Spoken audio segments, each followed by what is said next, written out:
Yo. This is Mantheus speaking. Anybody awake yet?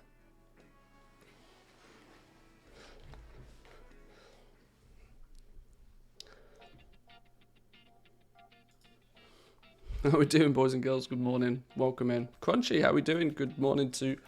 good to see you. Good morning. Welcome. Stro, how we... Christmas is not over a week away. Christmas is like a few days away.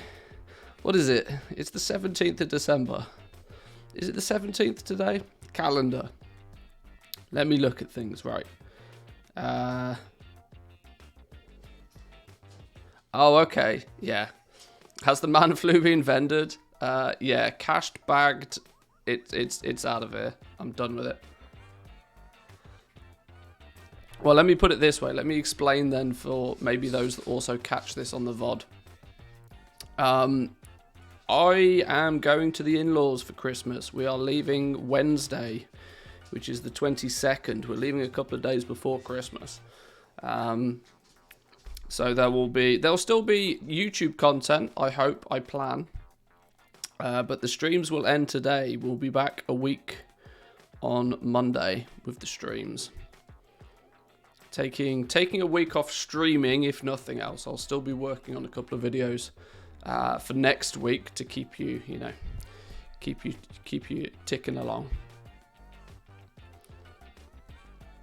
Day off work, every other Friday off, so I can watch today. Oh, nice one. Good stuff. 1 week before Christmas, and I've not bought anything for the wife. That's the way to do it. Live dangerously. Live dangerously. I hear petrol stations sell really nice flowers and boxes of chocolates. At your own risk. I should not still be awake, but really wanted to set up all my characters for level 3 garrisons. Thank you for the YouTube videos and the help in the Discord. You're very welcome. Thank you very much, and sleep well. In case you're still here. But yeah, today, last stream before Christmas for me at least. Last live stream. Let's do some PTR stuff today.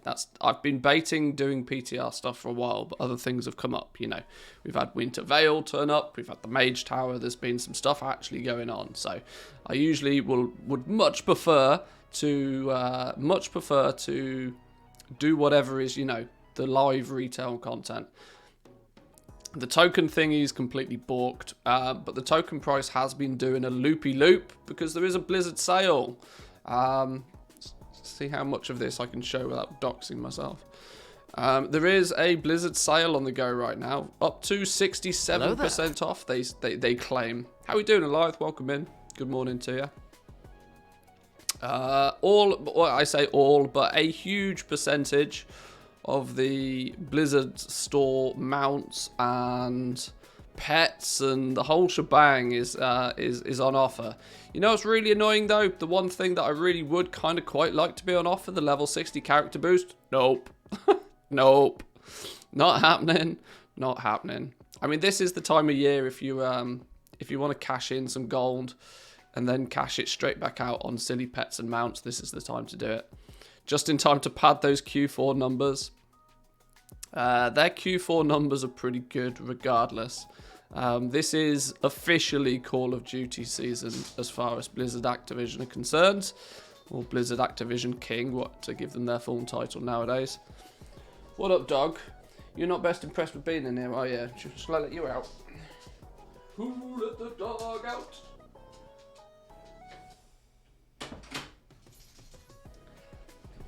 My wife literally listens to me from downstairs and thinks I've gone insane. She is one with technology, but she hardly understands the live streams. Tokens were completely out of stock yesterday. That doesn't surprise me. That really doesn't surprise me. The dragon package looks interesting. I saw something about that. I didn't look what was in it. I saw some $50 for some dragon box or something. Where's it gone? It's probably in the World of Warcraft section, right? 5 mounts and 2 pets. Here it is. Bring the Thunder. The thunder shall be brought. What does this equate to? Save up to 60%. Well, scale up and... Why is my dog going mad? Hang on. Please hold. Please do all the holding.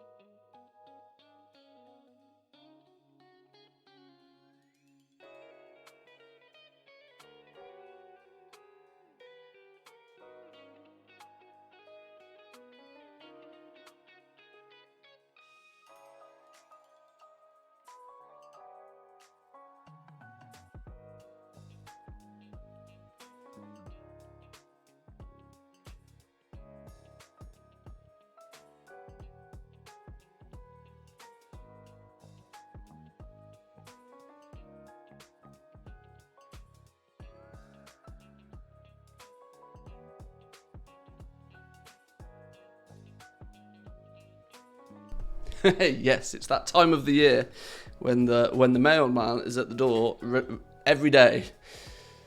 He was at the door. That's because I have bought something for the wife. Yeah, so what's this business then? Save up to 60%. Here, have 62% off. Good old Blizzard and their maths, right? What does it actually... Oh, there's a video. The Dragon Pack.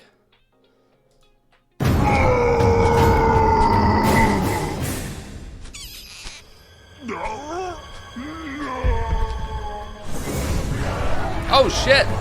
So what have we got here then? 1, 2, 3, 4, 5 dragon mounts and 2 little dragon pets. Well, I suppose that's not bad then. It's $10 a mount, isn't it? $10 a mount. Minus 81% for me.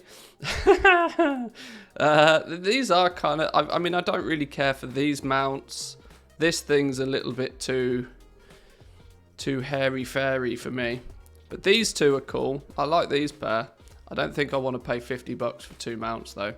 If you are just collecting and you just want everything, then yeah, sure, I get it. But...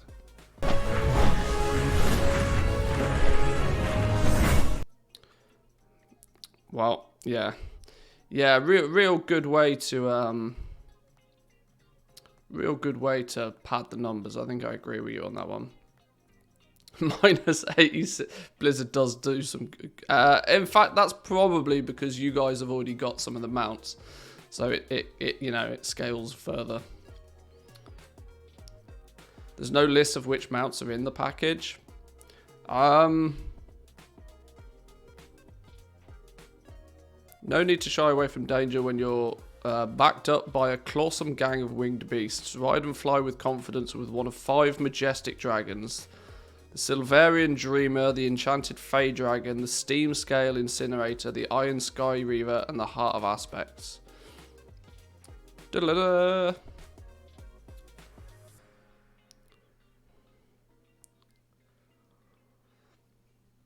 It was the WoW Christmas sale when I first started playing WoW in 8.1. Hey, well, there we go. It shows marketing works.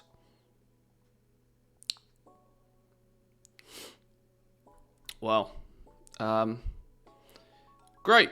Still don't really want it because, you know, I don't particularly want it. But Blizzard sales on. One thing to note that is quite interesting from here. There is actually some interesting things on here for those that maybe want to reconsider their realm choice. One thing that has where's it gone? Hang on. Mounts, no. Pets, no.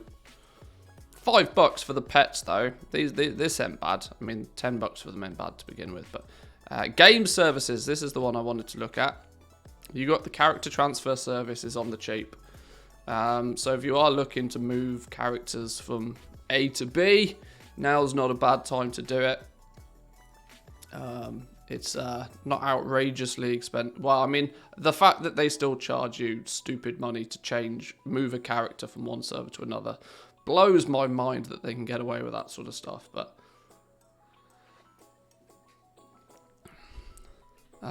this is at least a little bit helpful. Faction changing. I mean, I can only imagine this is a one-way faction change. I love how the arrow is going from Horde to Alliance. Yeah, probably not.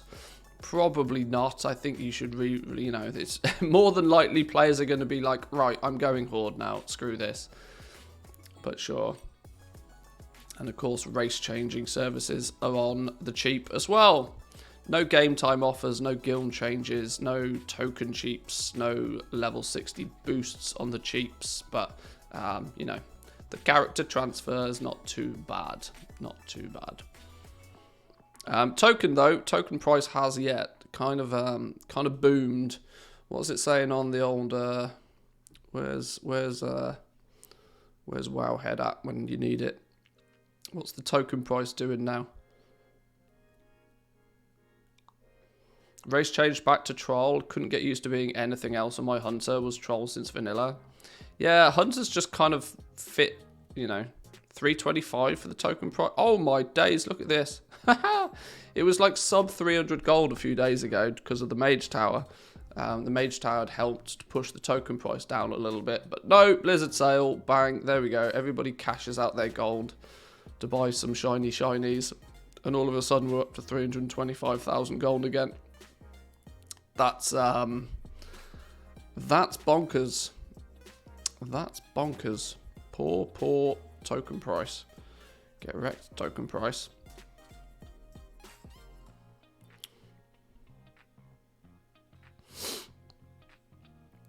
$50% off Shadowlands as well. Oh, actually Shadowlands is 50%. I mean, it's 50% off Shadowlands with code student is basically the normal price of this thing now.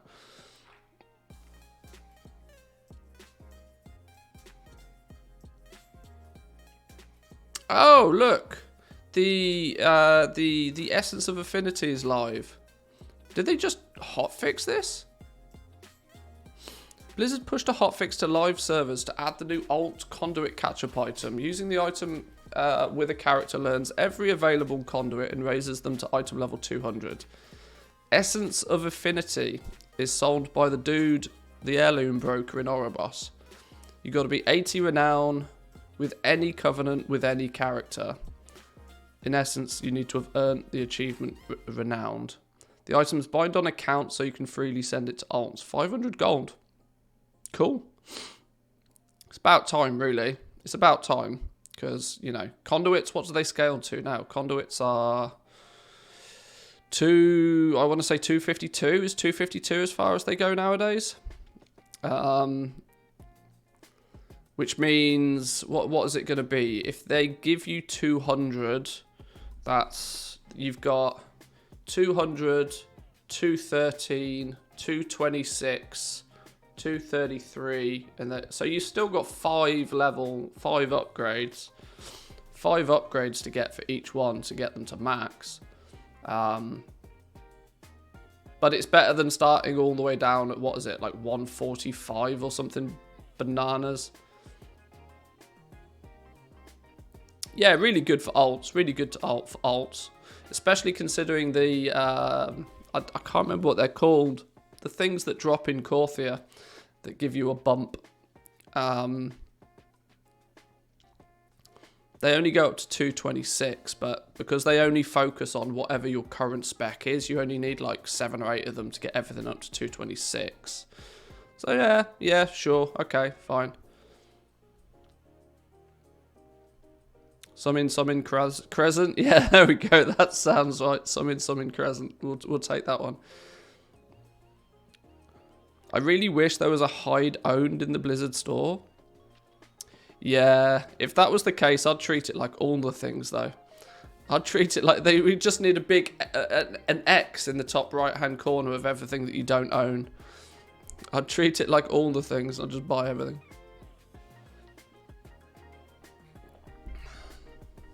Oh, but that's cool though. We might have to go and distribute a few of these around some characters.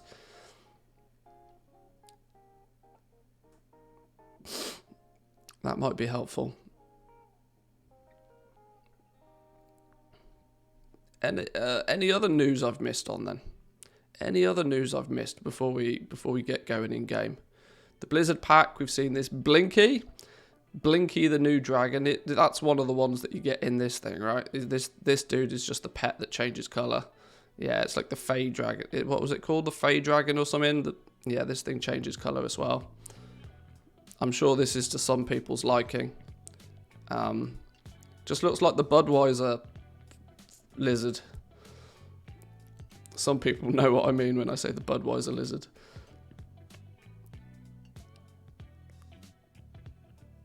Have you seen what I posted in the TSM channel on the Discord? Maybe. I briefly looked at Discord this morning. What were we looking at?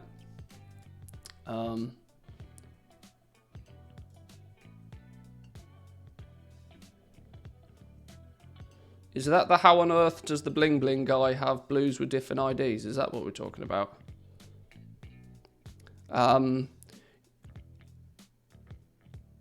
Yeah, I'm going to be brutally honest. You cropped that picture so tight, I didn't even bother looking at it. I mean, I I can't see anything. So I don't know. But my TSM's ignoring his postings because... Hang on, can I show this bit on stream? I can probably show this bit on stream. So how on earth does Bling Bling Guy have blues with different item IDs? Both item level 54. How? See, I don't understand. I don't understand. Are you? Yeah, I don't understand. Because these are both item. What? My TSM ignores his posting because of that.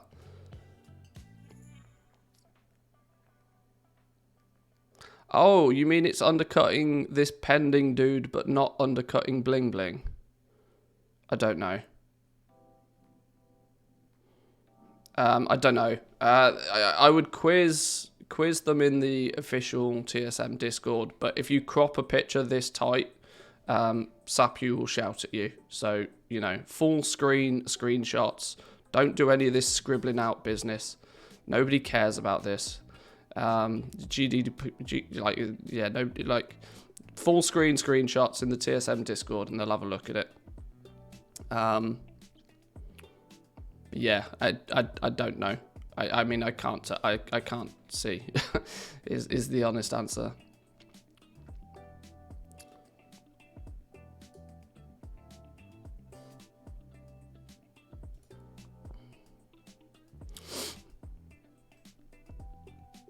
Anything else? Anything else newsworthy?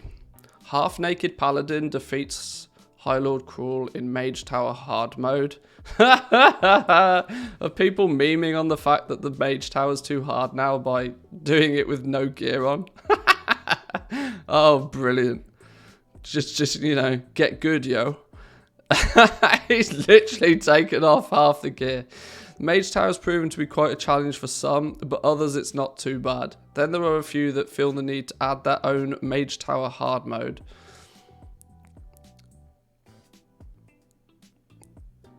Completing the Protection Paladin Mage Tower with 9 empty gear slots. Oh, that's funny. Oh, that's funny.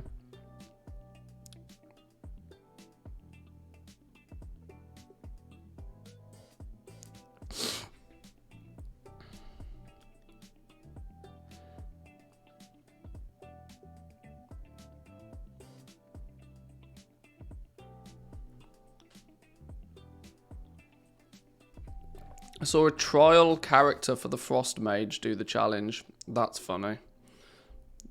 Default ass. See, this is the thing. Like, you can go and you can go and hunt down some very special pieces of gear if you really wish, but ultimately it doesn't matter. Ultimately it does. Like, the gearing is like maybe 20% bonus. The extra gear is not the difference between doing it and not doing it, but people will always look for an excuse or something to blame before they blame their own skill level. And when people do silly things like this, it just goes to show that, you know, learn the mechanics of the fight and, you know, do it perfectly and you win. Get good. Honestly. Gearing is part of the fun, though. I do wish that the gearing actually had... Like, we spent a good, solid 2 days farming gear, I think. A good, solid 2 days farming gear for my hunter. And I really enjoyed it. It was good fun. I was almost slightly disheartened by the fact that it didn't have that much of an effect. I do feel slightly concerned for people that, you know, have probably spent 300,000 gold on gear and gems and enchants and consumables and all of this sort of stuff, thinking it's going to, you know, massively increase their chances, when if they're still just shit players, then that it's all for waste. There's a feels bad man in there somewhere, definitely. But this is funny. This is funny. Just, yeah, you know, I'll just take off. I love how they didn't bother to take off the shirt of the tabard.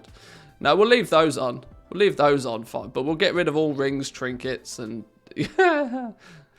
The necklace, actually. There's a really powerful necklace for the Mage Tower that's available at the moment. It's the Legion Archaeology one. It's got like 3 sockets or something ridiculous on.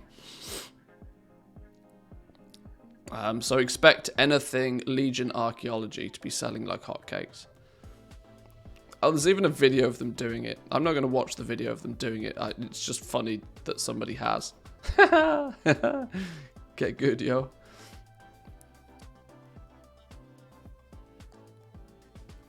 The guides that you linked are not quite precise. They're not my guides. They're just references that I used. They came from the Time Walking. The ones I linked, these ones, were from the Time Walking Discord, which I would have assumed of everybody, these were probably the closest to, you know, accurate. But your results may vary. It's always the same with this sort of stuff.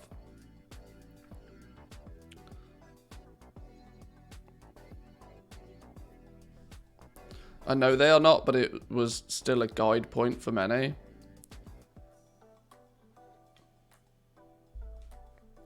I'm not sure what you're getting at here.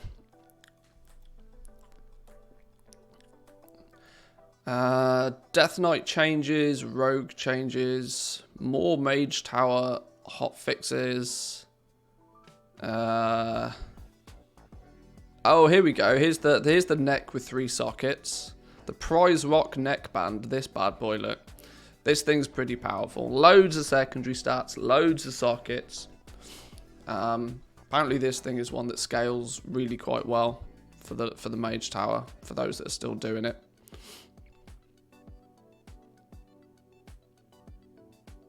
You missed the new toy in Wintervale. Wintervale here, no, that's Classic and Season of Mastery. Nobody cares about that.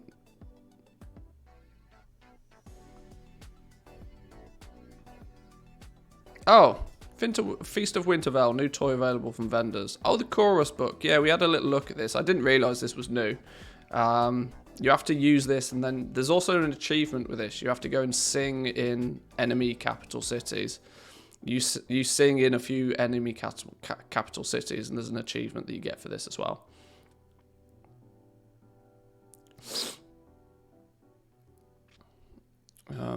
So yeah, double bubble on the all the things bonus there.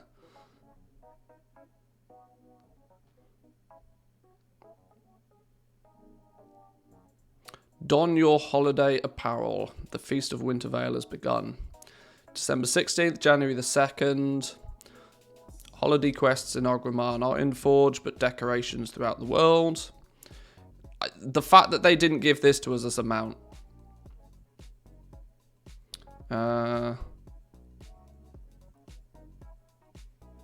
Yeah, cool, great. There's not actually a lot to say about Wintervale. My little minion of Grumpus is really, video is really the only thing I'm focused on with the Winter Veil. We should, in theory, be banging those quests out every day, because they are dead simple. And I've got a bunch of characters with level 3 garrisons. And then just, you know, stuff we already know about. Cool. There's the news for the day. The news is good. All Gucci. Winter Pepe. Winter Pepe is cool.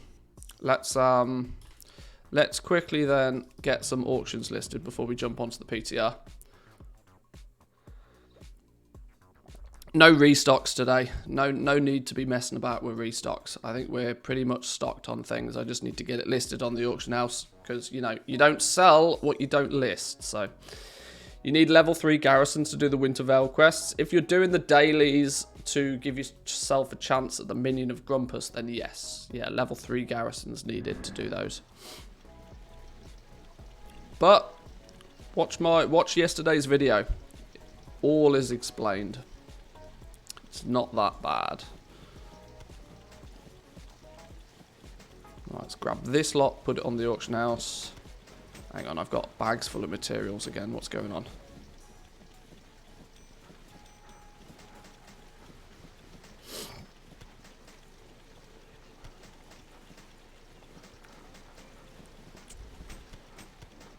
Tend to binge YouTube videos at the weekend. Yeah, that makes sense. My inventory is full. It's the advantage of YouTube, right? That, you know, this is my that leads me to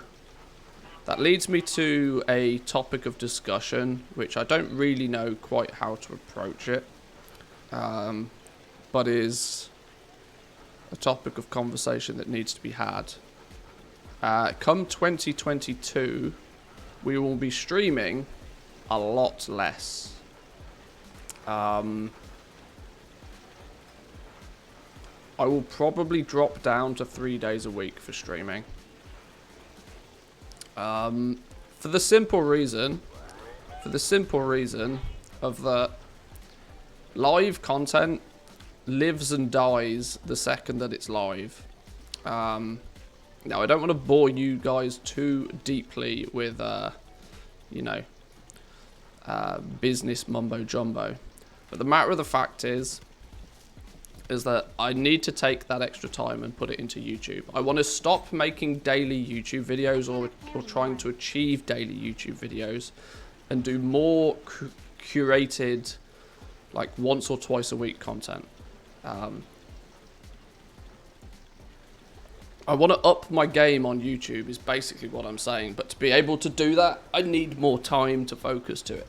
And at the moment, with streaming 5 days a week, Monday through till Friday, it usually tends to be that my stream comes before the YouTube. It doesn't like us anymore. I mean, I do. I love streaming. It's like I said, I want to consider streaming to just be like my pastime, my hobby. But the only way I can do that is if the YouTube is working successfully. So until I've got the YouTube in a place that I'm content with, I'm going to have to drop back a little bit on the streaming. We'll go down to probably, I've not worked out the full logistics, but we'll probably drop down to 3 days a week on the streams. Because God's honest truth is that until the YouTube is in a slightly better position, because I obviously want to continue to be able to do this and focus it as a full-time thing. But to do that, I have to rearrange the way that I do things a little bit. But 2022 could be massive, though. Could be massive. I really hope that WoW has a good 9.2. I'm slightly concerned about patch 9.2 at this point in time. But I hope it has a good 9.2. And more importantly, I hope that they get 10.0 information out into the hands of people relatively quickly. And more importantly, I hope alphas and betas come out for it incredibly quickly. Now, I would hope, I'm going to keep all of my limbs crossed that when we do get a 10.0 announcement, that I can swindle myself a beta, maybe even an alpha key. But I need to get cozy with people at Blizzard first. So, we'll see. Chances of 9.2 being out end of January, considering the pacing of raid testing? Possibly. I mean, they've said that PTR testing is basically done for the year now. It won't be until January until we get a new PTR patch. But they've been what I would consider relatively efficient with their testing, especially of the raid so far. Zereth Mortis still feels a little bit empty. And I'm equally expecting an additional wave of consumables. As I kind of... they've released a whole bunch of new materials for Zereth Mortis, but there doesn't really seem to be any like major use for them. Outside of Crafter's Marks, there doesn't really seem to be much use for these new materials that they've created, which leaves me to feel that there's got to be more to come for Professions. There just has to be. It will be a shame if there isn't. I was watching Lazy Goalmaker last night. He was streaming and he was recording his weekly podcast that he does, and he was going by the assumption that there won't be. That there won't be any new flasks or potions or enchants or anything like this. But he's not done, and he self-admittedly said that he's not done really much on the PTR at all. Now, from what I've seen, I would expect to see more things, new flasks, new potions, new enchants. Seem like it's going to be, like I said, it'll be real bad news if they don't happen. But this is why I'm kind of slightly concerned for 9.2 at the moment. That Zereth Mortis is appearing to be very optional content. It's also appearing to be relatively empty, or it feels relatively empty. I'm not entirely sure what... If Zereth Mortis becomes as optional as they seem to, portray it to be, I'm not entirely sure what there's going to be in patch 9.2 to keep people about. It feels very much like, let's quickly get a 9.2 out, let's copy and paste 9.1, so that people have something to do whilst hopefully they're working on 10.0. But it's also concerning just how I've said that before every patch this expansion. But, what are you going to do? Depends how high Professions are on the priority list. Well, the argument is that they have different dev teams doing different things that all have different roles anyway. So as long as there's at least some... I mean, they did hire... let's not forget, quite recently, there was somebody that was hired specifically for rewards and Professions. So it may be that, they just copy-paste a default template for Shadowlands, but it then might mean that 10.0's stuff might be really good. We just don't know when we'll start to see the fruits of their labour, of whoever this new developer is. Did also see on Twitter, Mike Ybarra was saying that they're looking for an executive producer for World of Warcraft. Now that is an incredibly senior role, and it's obviously quite a sticky sticky time in history to be asking for that. Let me see if I can show you. You can see here, we're looking for an executive producer for World of Warcraft here at Blizzard. Come help lead the team in making WoW's future incredible for players. That is an incredibly senior position at a time where, you would expect them to be all guns blazing on 10.0 right now. To need an executive producer, I don't know whether that's a good thing or a bad thing. But, we'll see. We'll see. Should I apply? I'm not going to. Absolutely not. But it's I'm hoping. I mean, it seems to be that they're putting efforts in behind the scenes to get stuff done. My concern is just how long is everybody willing to wait for it to get good again? We'll see.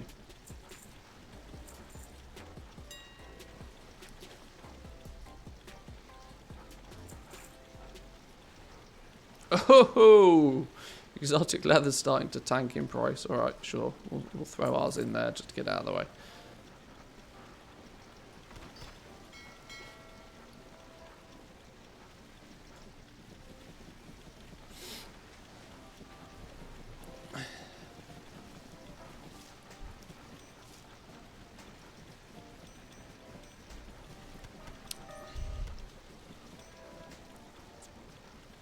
I've done a reasonably sized restock on legendaries on this realm, which is why my actual overall gold total has decreased significantly. If we take a quick Scouter-Rooney, the LST, you'll see some eye-wateringly large inventory numbers on some items, and this is very deliberate. This is my way of locking up a lot of the materials on this realm, especially the Corthite crystals. Now I'm in no rush to sell these, which is the advantage that I have. I'm in absolutely no rush to sell these legendaries, but for leatherworking, I've gone pretty aggressive with the amount of items that I've crafted. 9 pairs of bone shatter treads at rank 6 is maybe a little bit higher than I should have gone. That was more of a TSM glitch, I think. But we now have some serious numbers tied up in crafted legendaries, which I don't know if it's a sensible thing or not. I mean, time will tell, but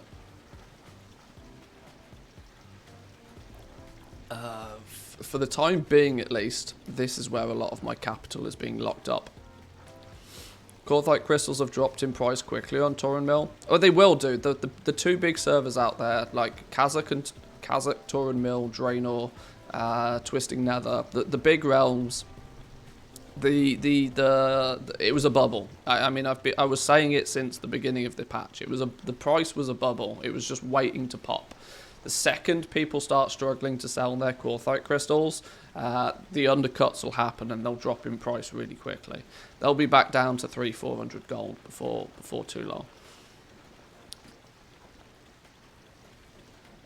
I have a stock of 10 rank 6 capes. I still have to restock twice a day. Yeah, certain things you will just bang them out all day long. That's really not too much of a problem. But you know, my approach of kind of stock a lot of everything is a little bit more risky from a you know, an inventory management point of view. But I'm in 3 figures now for my rank 4s and my rank 6s, and I have an eye-watering 80 rank 5s. And considering rank 5s are a bit of a meme, that's a lot. That's more than it should be, actually. But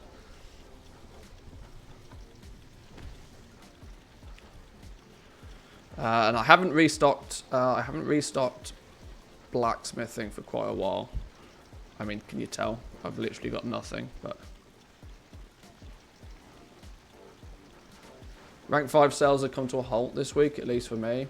They sell when the price is right. That's what I tend to find, that they sell when the price is right. Sure, they're never going to sell as quick as rank 6 is, because obviously people want the rank 6. But if they can save, you know, if they haven't got the soul cinders and it's 30,000 gold cheaper than a rank 6, then the rank 5s do shift. But it is quite literally that. It's when the price is right. Or you find that person that just doesn't know what they're doing.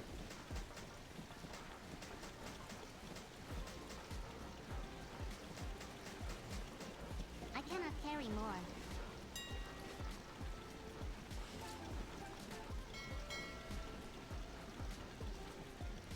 Everything sells when the price is right. Well, there's definitely an element of that, sure. But the price has got to be right for both parties, not just the person buying it. But yeah, I get what you mean.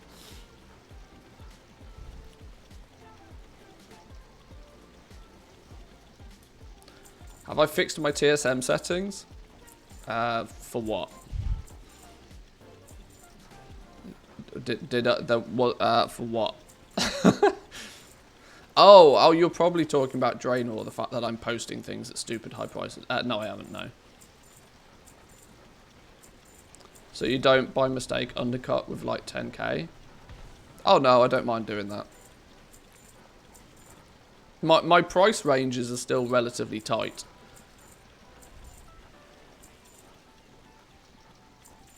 My price ranges are still very tight.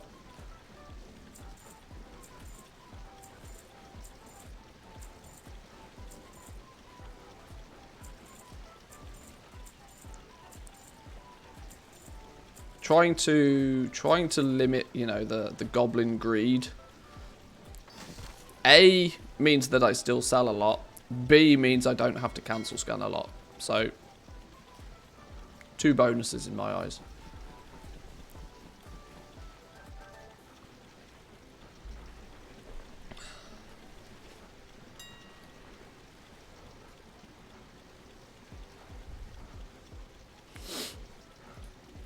How much total gold do you have then?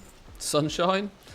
Not quite sure I understand the tone of the sunshine element, but I mean the total gold value is usually listed in the top of TSM. Although that's not counting the fact that I've got a guild bank full of gold. I don't know, about 35 mil, something like that. Witcher Season 2's out today. I never watched Season 1, and time to admit the fact that I've never even played the Witcher games. This is the curse of World of Warcraft, right? The curse of World of Warcraft is that I tend to find it relatively difficult to go play other games. Because I'm usually heavily engrossed in World of Warcraft in some way, shape or form.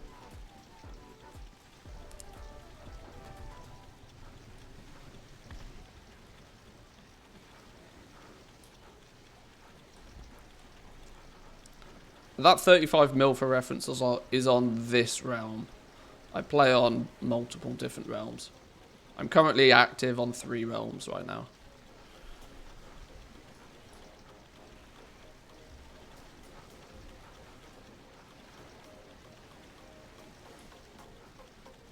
I think I've got a little over 20 mil on the other realms.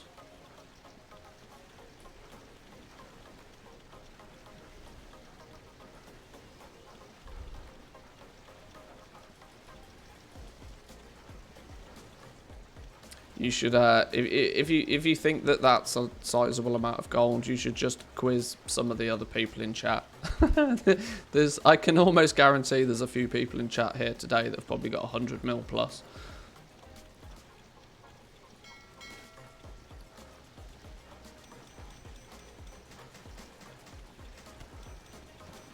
Byproduct of the command table had a lot of meat and fish, which have been making into feasts, which is selling for 1200 gold a pop. Nice, easy money. Yeah, I tend to just sell all of those materials raw.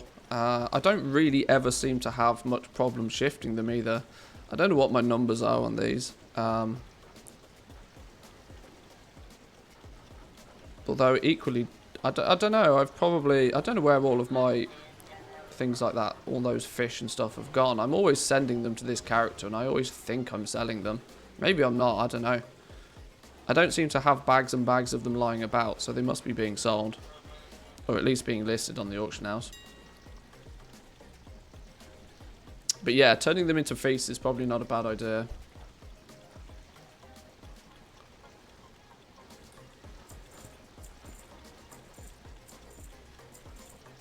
Right then, there's everything listed. There's everything listed.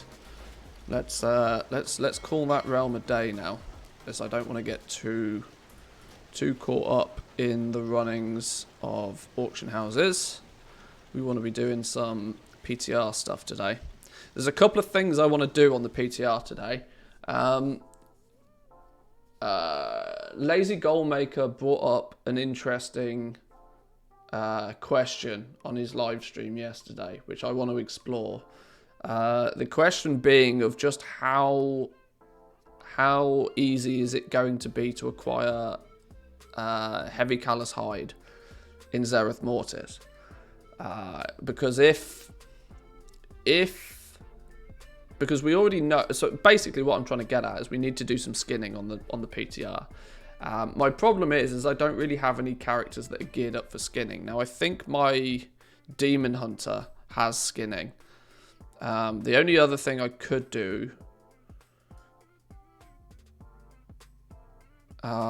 maybe I could maybe copy over my Druid to the PTR and just pick up skinning, just learn skinning real quick. I want to do a bit of testing of skinning is basically what I'm getting at, because with Heavy Callous Hide already being a bit of a bottleneck from a material standpoint for leatherworking, we were kind of blessed that Korthia was quite good for skinners. You know, you'd have those daily quests, and Heavy Callous Hide was just flowing. Don't you need some sort of level of skinning to get Heavy Callous Hide? You do, but skinning is like literally you can level skinning in 20 minutes. Kill enough stuff and you can level skinning in 20 minutes. It's dead simple.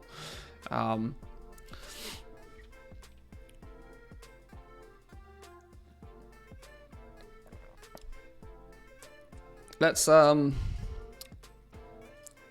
close that one down. Let's load the PTR up.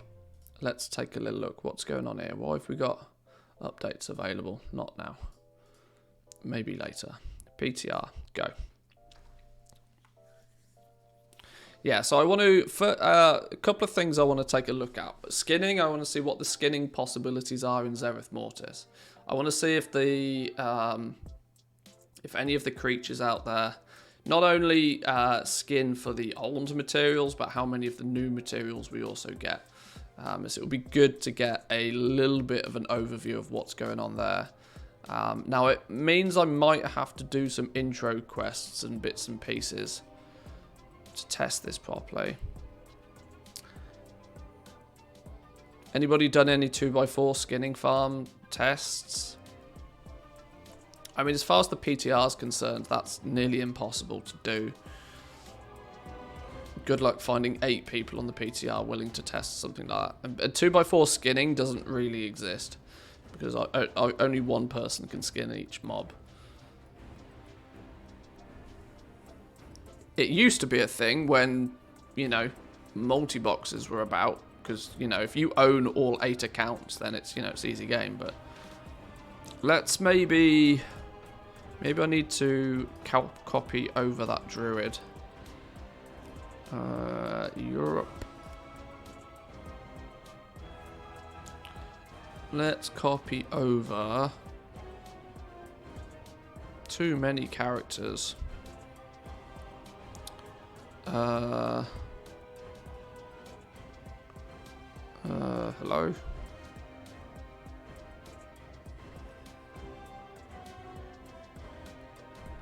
Where's Bumblebutt gone? There it is. Copy you.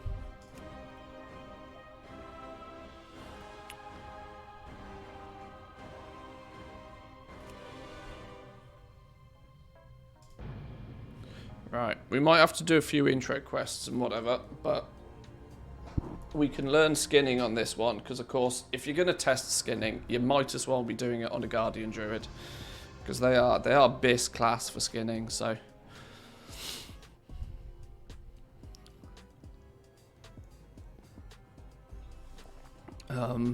we can go get this character geared up.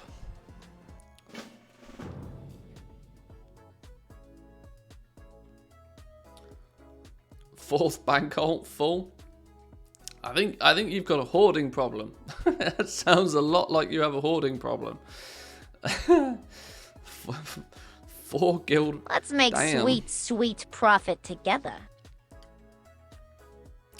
Let's make that profit. Tier 1 sub. Thank you, my man. Thank you. Appreciate it. Welcome in. I say welcome in. You're here every day. Thank you very much. Stocking up for 9.2. I've not decided to do much stocking of materials yet. I'm not confident that we know enough about Zereth Mortis yet. The only thing that I do know is that legendaries are going to pop off so ridiculous in patch 9.2. It's not even funny. Let's make sweet, sweet profit together. Oh, Chicka War with the Prime Gaming as well. Thank you, boys and girls. Appreciate it. This is not the right LVI. What's going on here? Shared pro... No, why did shared profile not work? Hang on. Hang on. Hang on.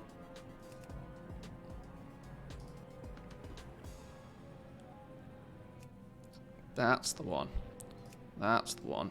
Right. Alright, Call of the Primus. Yep, sure, go. Let's get you in the right place. Sick of seeing ads when I join. Hey, never see an ad again. Never see an ad again. Thank you, I appreciate it. Right, let's get this dude then somewhere. Oh, what? Oh, so flying still doesn't work on the PTR then.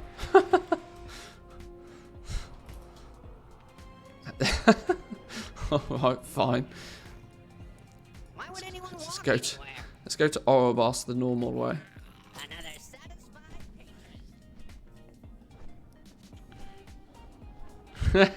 You think you can hide from the ads?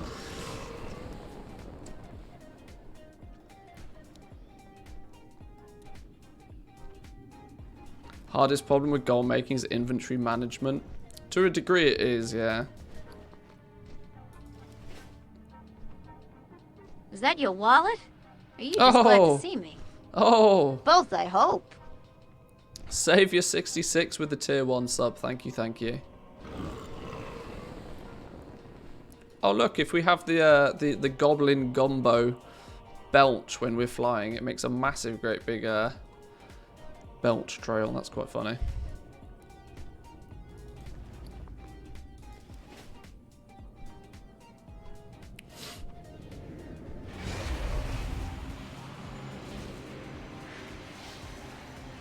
Right, need to remember to go and learn skinning. We can copy another version of this character over to actually test herbalism and mining properly. But we'll drop mining for now. We'll pick up skinning. We can level skinning really quickly. Let's we'll spec into Guardian spec.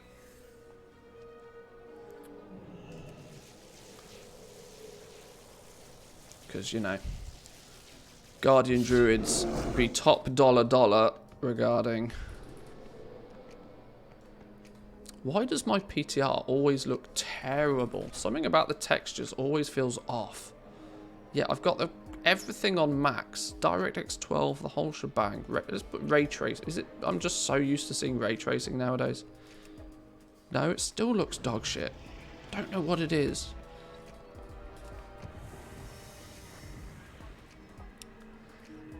Love the different content of your stream, not just raiding in Mythic Plus. Thank you. Yeah, I mean, one thing that frustrates me a lot when I try and browse other World of Warcraft content creators is all I ever see people doing is M+ or arenas on stream. And I'm like, that's incredibly boring. I don't really want to be doing those bits of content myself anyway, never mind watching other people do it. The only reason I'm going to want to watch somebody do Mythic Plus or arenas is if they are ridiculously good at it. Like, best in the world level good. But if you're not the World of Warcraft shroud, then I'm probably not interested in watching arenas.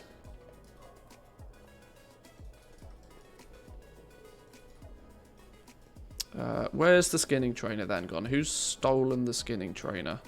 Your scribes. Like maximum limit level good. So good he doesn't even play the game. He sits there and tells everybody else what to do. Yeah, that level good. Yeah. May I tempt you with my wares? Love you, Max. Remember. Right, there's skinning learnt. We are not going to need to learn anything else with that yet. Right, now we need to work... Oh, you know what we should do? Okay, we probably won't cheese it to begin with. I was thinking that we could cheese it with speed sets and the whole shebang. Maybe we won't cheese it completely yet. What are you selling me?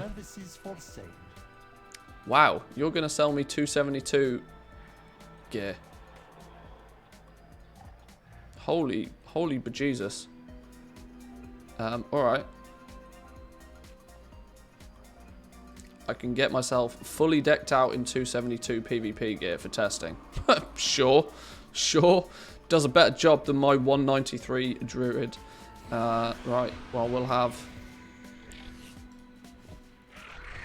one of those then. Let's start with a helm. Yeah, that one. Cool. Do we have a... Let's grab a two-handed scythe. Agi. Yep. Doink.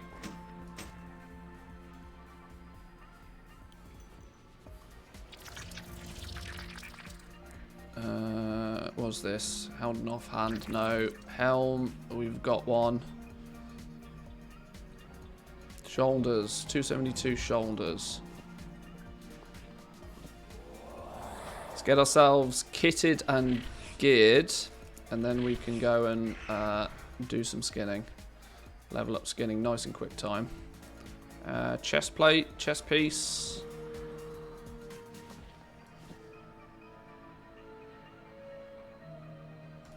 Wrists.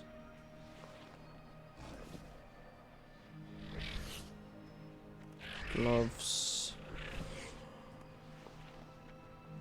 Oh no, I'm going to lose my Shadowlands Gatherer enchant. Hopefully I've got some spares in my bags. I do. Good, we're fine. No worries there. Yeah, I'll more than happily watch, you know, the Ginjis and the Maxes and, you know, Scripe and people.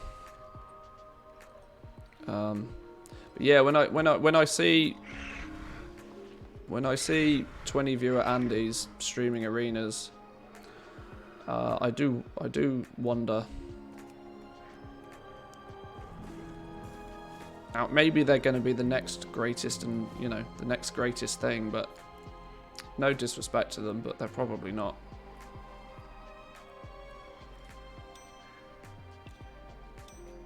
A Warbear harness pattern from a long box. Oh, GG. That's a win. We need a cape.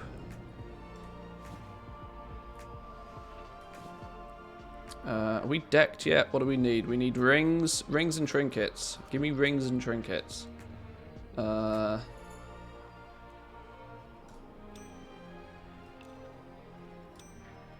Anything is better than the trash that we currently have equipped.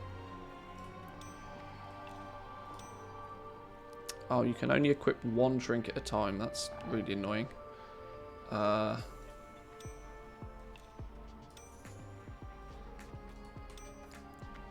we equip both of these though? We can.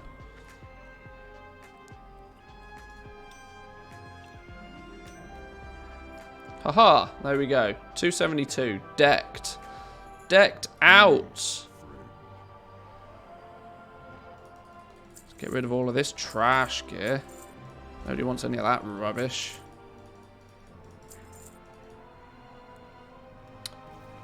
Right. So there's our there's our set.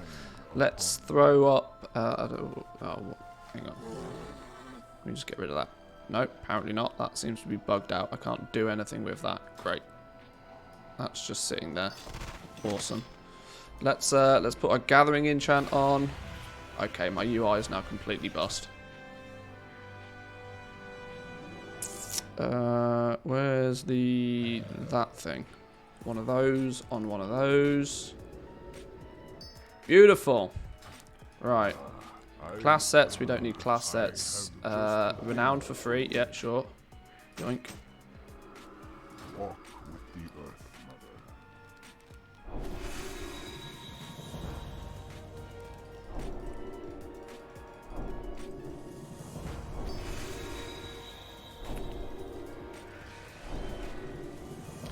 Now, if I was actually sensible Steve, I'd have all of this done already on live, but I'm not, so.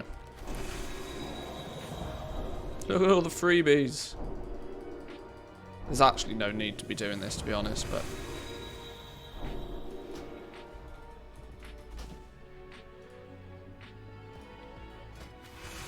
Sure.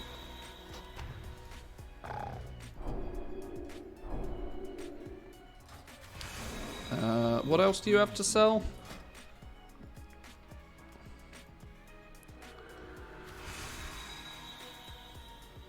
I'm sure some of this is good. I'm not here to test gear. I'm here to test some skinning. Fortune and well. Professions consumables. Anything new showing up here since we've last been here? Crafter's marks. Crafter's marks. Nothing's changed with these. Still 262. 233. Yeah.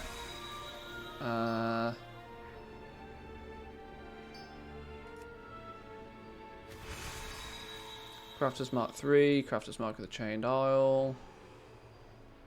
Yeah, those are all the same. No new potions or flasks appearing on this vendor. Is it, you know what Blizzard are like, they'll sneaky something in without kind of, you know, without telling you.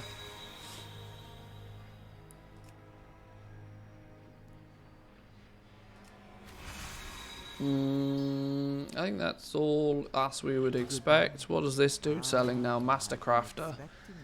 So, Proto Flesh, Precursor Plastoderm, First Flower, Progenium Ore, Silken Proto Fiber, Protogenic Pelt. Nothing there is changed. I really want to know how we get these things. Progenitor Essentia.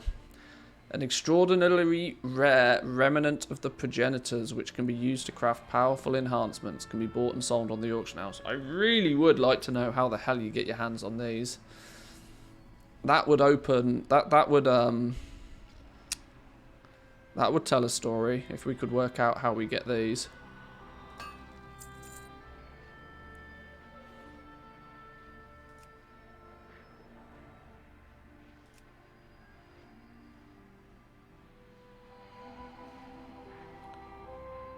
Ah, so they've given us the recipes to craft these things ourselves, but that presumably still means that we don't know where they come from in the game. Alright, fine. Okay. Nothing new that we don't already know about by the looks of things there. Let's then get to Zereth Mortis. Let's get to go and do what we need to do. Did I pick up skinning? I did, didn't I? I did pick up skinning. We're fine. What might your purpose be? I've been to Zereth Mortis before and met Pocopoc. Skip ahead to Zereth Mortis and have Pocopoc unlocked. Boom! Love me a skip. Love me a skip.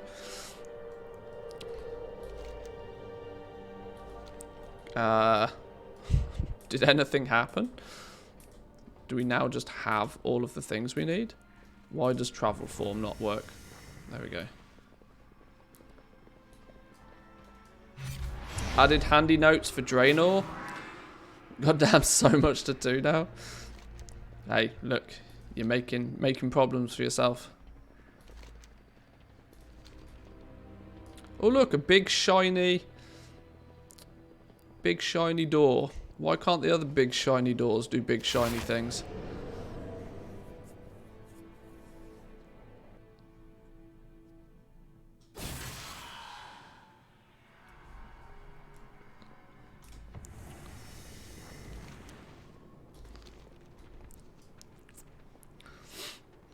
Right, now in theory, everything should be unlocked, right? We should now be at... We are chapter 3 of 8 for the secrets of the first ones. Continue the campaign by accepting the quest pattern within patterns in Zereth Mortis. See, this is one thing that interests me. Is are we going to need to have done the 9.0 or the 9.1 campaign to continue our progression?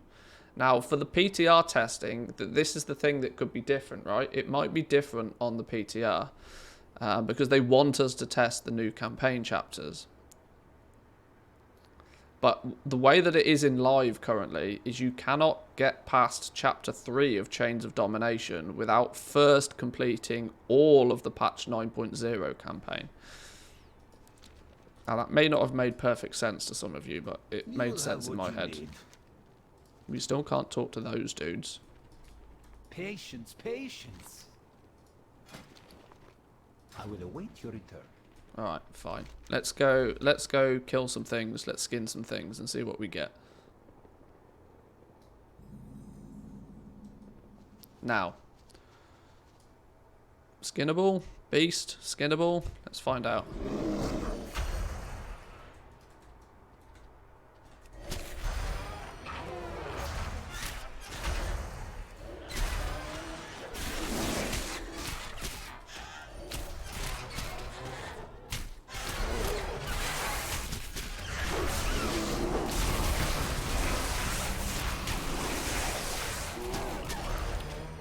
Well, things seem to melt quite nicely.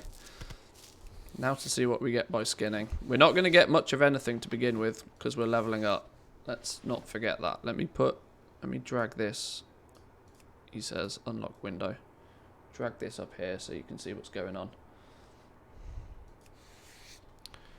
We're going to need to get our skinning skill up first.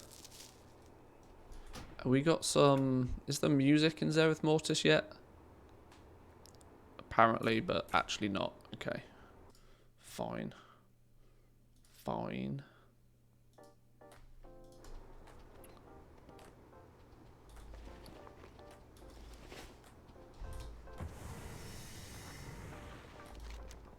Right, there's these dudes I reckon are a good thing to this little area. Why am I at 30 FPS?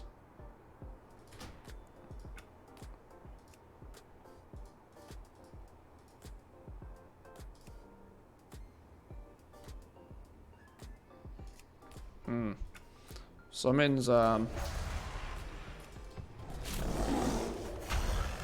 bit funky.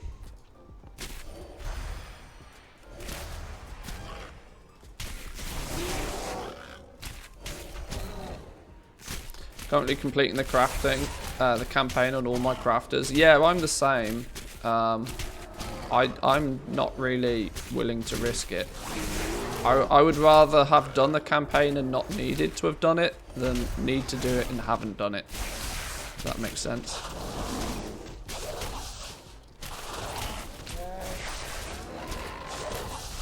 Those dudes not going to come down from there? Apparently not.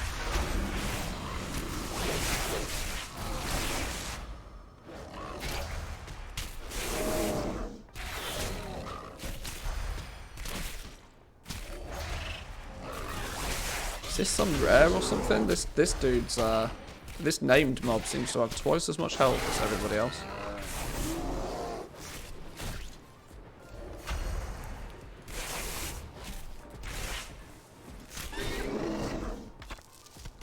We got a proto flesh.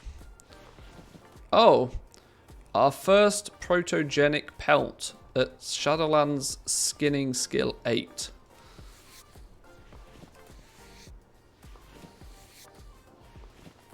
So, it doesn't seem to be much of a requirement to get the protogenic pelt. These dudes don't seem to want to come down off their little ledge, which is a bit weird, but fine.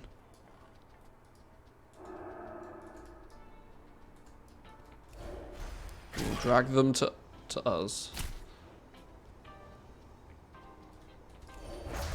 Why are you evading? Dum-dum. Wow, okay. These are a bit broken.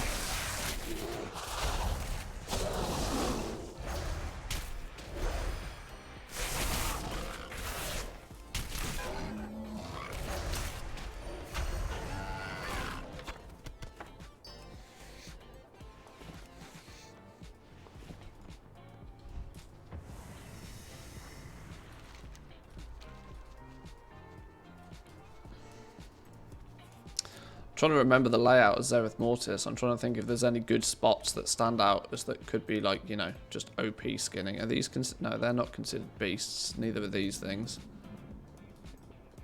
Oh, hang on, here we go.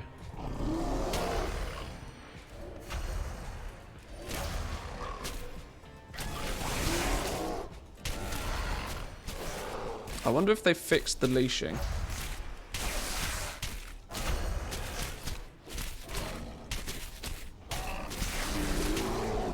It doesn't look like they've fixed the leeching. They still seem to just come as long as I want to take them places.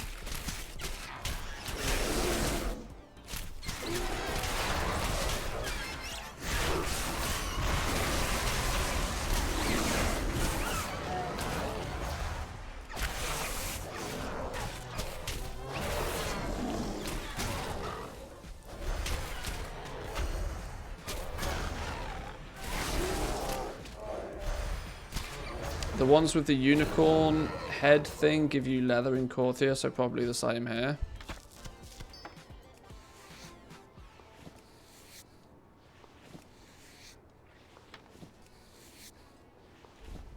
Now, I'm not going to really pay too much attention to what we get off these things until we're skilled up. Because I know for a fact that Callous Hide, Heavy Callous Hide, those things don't drop until you're at least somewhat skilled with skinning in the first place. But we're already level 26, so it's fine.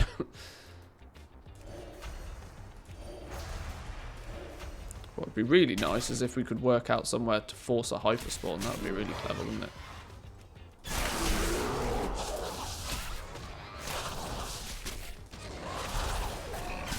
Vote for the win. Oh yeah, just I win button, job done.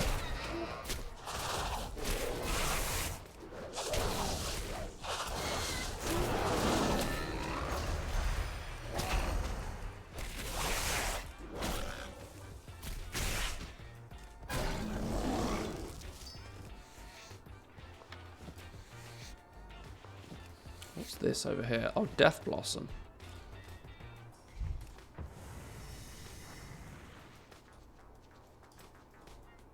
Lithium.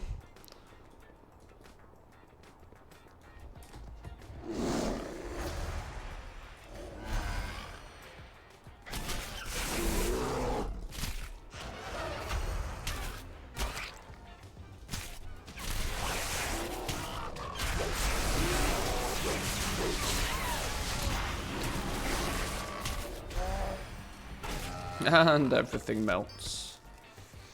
Ribs, shadowy shank. So we're getting, you know, regular meats and stuff. It does kind of, it's already giving the illusion of that Zereth Mortis might be a one-stop shop for everything, you know.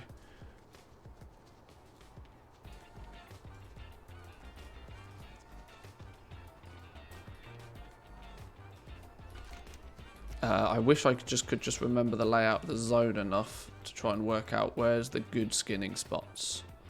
Because all of these things are, these are elemental, so these won't be skinning. These won't be skinnable, sorry.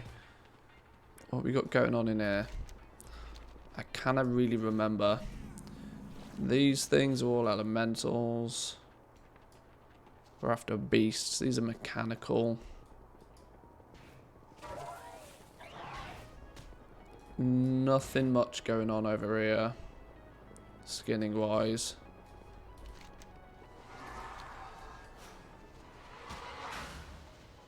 These wormy dudes, these wormy dudes are considered beasts. These could be an interesting one to look at maybe once we're leveled up.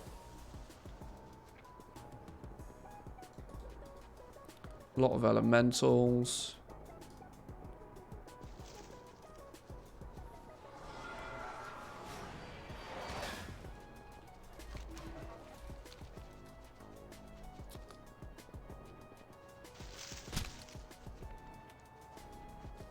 Yeah, not a huge amount of beasts kicking about by the looks of things. Now I know there are instances where you can skin things that aren't beasts, but I'm just trying to refresh my memory on the zone if nothing else.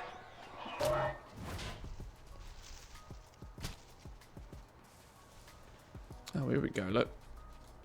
Where are we now? This bit.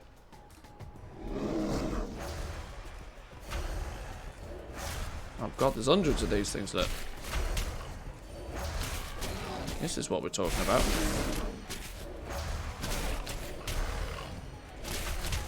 Oh good god, this place is going to get nerfed. I can already see it. This is absolute skinny as heaven, oh my days.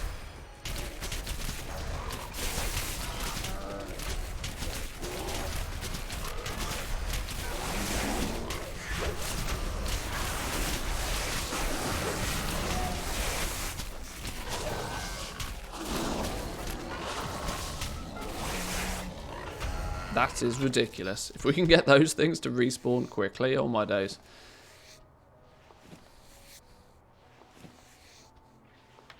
That would be stealing. What do you mean that would be stealing? I killed it.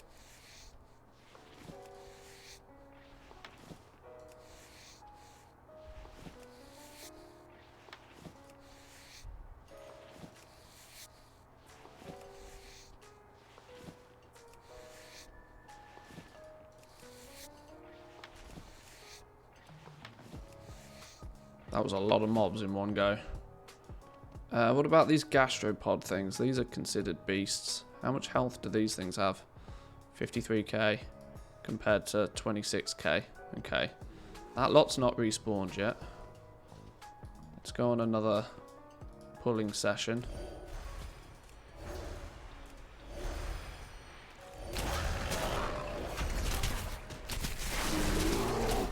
Oh, the slug dudes slow you down. Alright, cool. I mean, makes sense, right?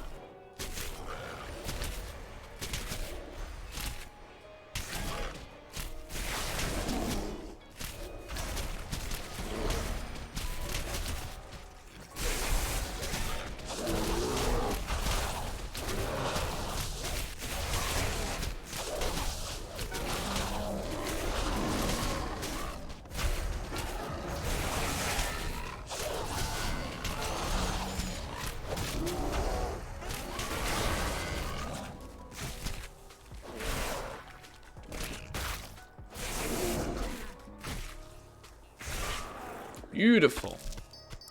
Proto flesh times 2. Gastropod skins into desolate leather. I'm going to call them a gastropod. They don't call them gastropods anymore. They're helicids. Whatever the hell that means. They changed the name of the slug dudes.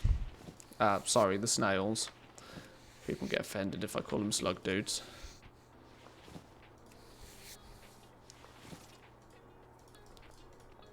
I skinned him, but he didn't disappear. Or it means I didn't skin him. I'm quite sure I did.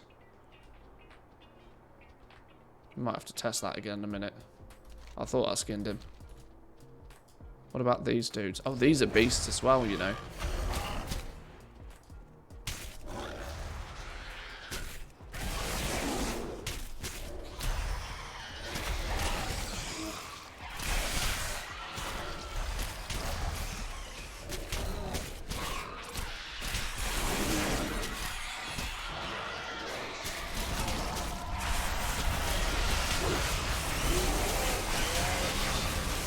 God, I love Convoke. I should probably pop into bear form for, God damn, what's the thing? Chicken form first.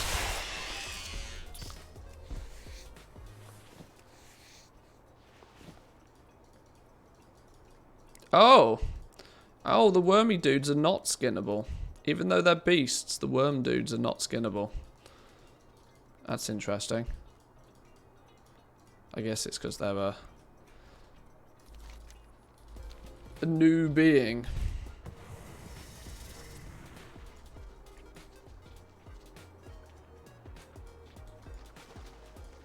You're rare.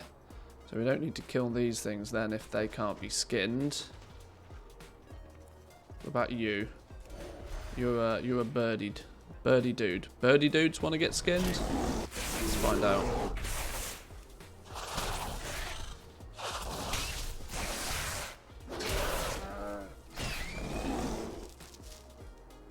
No, birdie dudes can't get skinned either. Okay.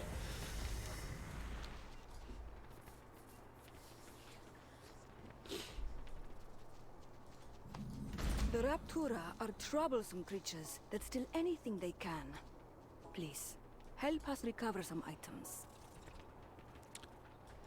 So, can't skin the new worms. Lots of new worms though. Can't skin them. So, not interested.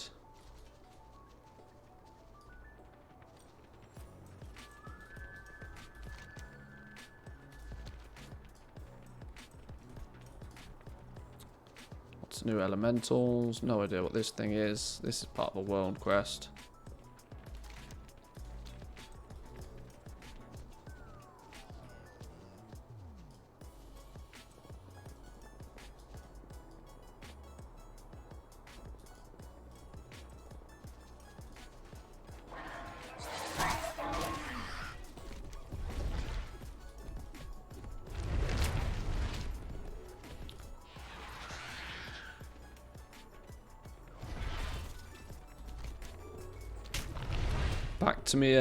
Back to me spectral goat things, whatever they were called.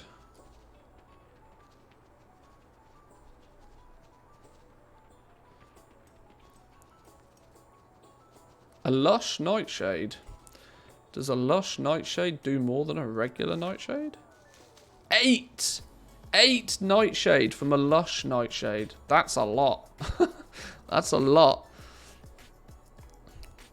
Hot damn. Right, these things have respawned though.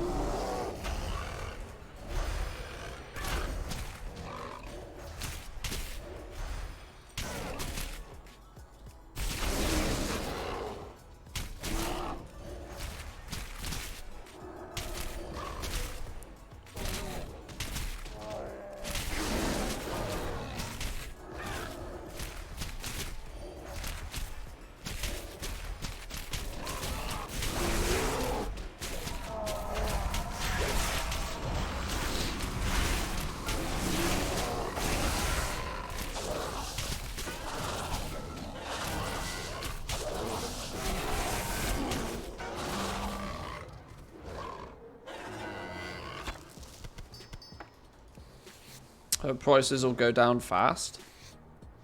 Depends how many we need. Depends how many we need. The fact that the old, I'm going to call them old world materials for the sake of argument. The fact that the old world materials do also appear in Zereth Mortis is actually more likely to mean that the prices stay quite stable.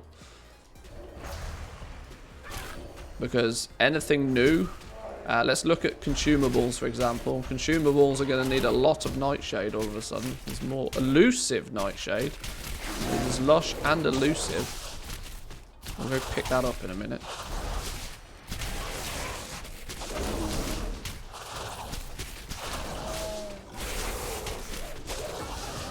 The other thing you have to remember is that they're turning Zereth Mortis into a zone that, by their own admission, is, you know, optional and casual friendly, meaning that there's not a real big incentive, or at least there isn't so far, for, you know, your hardcore players to spend a lot of time here.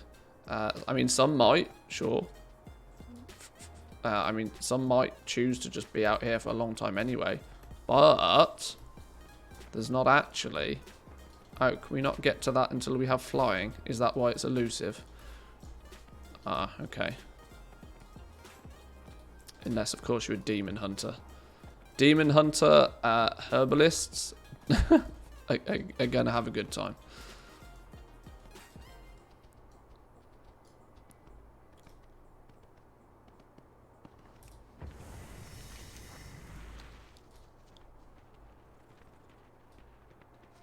Trillion gold per hour YouTubers will be all over. Well, this place already, for skinning purposes, is looking very tasty. This is, and I hate to say it, this is absolute bot heaven. No, come back here. That's because I forgot to... That's entirely my bad. Let's try that again. That was a bad call. Need to get the infinity leash on them.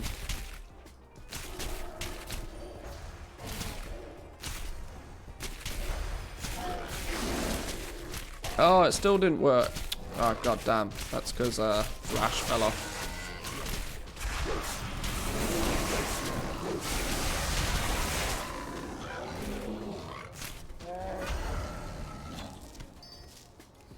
Well, the question will be is, let's see what we get when we're actually skilled up. Because we're still only skill 80. There's our first heavy desolate leather. At skill 80.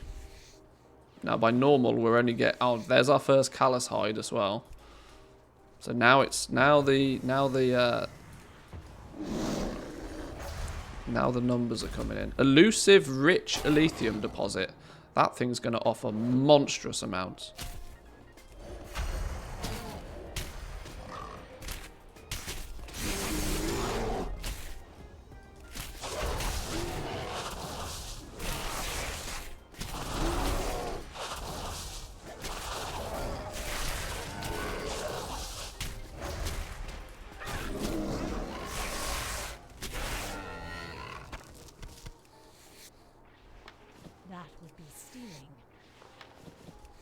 There we go, we're starting to get callous hide again.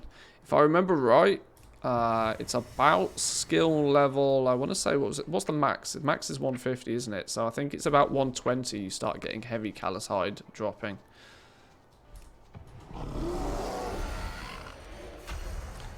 Now, I don't know. I don't think they are. These things are spawning so fast.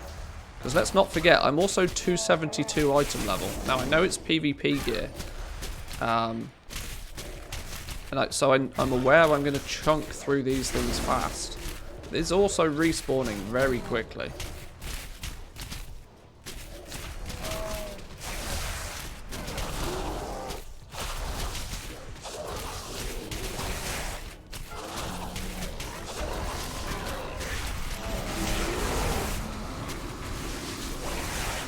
Look, these things are literally coming back up already.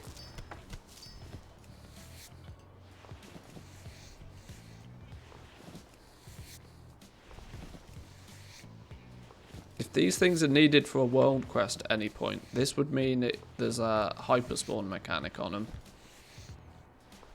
I can't loot that. That would be stealing.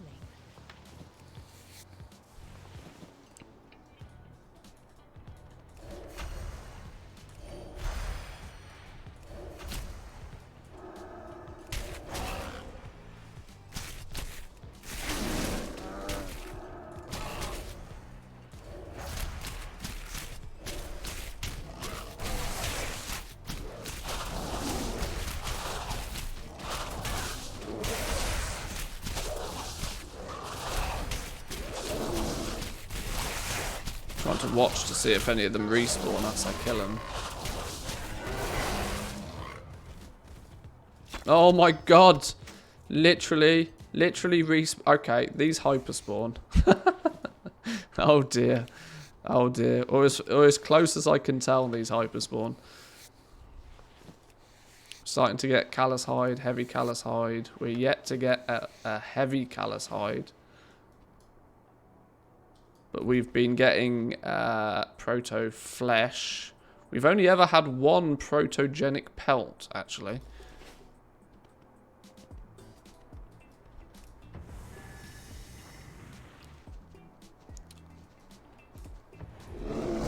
So this entire place, you do this entire place in 2 falls.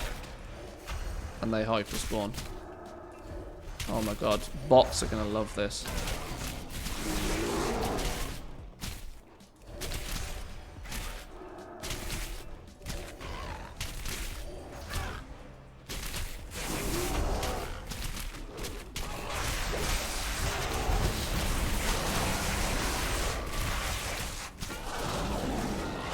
Oh dear. Oh dear. I think we've unlocked the best farming spot in Zereth Mortis, boys and girls. That would be stealing. Let's get our skill to 150 and let's start to see how quickly we can get this new leather.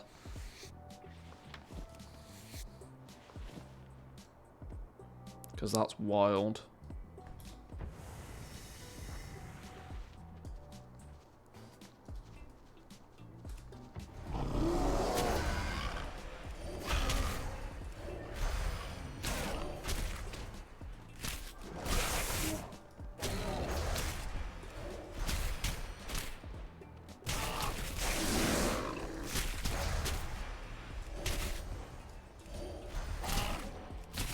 Oh, I lost one.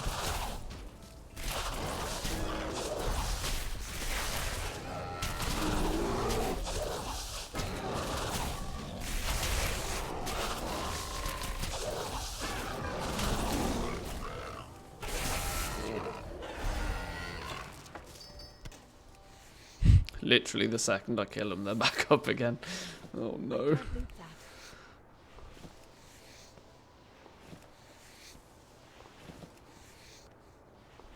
Right, we're at 120 now.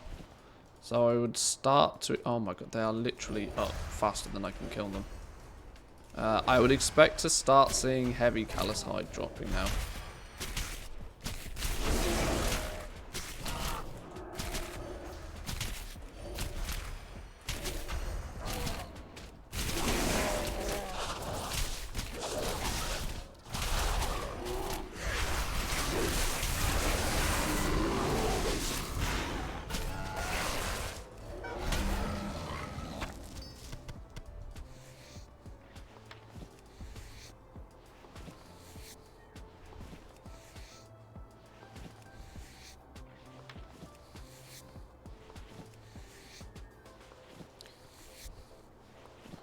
Well, it was quite a concern that old world materials would get really, really, really expensive. Because everybody would be spending their time in Zereth Mortis. But the way that this looks, considering these are already dropping callous hide, there's a strong chance for heavy callous hide. Oh, I've lost one again. We might not need to worry about old material prices. Let's hope Blizz isn't watching the stream. Blizz don't watch my streams.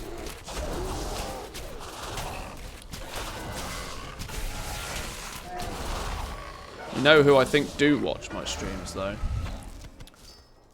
You know, people who are going to utilise this more than Blizzard.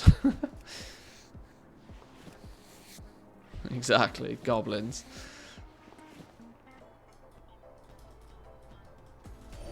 Right, 135. Now, admittedly, the second people step foot out here, they're not going to be able to pull like this. Where are you going?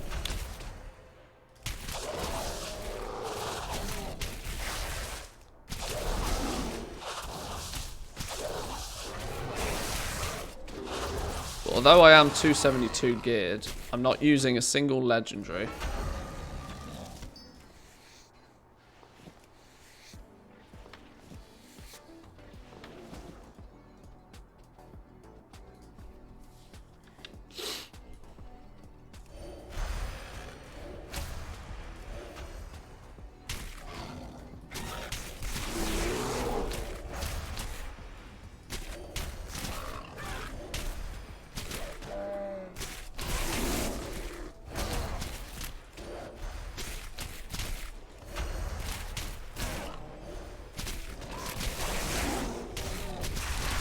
Does it even make sense to stockpile mats, or will there be enough once players hit the new zone? The big question for me is more about how quickly are people going to get their legendaries. The biggest consumer of materials are the legendaries, without question. Excluding, you know, herbs specifically for potions. But when we know just how long it's going to be before people get their legendaries, I can guarantee that the rush on legendaries will be monstrous, and that will have a huge effect on the amount of materials. The question is how long are people going to have to gather and farm materials before that rush happens? So there's too many unanswered questions at this point. We need to know more of the story before we can, you know, plan.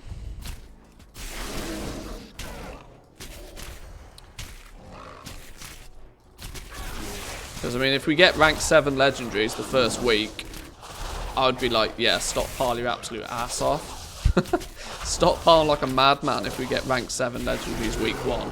But the likelihood is we won't get rank 7 legendaries for at least a couple of weeks. Meaning that people will have plenty of time to go out and do farming. Make their 100,000 gold an hour off the new materials for a couple of weeks.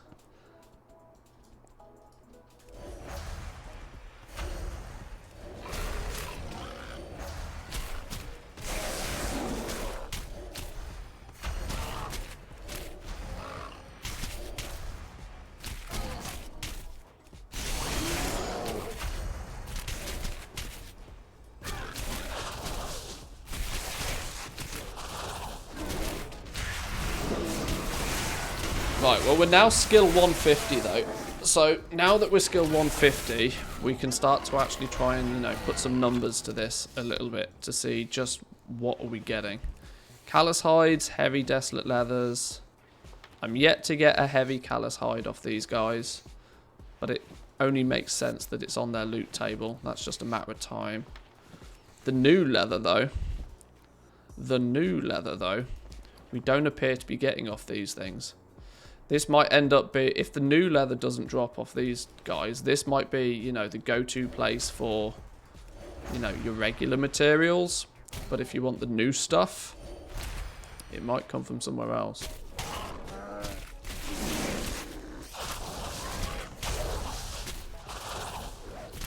But we don't know. It's hard to tell what the drop rate is going to be on the new stuff. Although what I can tell you is that it doesn't require much skinning skill to get the new stuff. As we did get one whilst we were leveling. Been doing skinning PTR on a maxed rank skinner. Haven't found one so far. Found the new flower though. We found one earlier, protogenic pelt, but it wasn't off these dudes. They might not have it on their drop table. These guys, because they're because they appear to hyper. These guys might be in place just purely to keep the economy afloat. If you want the new stuff though, you might have to run around and get it.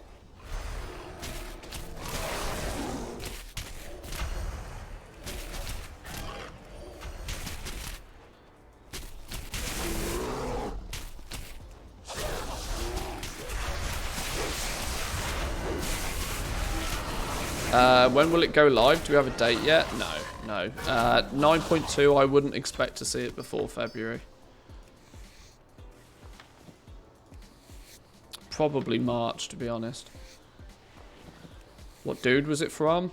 I'm going to be honest, I can't remember. Because I didn't realise that, you know, I didn't note to pay attention to it. I assumed that, you know, they'd drop like candy, but not the case.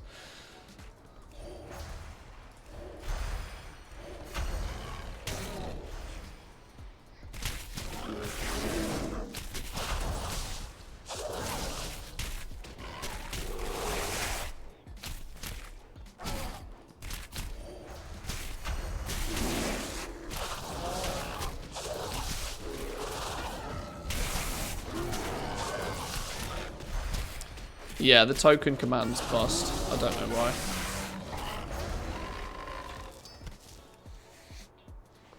I can't loot that.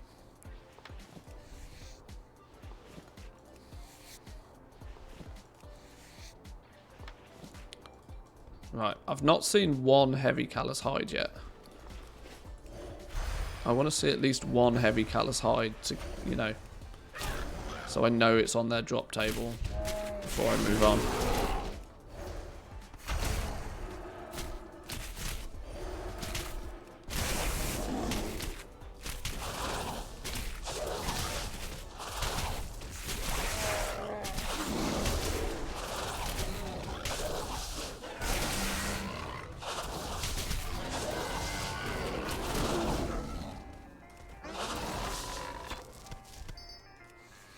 Doing alright for proto flesh though. The new meat drops off these dudes. That's what we can confirm. Another heavy desolate leather.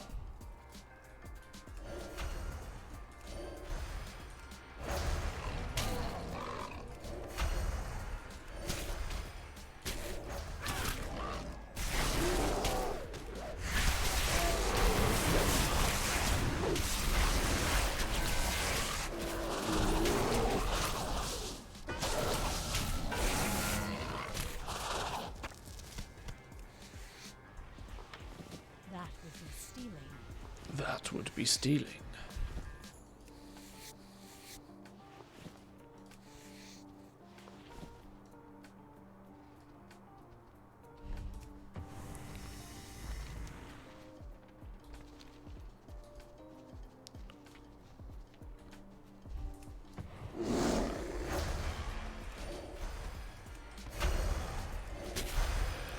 Considering these things are not even hostile to you, I would not be surprised to see this place hot fixed before it goes live.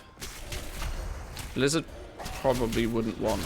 Oh, I don't know. Maybe they would. I don't know. Does this feel too overpowered? It feels pretty. If these guys drop heavy callous hide as well, then it might feel a bit overpowered.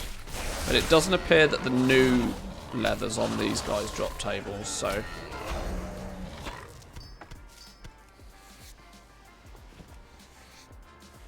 And we've been max skill for a little while now. 2 callous hides.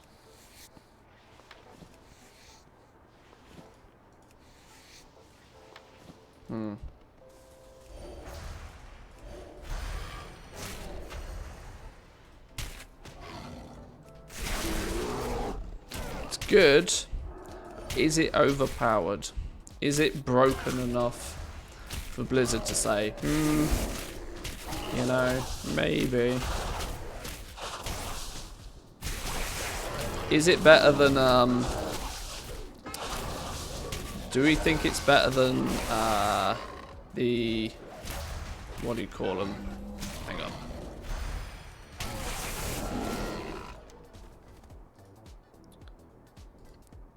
Is it better than these dudes?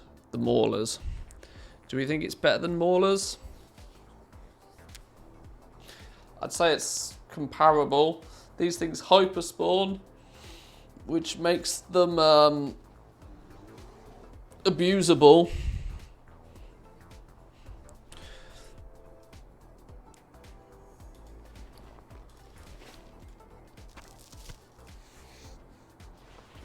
I can't loot that. There's our first heavy callous hide. Heavy callous hide is on the drop table for these dudes. The new leather is not though.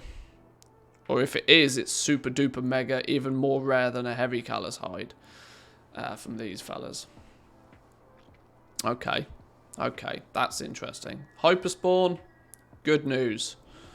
No, or apparently no existing, no new leather. Maybe not so good news. Well, it's a spot to be aware of. I'll leave it on the map there so you guys can pay reference to it. I'm gonna go grab a drink real quick, and then we'll go and we'll explore and we'll find another spot. We'll test another zone. I've no idea how we get to these outer places yet. There's lots of exploring to do. I'll be back in 2 though.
Bit double jump and glide.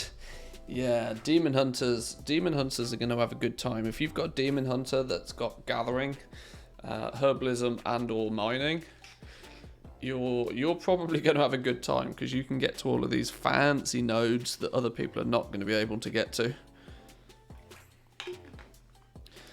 Or Venthyr, I suppose. A Venthyr druid.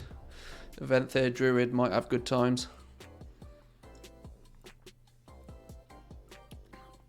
What's the cooldown on the gate thing?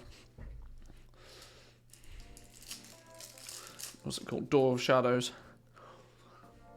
Is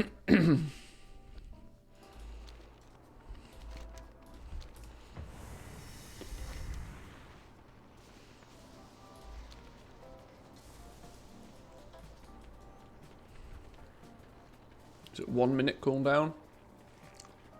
That's probably not too bad if you're running around, but once you get flying, you might need it fast. Oh, I suppose once you get flying, it doesn't matter, does it? Yeah. Durr, idiot.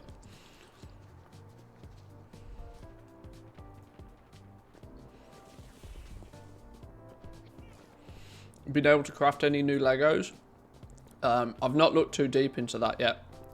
We don't know where the Corthite Crystal 2.0 comes from. So, well, the easy answer is no. Did they confirm that we can fly here? Yes. Yeah, it's confirmed that we'll be able to fly. We kind of know how we do it. It's not easy for me to show you on this character because I haven't unlocked anything yet, but there's the cipher system. These fellas up here somewhere are going to be the guys that unlock it for us. But we have to do a hell of a lot to get there. Don't expect flying anytime soon, let's put it that way. Unless Blizzard changed something.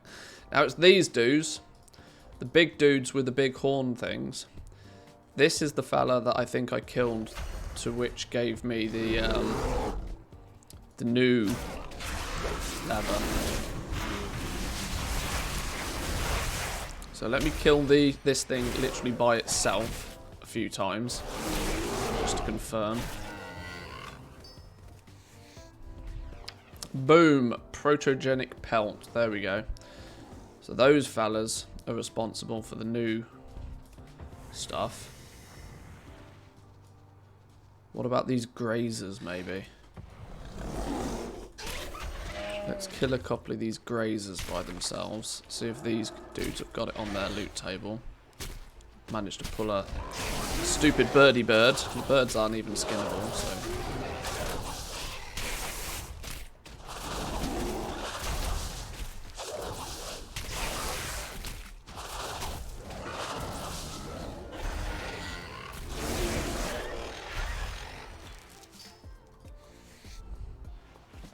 Heavy Desolate. Just regular stuff off those. Is there any more of them we can pull? There's one of these. Grazer. Grazer. I'm not going to pull the big protector yet. Oh, I lost one.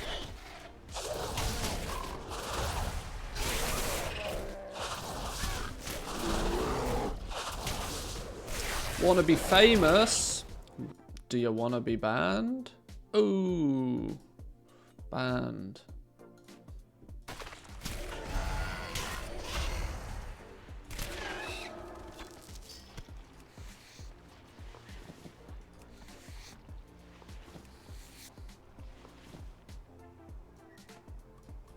Okay, doesn't look like the Grazers have the new leather on their drop table.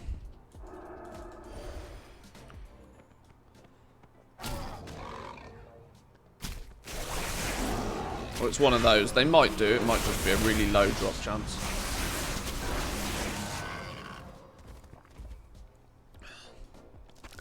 Took a long time to set up the guild bank and it's full already. Damn, you are calm down. That's ridiculous.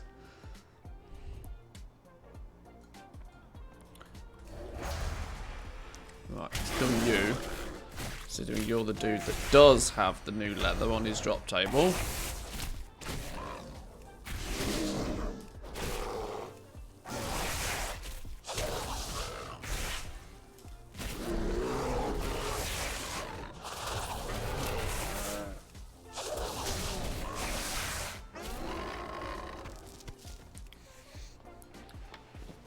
But not that time.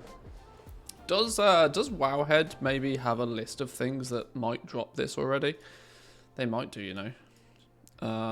If we go PTR and we go, what's it called? Protogenic pelt or something? Protogenic pelt.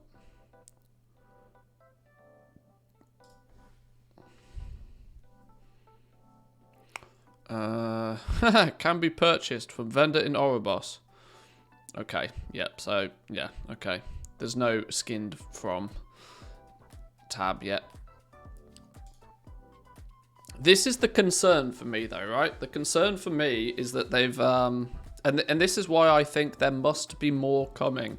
There has to be more coming, because to release a new slew of materials, you would also assume that there's plenty of stuff to use those materials. At the moment, the fact that the new leather is only going to go into 2 optional crafting reagents, being the crafter's marks, a Vantis rune, a contract, and a vestige of eternal when made by leatherworkers. There's no, what I would consider, you know, normal regular use for this material. Yeah, I mean, it just goes into fancy stuff. I mean, you can argue that, you know, it's the crafter's marks that makes the new gear, but you would still expect something to be made from it by you know, by normal.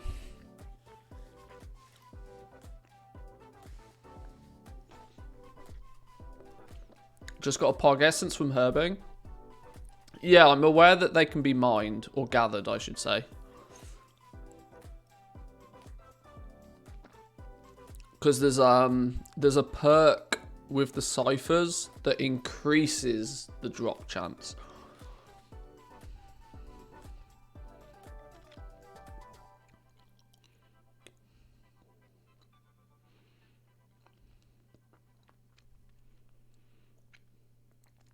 Can I make a rank 7 without the ability to make a rank 6? No. Because a rank 7 is made by taking a rank 4 and using one of these things on it. A Vestige of Eternal. Which gives it +3. So 4 + 3, 7.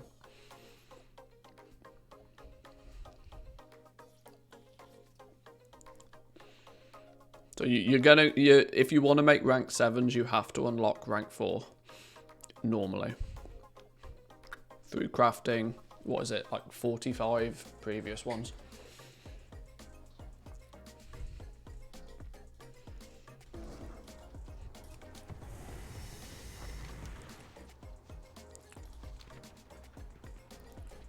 Right, let's run down here. Let's see what's going on down here. There's lots of things down here to kill.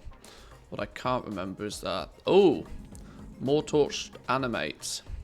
Beasts. Beasts!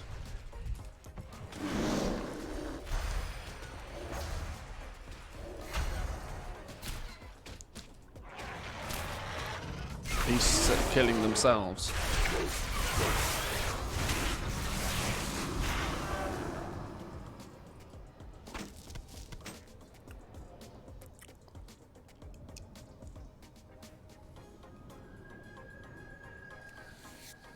Grassland. Grassland. More torched animate.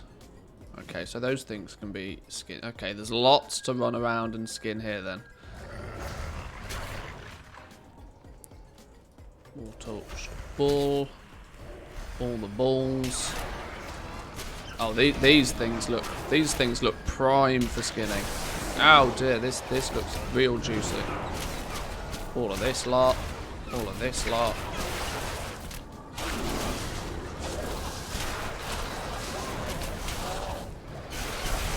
Well, you're going to be a dick about things. We're going to pull them on you.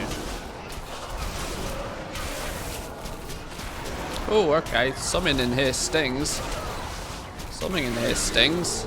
272 tank should not be taking this much damage.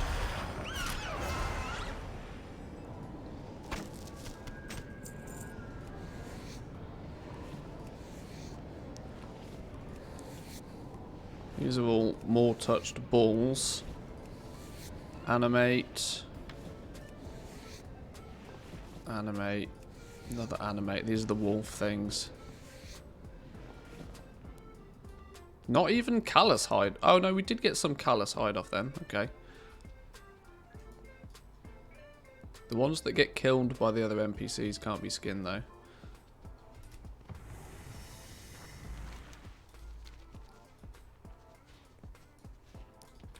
I feel like I'm back in Nighthold with animate. I'll call them wolves then. Bull.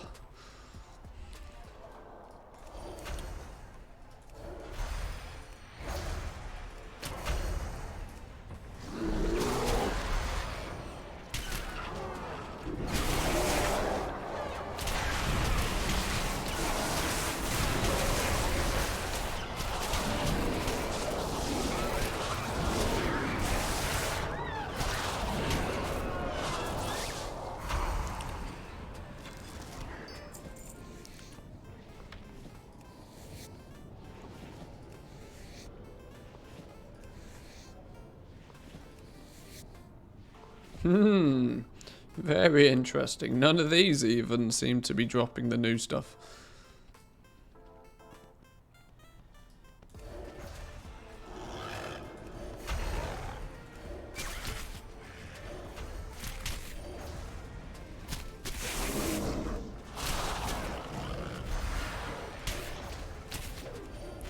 Even though there's lots of things to skin though.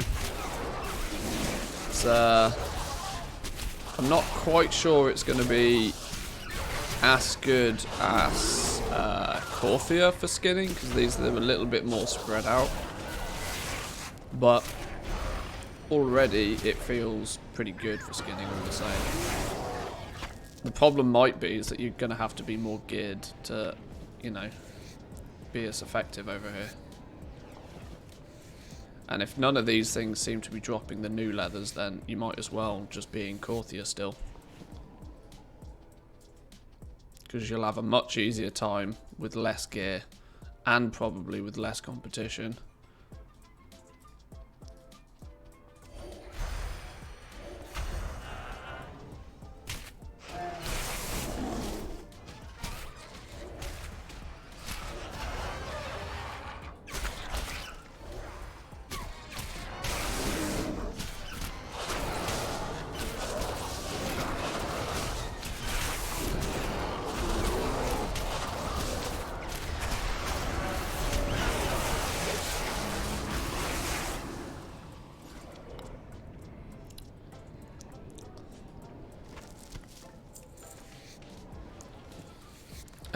Can you see loot tables for the new raid?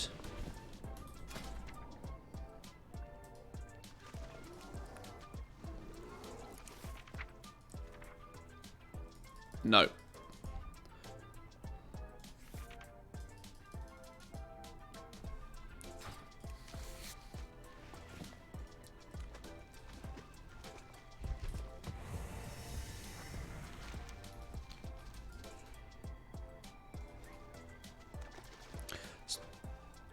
So the only thing I've actually been able to confirm drops the new leather so far is the big versions of these, not the cervid grazers, the big versions.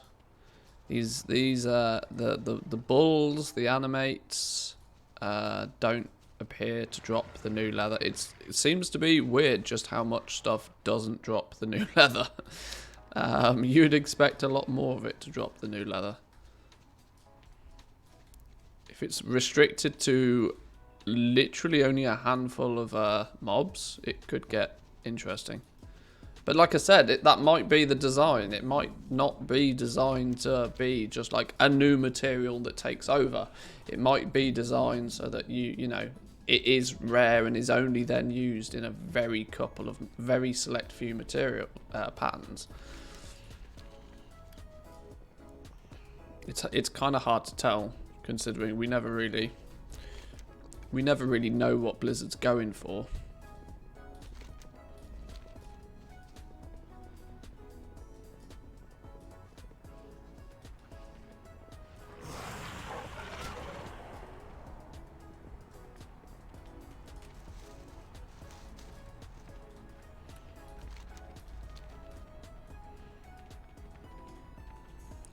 There's no beasts or anything around here. Cheeky nightshade. Yoink.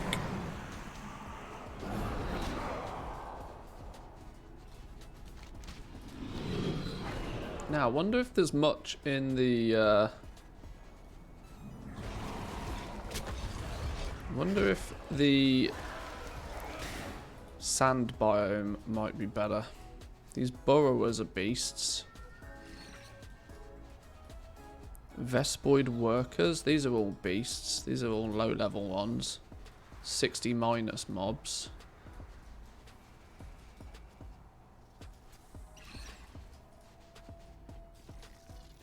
Usually these things can't even be skinned, and if they do, they just give greys.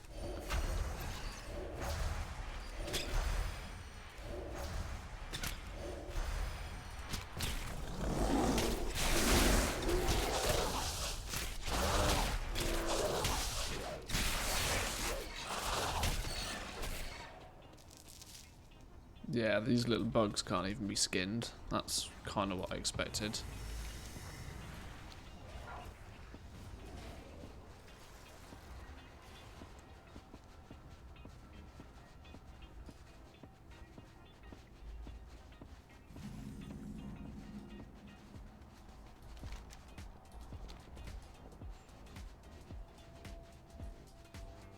I'm going to go by the assumption that anything that has 60 minus as its level is probably not worth paying too much attention to.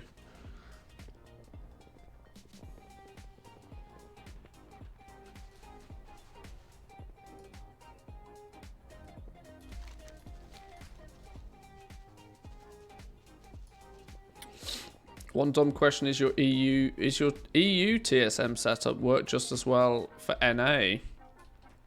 I can't imagine why there'd be any difference. It's set up in a way that is it's what I consider a foundation TSM setup, right? So it will it's good to get you up and running, and it's designed so that you can learn how TSM works. Make a bunch of gold at the same time, and slowly but surely work out, you know, how to customize it and tweak it and tune it to your own liking. By that, it's very simple. It, you know, just lists things based on crafting price. It crafts things based on needing a small amount of profit on every item. Designed to be easy to use to begin with. So there's no, in fact, if anything, it probably works even better on the NA realms, just because of how the realms play out. Please continue with the next stupid question. Right, this little section though, these ravenous cervids, these dudes must be good for new leathers, right? This looks like a really promising spot. Loads of mobs. Lots of aggro to be had on these.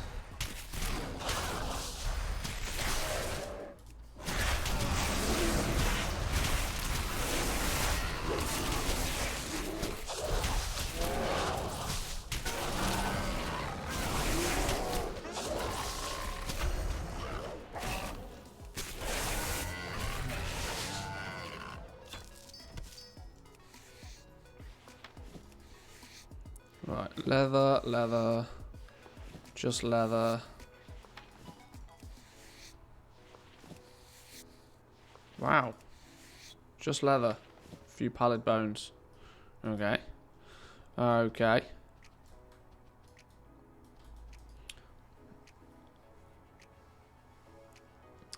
I've seen people put one item on the auction house, for example, 30 items are 30 gold, and then they'll put one item for 10 gold. Does that mess up TSM? It depends what you mean by mess up TSM. Now, Trade School Master, you know, the operations are rules, and because they're rules, Trade School Master will always follow the rules that you've given it.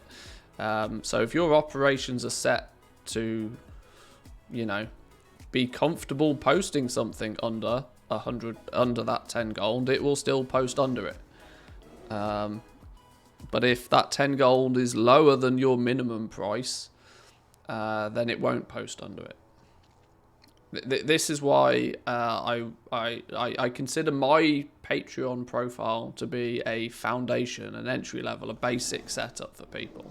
I would then, you know, suggest people spend a bit of time learning how Trade School Master works, to, you know, tweak it and tune it to how they prefer to use it.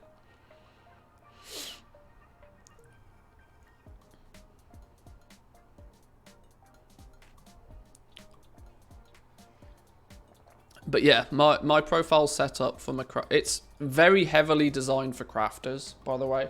My Patreon, my TSM Patreon setup is very heavily designed towards crafters, but it's also designed with the mindset that you'll only ever post things for more than what it cost you to make them. So you kind of can't lose.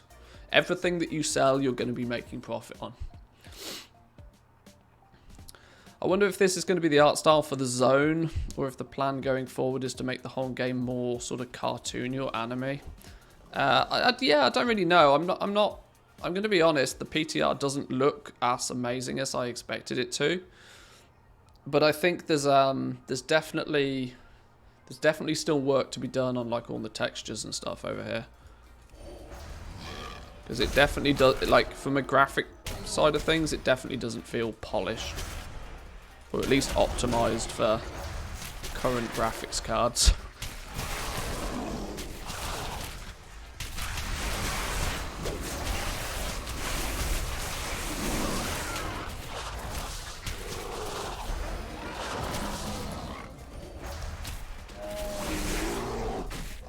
Yeah, the colors are very like super bright, but maybe it's just because our eyes are so used to being in flipping Corthia, which is just all grey and brown and dark and gloomy. You know, a bit of sunlight and we're all like vampires. We're like, ah, where's my World of Warcraft dark mode? Oh, heavy callus hide off that dude.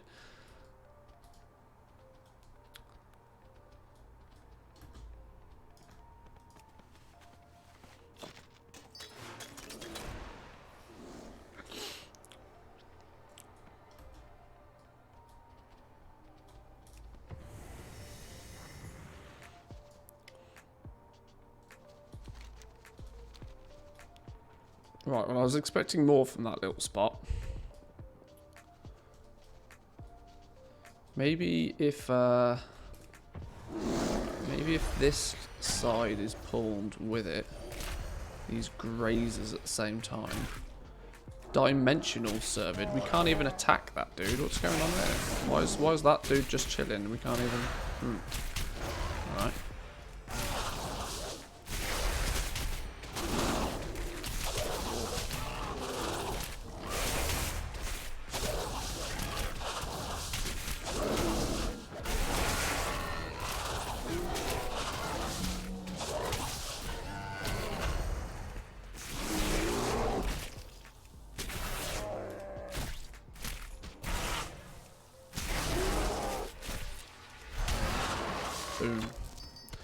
Proto flesh.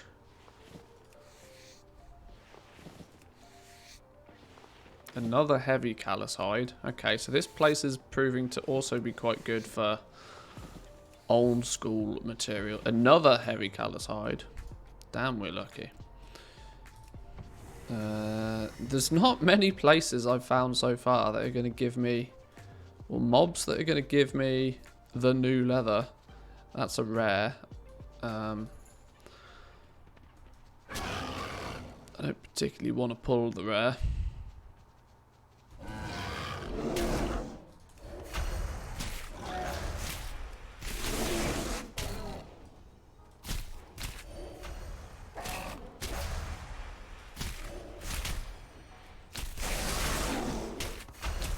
Pull everything else minus the rare.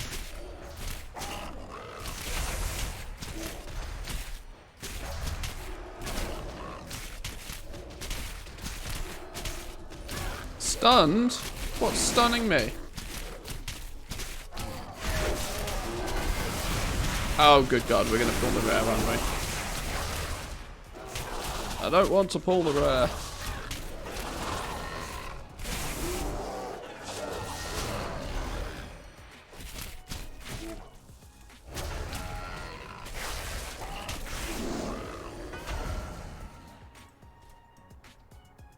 We survived. Right, the ravenous dude, the big dude, nothing special. There really doesn't seem to be a lot of mobs that are gonna drop me the new leather. Not in the lush biome anyway.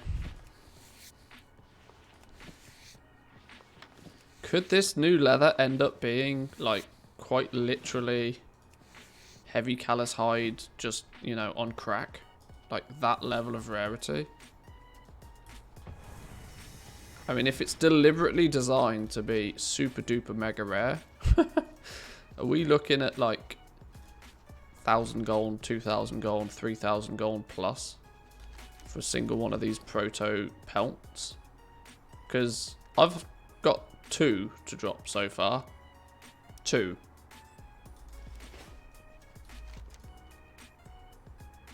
And how long have we been out here skinning for? I mean, a good hour or so, I would say, right? I know we've had a bit of downtime, a bit of, you know, but 2.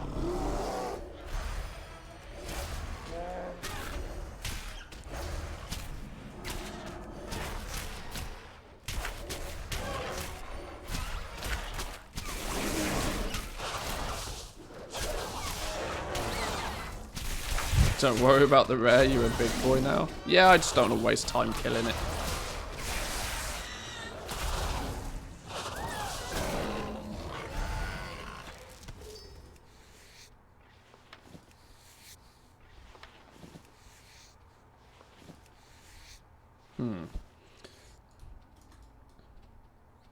The only other thought is that, well, maybe the loot tables for these things are just, you know, not actually implemented properly yet. Hence, you know, they've put all of the materials on vendors and stuff for people to test the crafting, but I mean that does tend to lean into my theory that this zone is still very early days development.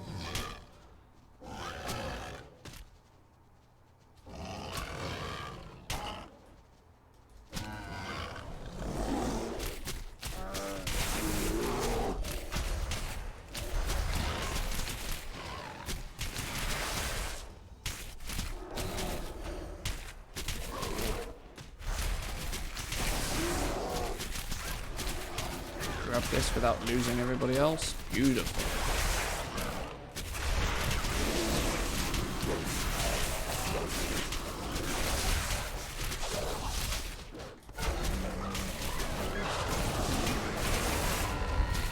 Yeah, I mean the fact that we can't even we can't to be fair though, the legendary side of things tends to be something that comes quite late in the development of the patches. One of my thoughts about 9.2 so far, I have my concerns about patch 9.2. I worry that it might end up being hyped. Oh, there's another proto pelt. Another proto pelt. That was... Now, I really wish I paid attention to which dude that was off then.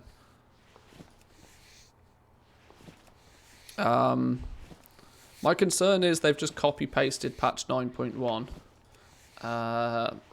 And the issue I have with that is that with them making Zereth Mortis feel very optional, that the risk you take with making a zone incredibly optional is it has to also be incredibly fun. Now, otherwise nobody does it, right? This is why they use the carrot on the stick of rewards, player power, is to make people do the content when it's not necessarily fun to do, but you get a reward out of doing it. Zereth Mortis, there's, at least from what we see so far, almost no reason for anybody to come out here from a player power perspective. It's not going to help you do better in the raids. It's not going to help you do better in your Mythic Plus. It's not going to help you do better in PvP. Meaning that a lot of people will choose not to do it. And have the ability to choose to not do it. The concern is it then means that the content that they do choose to do, the raid, dungeons, PvP, is going to have to be really good. There's lots of pets and mounts out here. That's true. There's lots of things for collectors and the casual player base to delve into. But I do worry that it's a nice-ish looking zone. It's a relatively nicely put together zone. There's still work to do on the textures and the graphics out here. But that's just a scenery thing. The zone itself, I think, could end up being quite good. I just can't help but feel it's something to just keep people occupied whilst they continue on with patch 10.0, is how it looks to me.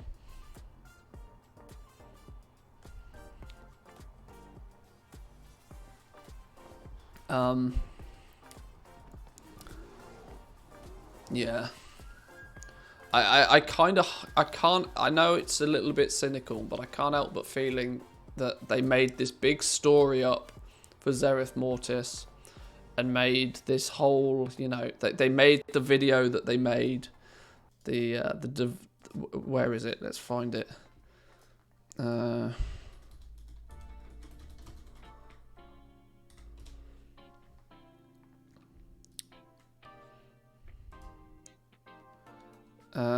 I can't help but feel that they made this fancy video about it to try and paint a story, when in reality they know full well that it's just a filler. It's a filler zone, is how it feels at the moment. It feels like a filler zone, even more so, unfortunately, than Korthia. But it could still be super half-cooked at this point. I don't know. But the fact that this is the only thing they've really spoke about publicly, apart from like blue posts and patch notes and stuff, the actual only marketing side of things they've done for this, a developer preview, and that was a read the script video as well. Yeah, this was very read the script. It was read this and make it, say this. It was a PR piece. Yeah.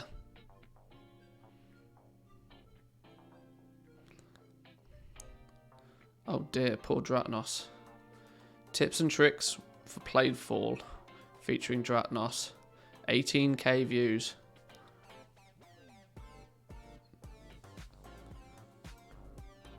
Ouch. Has the World of Warcraft channel only got 1.5 million subs? Oh my days.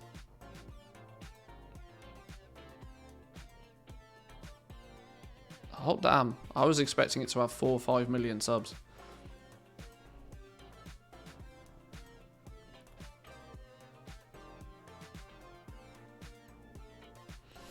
Raider slash mini goal maker. Kind of like the idea of the fact having to do stuff for power level translates to me not being able to do my goal tunes as I have to be on main for raid.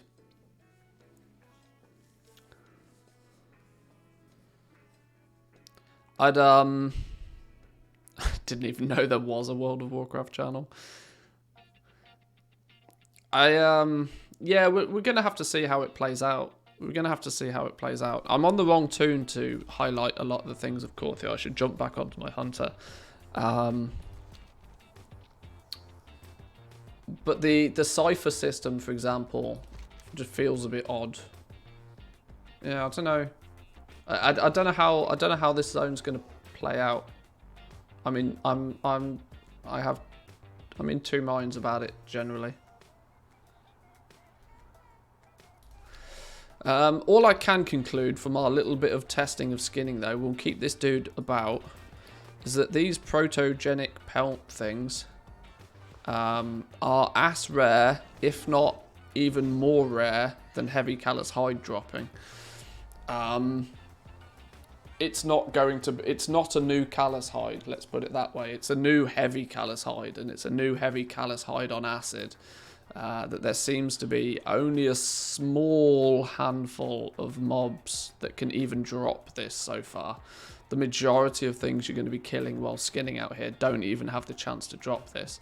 The big spiky horny dudes, these ravenous cervids, seem to be ones that can. But most other little mobs, not so much.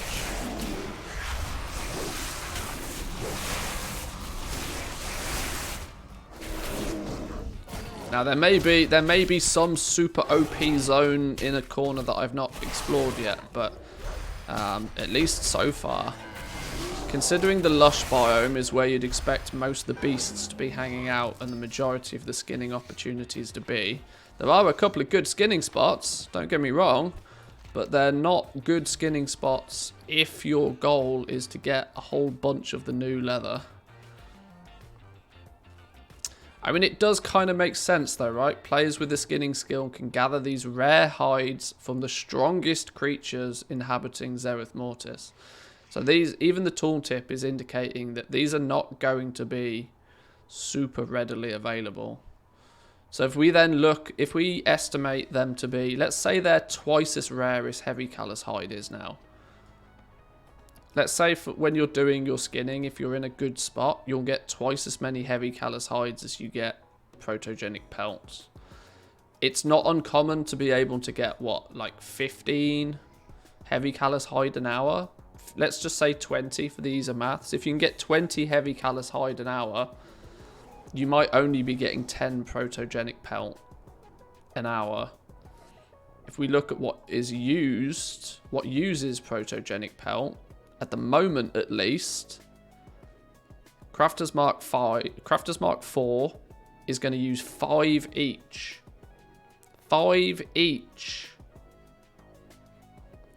But with heavy calluses, you can make them from callous hide as well if needed. So they're not really the same. Yeah, that's true. That's also true. 5 of these each to make a single piece of catch-up gear. Let's say you're only getting 10 of these proto pelt an hour. That's gonna make these real expensive. 2k a piece for these protogenic pelts wouldn't surprise me. 2,000 gold a piece wouldn't be outrageous, I don't think, at the beginning. To then need 20 of them, sorry, for this, you're looking at 40k crafting cost for your 262 just from here, before you take into consideration how much these things are going to be. These could be 5k a piece if these things are rare, although these might end up dropping more frequently than these flipping things at this point. Nobody will pay that much for gear. Lies. Massive lies.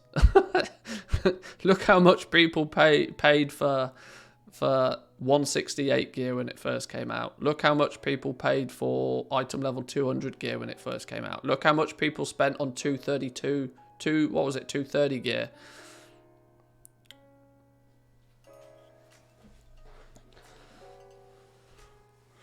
New leather can be targeted by skinning specific mobs, or doesn't this mean that they'll be targeted farmed if it gets too expensive? Well, like I said, from what I can gather so far, there's really not that many mobs that actually even have the chance to drop them. Because yeah, like I said, I've got 3 so far. And even the tooltip says, from the strongest creatures inhabiting Zereth Mortis. Regular mobs, it's not on their loot table. And the likelihood is you probably, if the spawning of the mobs that does drop it is linked to the spawn of everything else in the zone, you can't just focus one and wait for it to respawn. You'll still have to be killing everything.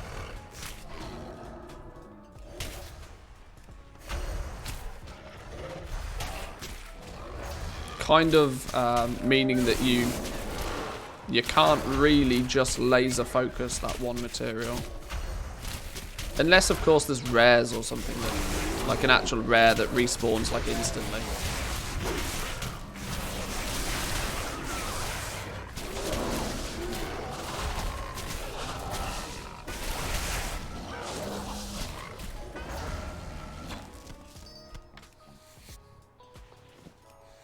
I'm still getting 15k plus for some 230 gear.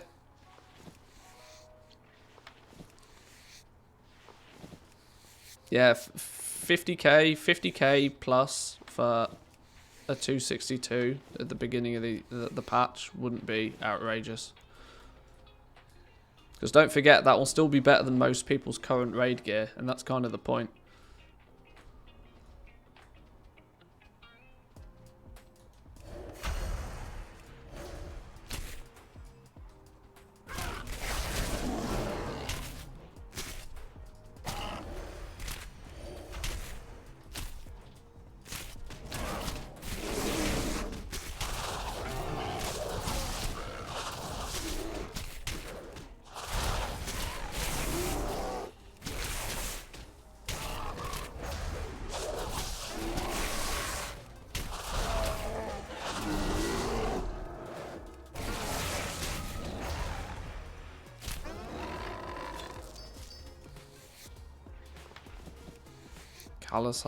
Callous hide, desolate leather, heavy desolate leather. So there we go. It was only now that we've cleared out the rest that these 2 things have spawned. These are the 2 things that I think does have it on their drop table. The ravenous ones.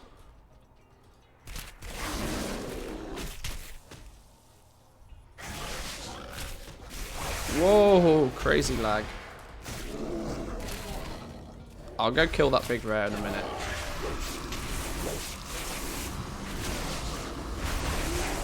Let's just pew these real quick. I might have 272 gear on at the moment, but Guardian Druid be slow on the DPS. Desolate leather. Desolate leather. Even those dudes, okay. Even those dudes don't seem to have a particularly high drop chance.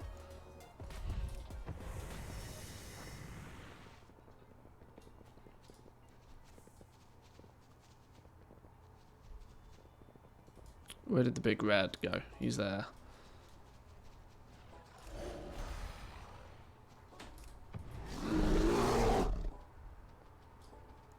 How much health has he got? 1.2 mil. Right, this could take a while.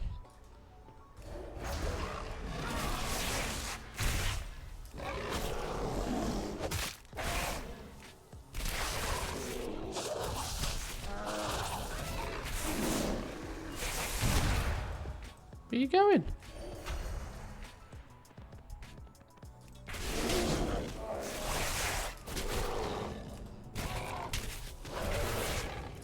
Oh, here's to hoping this dude doesn't have any health regen ability. If he does, there's no way I'm soloing this dude.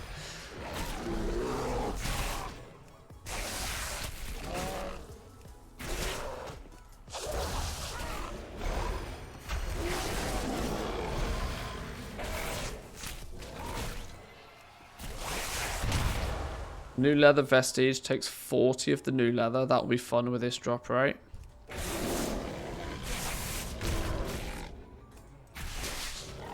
This is my thoughts. This is my thoughts. This could be an attempt to make, you know, 200,000-300,000 gold rank 7 legendaries again.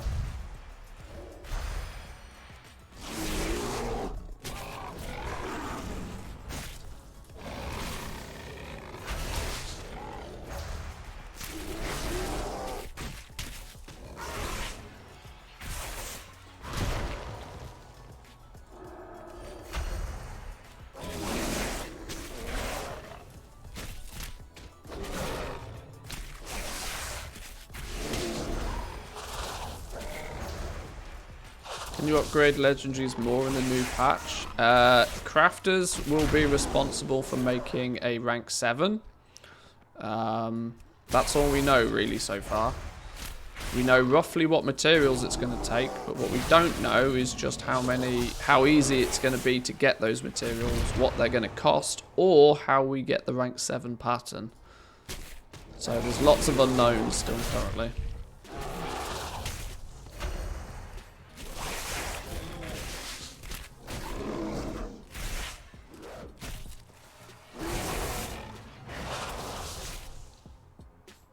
Now, let's not forget, this is not like a, you know, let's not take this 1 hour of testing on Zereth Mortis to dictate exactly how we play the game, but by my understanding of how this game works, generally speaking, I'm going to go out on a limb and say that these new leathers are going to be, if things stay the same, they're going to be pretty rare. They're going to be twice the price of Callous Hide at least. At least.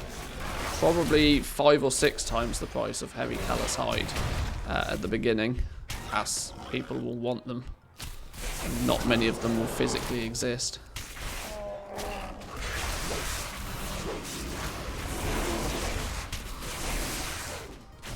So is it good to start leveling it up now before?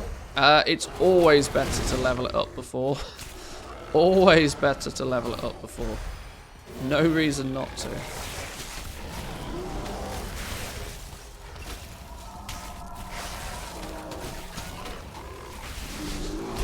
Haha! A troll mage. Here's to hope he doesn't troll me by also being skinning.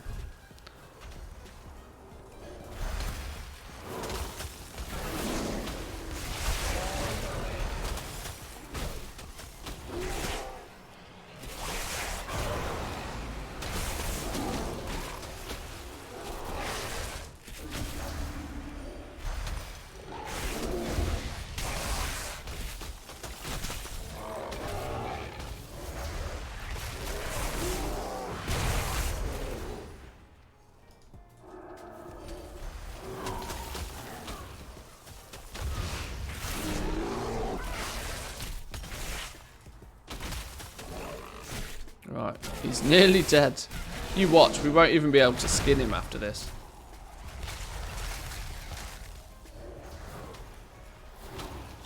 Let's get this thing out of the way while it's here. While we wait for the mage to do his thing.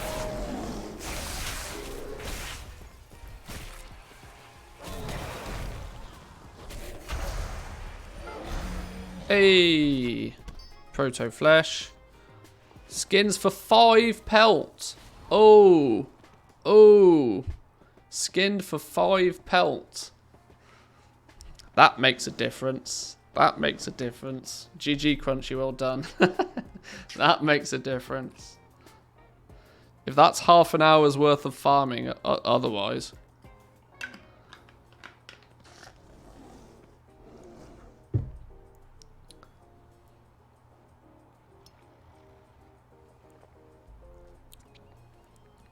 Drops from the rarest, yeah.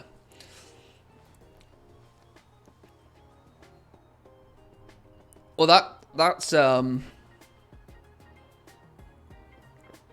could oh god, there'll be wars over that. Like, there'll be wars over those rares then. Because you imagine those proto pelts are 2k a piece. I mean, that's just dropped 10k. If it ends up being that way.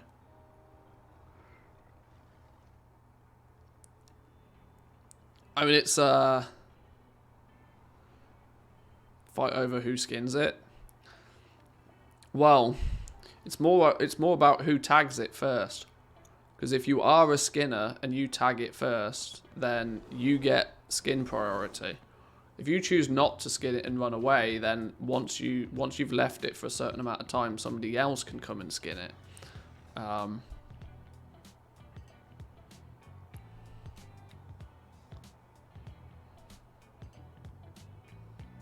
And also, let's not forget, you can skin something before somebody else has looted it. You don't need to wait for it to be looted first anymore. The skinning mechanics are really dodgy. But what if there were multiple skinners who tagged it? It goes down to who tagged it first. This is the point, right? It's going to be all about who can tag that mob first.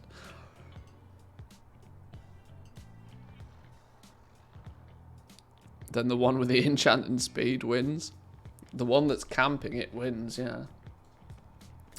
That's quite interesting though. That through regular ass skinning, you're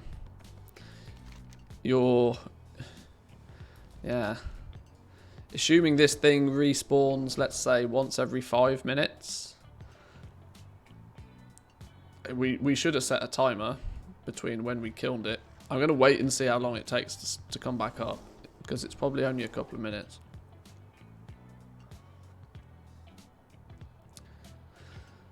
Somebody with a zone AoE will probably tag it first. Yeah.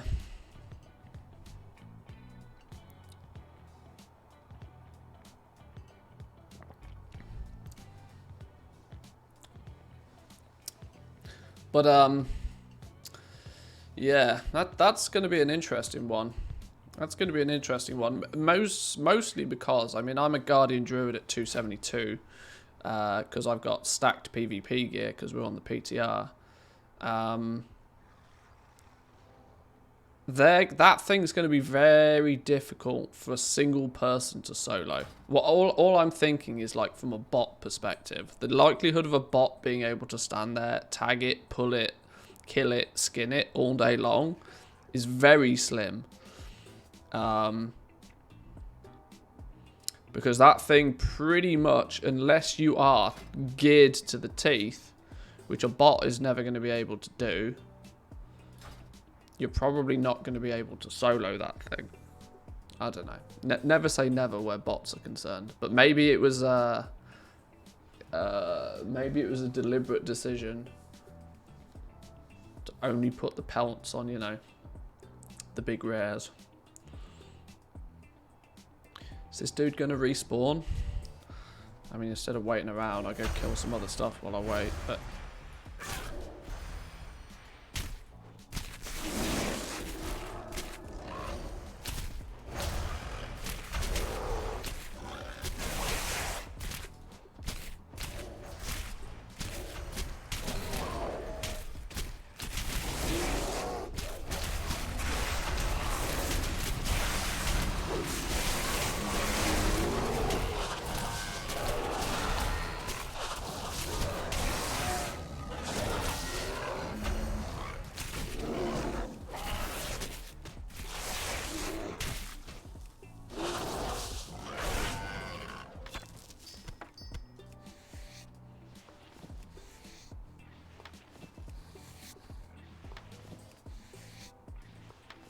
That would be stealing.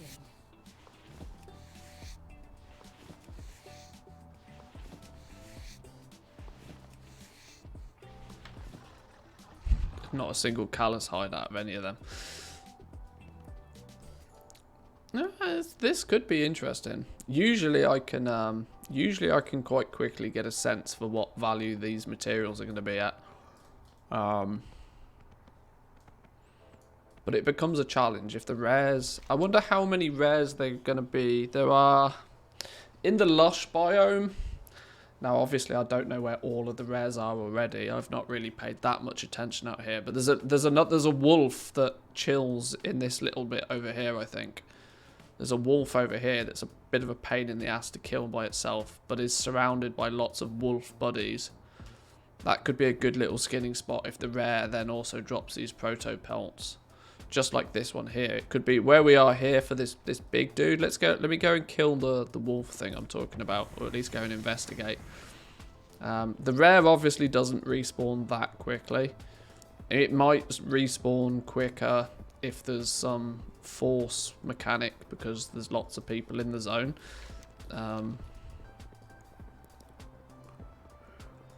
These dudes, these protector dudes, these also had the proto pelt on them.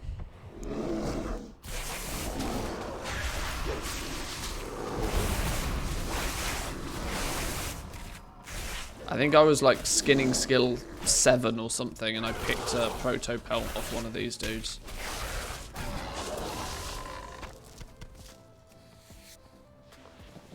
Not that time. Was it maybe this one? The Von Batten Matreon. Oh, I don't know now. Either way, all I can conclude is that these new pelts are going to be expensive because they definitely do not drop like candy. By some simple skinning, they drop less frequently than heavy callous hide. So that should kind of give you a hint.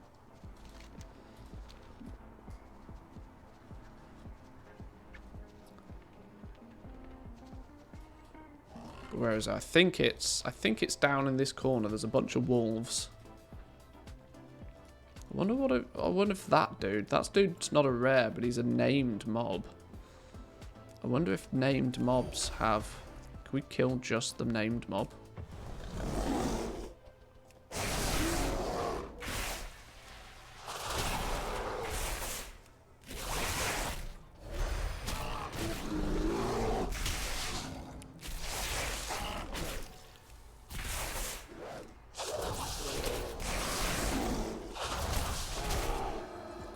If the way to do it is to just target named mobs or very specific mobs, that will also have a knock-on effect to the value of the rest of the materials. I should probably use Berserk on these things, shouldn't I?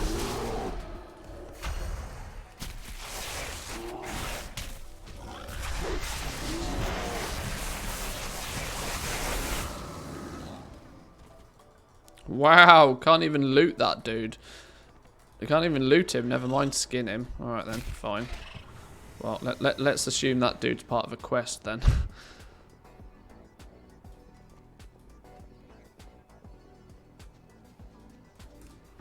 Alright, this little area I'm interested in, because there's all these wolves, which we've already worked out probably don't drop anything interesting themselves. But there's a rare that kicks around the back here as well.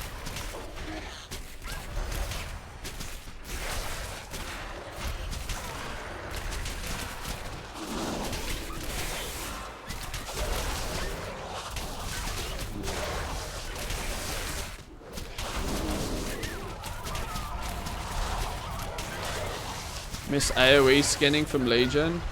There's lots of things people miss from Legion nowadays.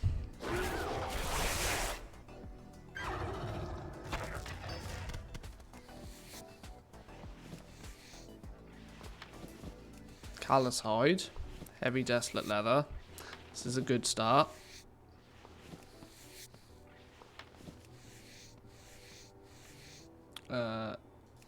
Crazy lag.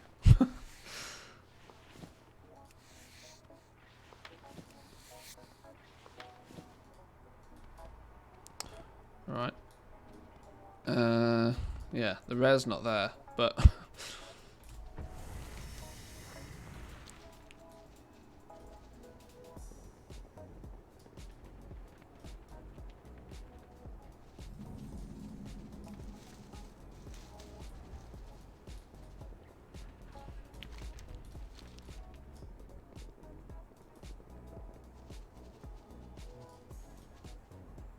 Rune fur. Another named mob. The last one of those we killed couldn't even be skinned.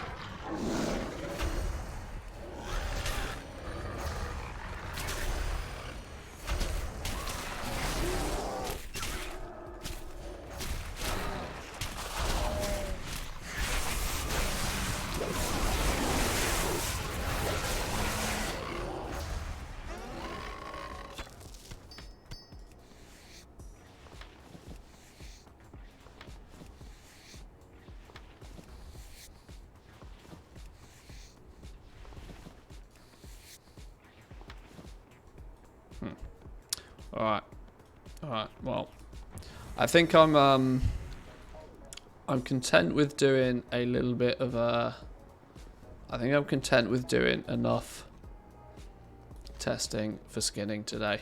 I don't want to spend the whole stream skinning. We can revisit skinning a little bit, you know, later on down the line. It's safe to say that you can skin a lot of stuff out here. Leatherworkers are going to have a good time. Assuming there's plenty of people out here, of course. I do kind of think that based on gear, it would be much easier for people to continue skinning wherever it is they're already skinning. I mean, Korthia's really good for skinning, and you can just AoE the shit out of everything now. I will see to it. Korthia might still end up being a better place to do skinning, just, you know, regularly. But I mean, if you're after the bonus pelts,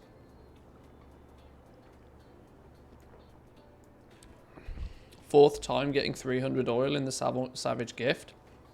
I don't think you get oil if you haven't unlocked the shipyard bit. Brilliant Scarlet Ruby has 0 stats. Hey, Scaling's gone mad. Scaling's gone mad. We'll leave this dude here, though. We'll leave this dude here on the PTR. He can be our skinner dude for testing. We don't really need to do too much with this dude. I'm going to take a quick break for 2 minutes, boys and girls. We'll log on to the Hunter. We'll go do some campaign. There's 2 more chapters, I think, of the campaign unlocked on the PTR. I want to see if we can get enough done on that character to really start to explore things properly. So we'll jump on here for a minute. But I'll be back in 2 minutes, boys and girls.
Alrighty. It's been a while since I've been on this character, at least on the PTR. We still have Wormy Dude. Hey, hang on. Where's second Wormy Dude? There we go. Double worm action. We should, in theory, now be able to continue the campaign a little bit. We've at least explored nearly everything on this character. I've not been logging on to do daily quests and things, unfortunately, but...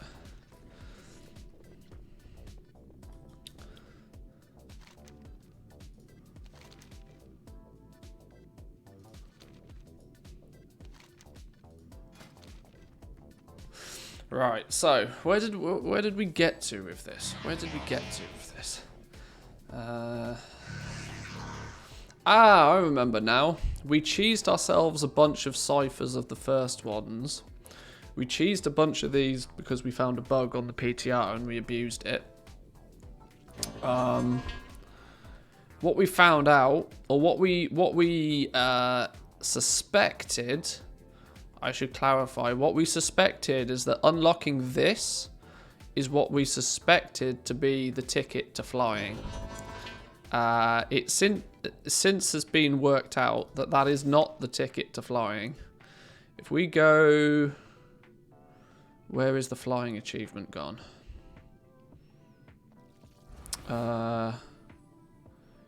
Shout out to Mr. GM on this. For realising this situation. Where's it gone? Yeah, here we go. Ciphers are the first one. Complete each of the ciphers listed below. Or see, now they've even changed the way that these are wrote, right? All ciphers, all ciphers, all ciphers, all ciphers unlock flying, and the schematic to make the pale regal cervid, which is the specific mount. But all, right? So we originally thought that you just unlock these top ones and boom, hey presto, you have flying. Nope. Well, welcome to the world of time-gated flying, boys and girls. You need to unlock all of these. All of them. All of them. Which is gross. Which is quite literally gross. So only now, because I've unlocked this one. Or is that true though? No, I don't think that's true. Oh, now I really don't know. Because we've got the achievement for us says all material ciphers, metrial ciphers. Now we don't actually have them all. We don't have them all, do we? Because we don't have this one. Yet it's still given us the credit to say that we do.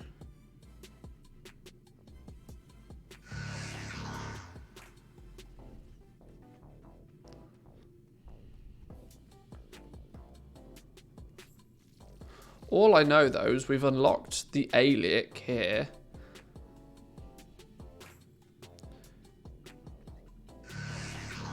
Understanding.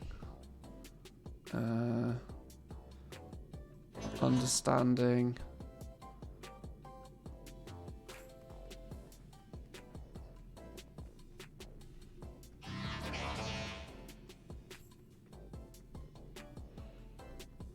Ooh, that's really confusing, that is.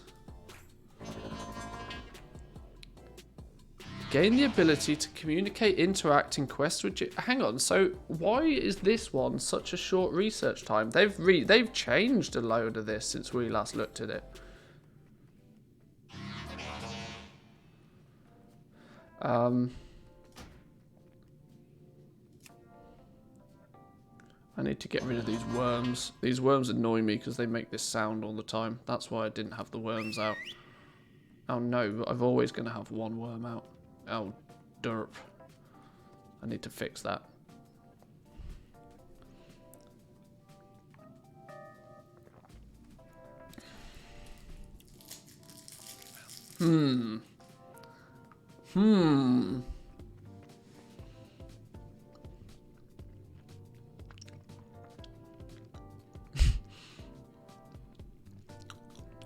I'll tuck it back in, shall I?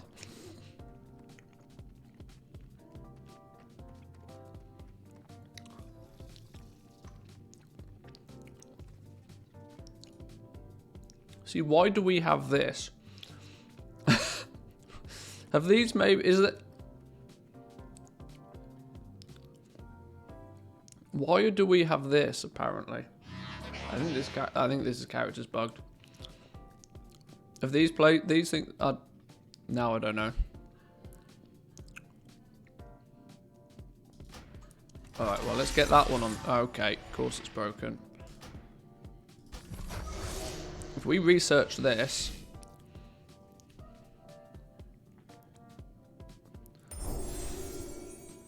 Right. Now what does that do to this achievement? Nothing.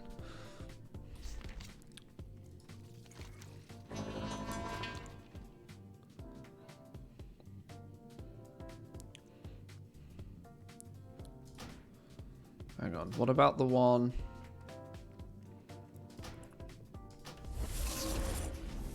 You can still only have one researching at a time. Can we have one researching from each row though? Okay, so you can have one on the go in each row apparently.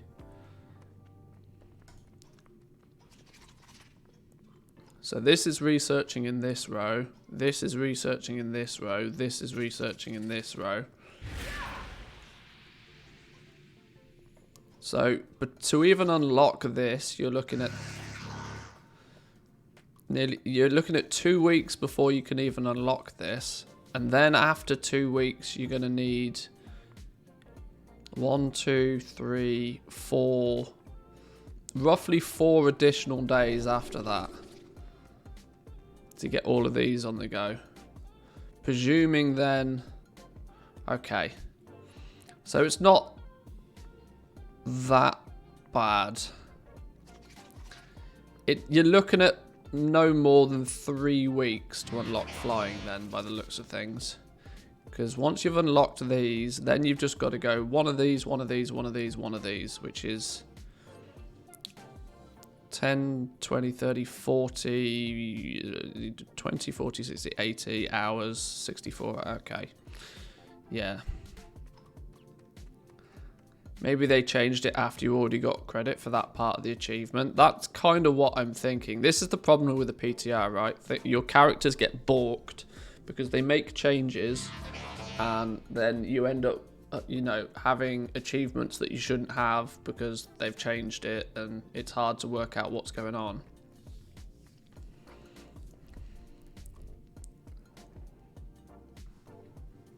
But let me do a quick TLDR on what this Cypher Research Console is then. This is basically your character progression system for Zereth Mortis. You have this little dude, Coco Pops. What's his actual name? Poco Pock, I think is his name. I call him Coco Pops. This is your little dude that runs around and you can do some fancy stuff with you. Each one of these is controlling core systems, console upgrades, wildlife control, and then Coco Pops upgrades. You need to tick every single one of these boxes at least once to get flying, which will be what people are looking to get. But they do, let's just go through some of them then very quickly. Coco Pops will interact with Echo Giro, granting you increased movement speed, increased resources when gathering, or reduce enemy detection range. So it's by the time you've unlocked everything, you're just going to be super powerful and you're going to run around and crush things. But you can interact with the caches of creation puzzles, seek out and mark nearby caches. Yeah, this is not alt-friendly, really. Mainly because every single one of these things has a research time of about 18 hours in most cases. The main ones to go from here to here is like literally a day. This one though, 6 days, 17 hours remaining. 6 days, 18 hours to research this thing. So this is your main time gating. It's going to take you 2 weeks to unlock this final row before you can start working on these.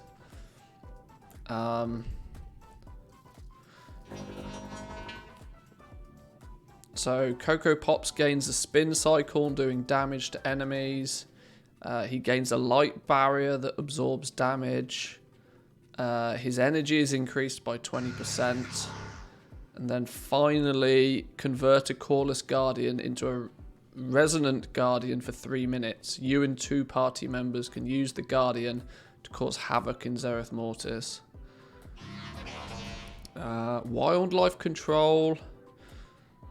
You've got increased damage and health for Resonant Automa. Just a flat 5% physical damage, 10% health buff. Reduces the cooldown of the Resonant Automa abilities by 20%.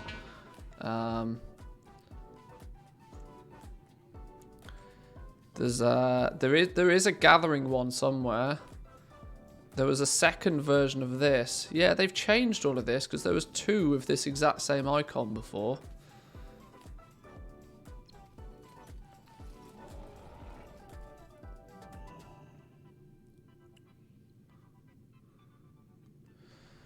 Enhancement consoles now generate their enhancements in crystal format, which can be added to the crystal sockets. We haven't got the new gear out here.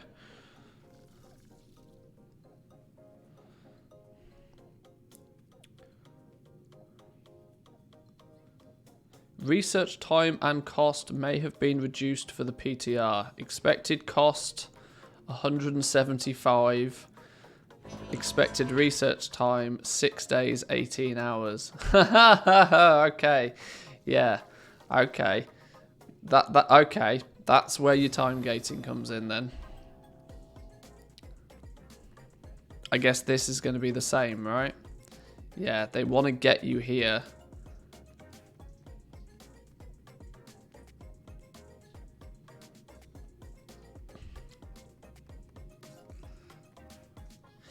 This entire cipher system does feel very much like, you know, you'll do it once on a main and then you won't care.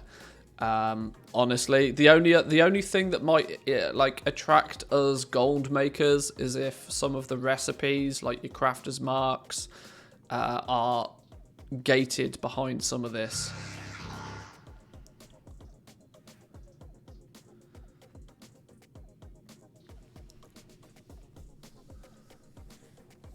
Please tell me that's not in some remote place we have to go all the time.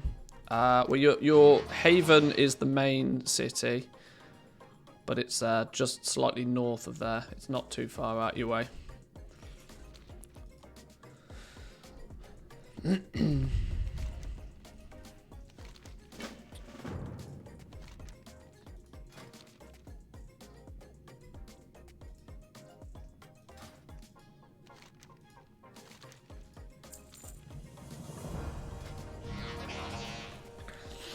Okay, well, I guess I'll come back in 6 days before I can properly test this then, Blizzard, shall I?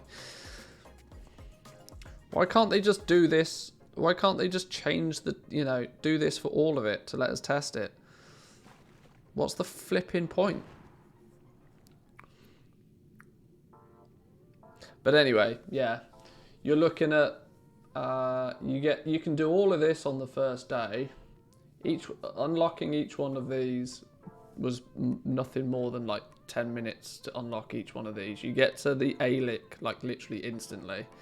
Then you're into the 18 hours each, and you need to unlock one of each one.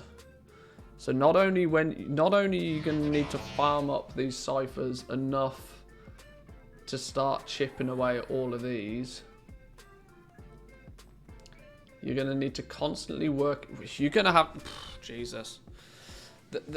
You're looking at probably... My guesstimation looking at this now is you're probably looking at about 3 weeks to unlock flying.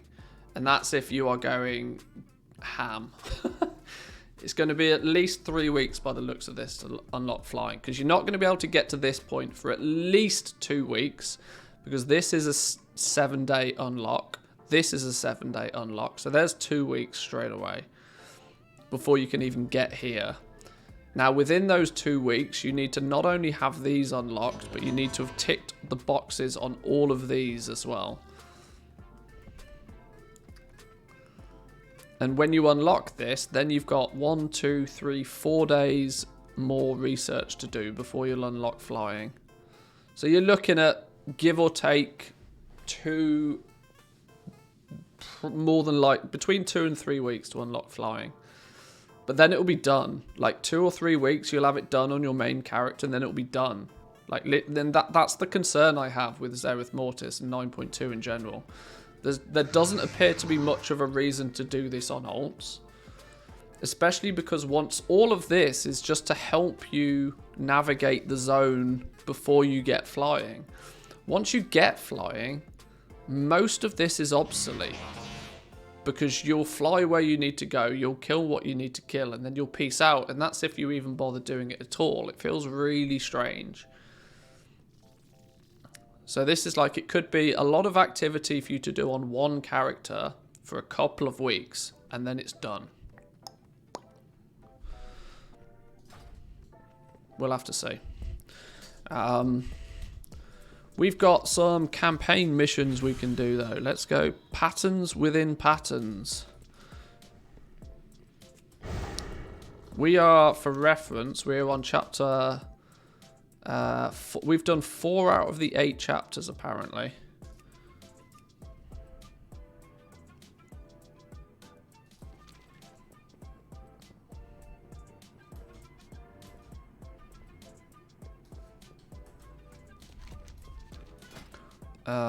What I probably might want to do I still have my speed set equip?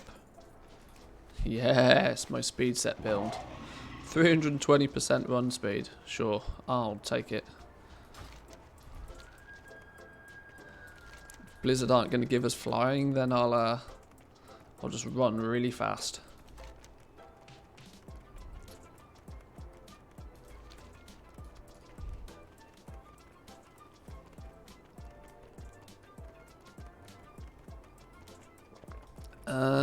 Meet High Lord Bolvar inside the Chamber of First Reflection in Bastion. Oh, okay.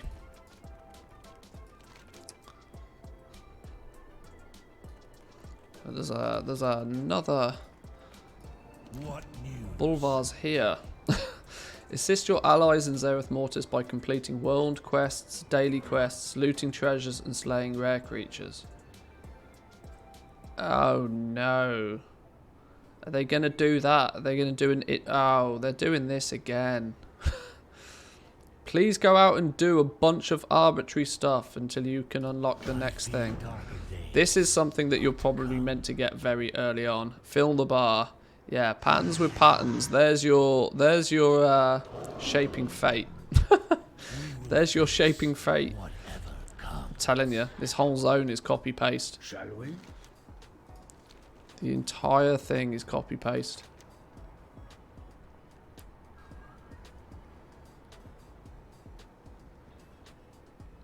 Okay, allies assisted 0%. All right, well let's on that basis then let's head over to Bastion. Where are we meant to be going?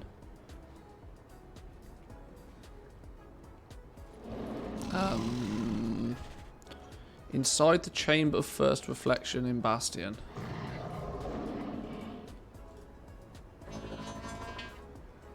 Oh, all the way down here. Okay. Is this going to be balked because we can't fly? Are we going to have another problem on our hands? Because apparently they decided it would be funny to disable flying on the PTR. I don't really know why.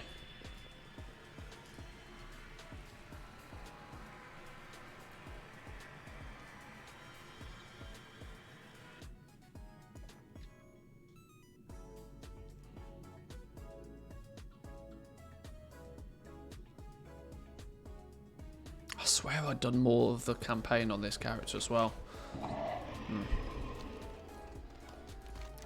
Flight Master, all the way over this way. I'm wondering if it's worth picking up a set of that PvP gear just to go pew pew. At the very least, we can pick up some rings and trinkets and stuff, can't we? As we're here.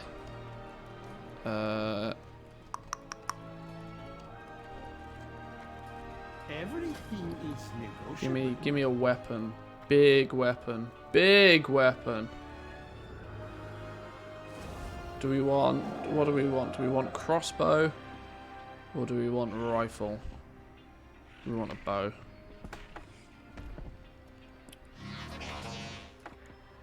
$272 bow. Thank you very much. We also want some trinkets.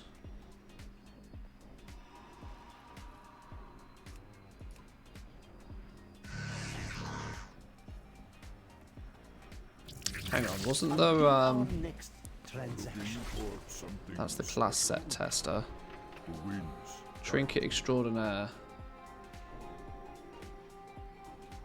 Cosmic gladiator resonator.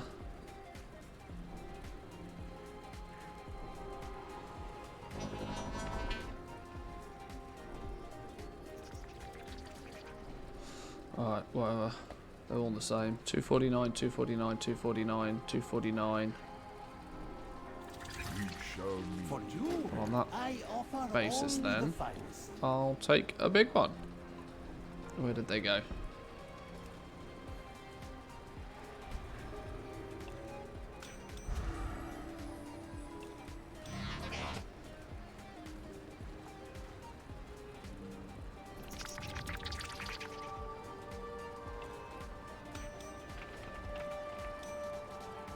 Oh, I can only have one. Of course I can. Alright, that'll do. Right. Now we need to go to Bastion, apparently.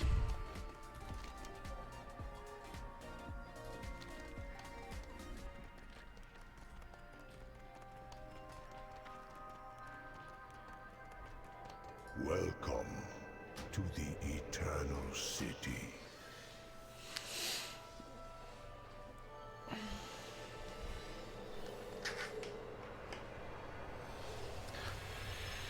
I'm hoping that we'll get to a point with the PTR. Now, Blizzard have already said that this is the last PTR patch update that we'll have this year. It's not going to be until January we'll get another update to the PTR because of, you know, Christmas and that.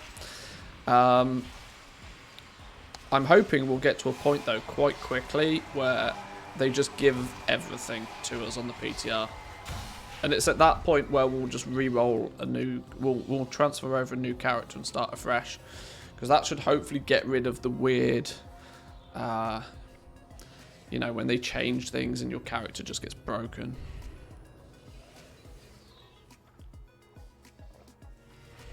Lazy Blizzard with a Christmas excuse. How dare they have time off. See, this is annoying. I would like to just go over there and fly now. And...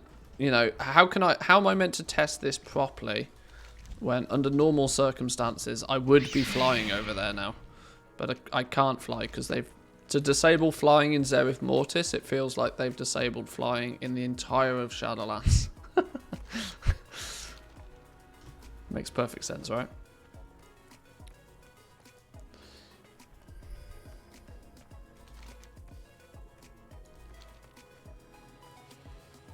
Good thing we're going to the Dragon Isles because the Dragon Bundle's on sale. There's lots of rumours about Dragon Isles being the next expansion. I don't know where those rumours have come from.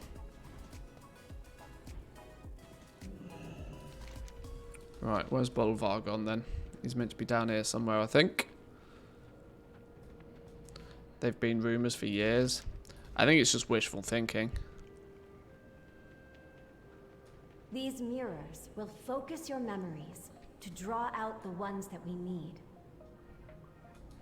This is a perilous undertaking, Kyrian. Domination magic is not easy to overcome.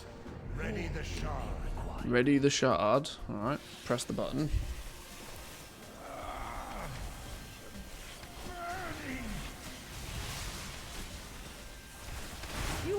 work, Father. I knew you could do it. I will go next. Spreading on Reddit too. I mean, it's if it happens, it happens. I must endure for the legacy of Mograine.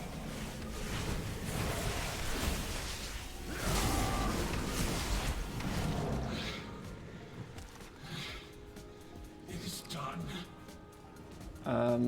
I probably should actually.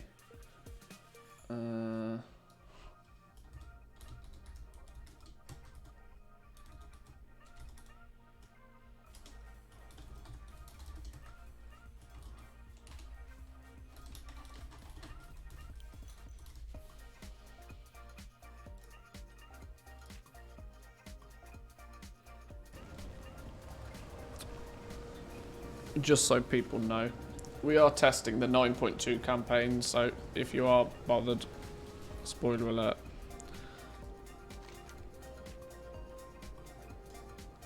Let me go next. Too late.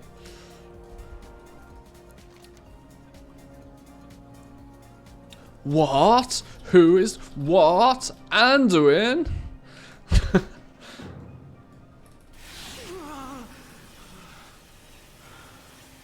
I pray some good can come from all of this. Oh, I'm meant to be clicking a button, of course I am.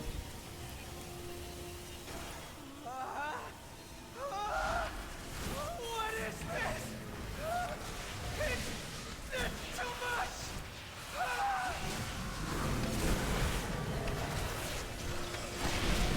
Whoa, way to pull out all of the ads. Jesus.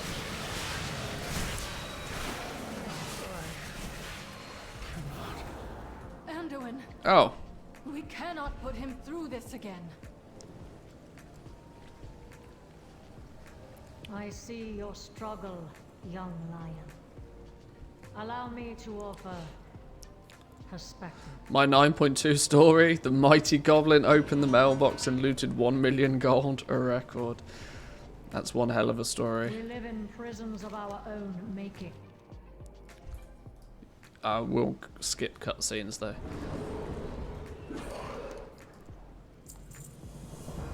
I will try again.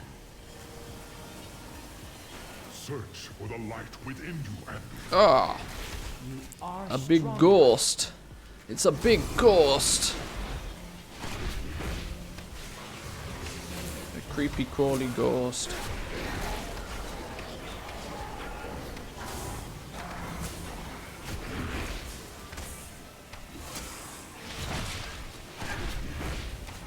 There. I have done all I can. We have no idea when 9.2 is going to be released. My money's on the end of February. Of your suffering, but it is a step. Travel to Torghast. Alright, sure. Jump into the maw from the Ring of Transference optional. Travel to the Rune Carver's Obelette in Torghast. Okay. I like how every campaign is sending us back to Torghast at least once, just to remind people that, you know, it's there. Maybe you should go do it occasionally. You know that Torghast thing that we annoyed you with really early on in the expansion? You can go do it again.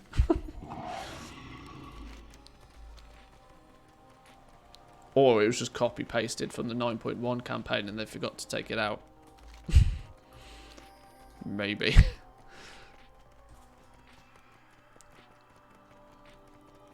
Sometime next year. Well, yeah, I guess that's about as accurate as we can be with a potential release date. So we do kind of have an idea, you know, a little bit.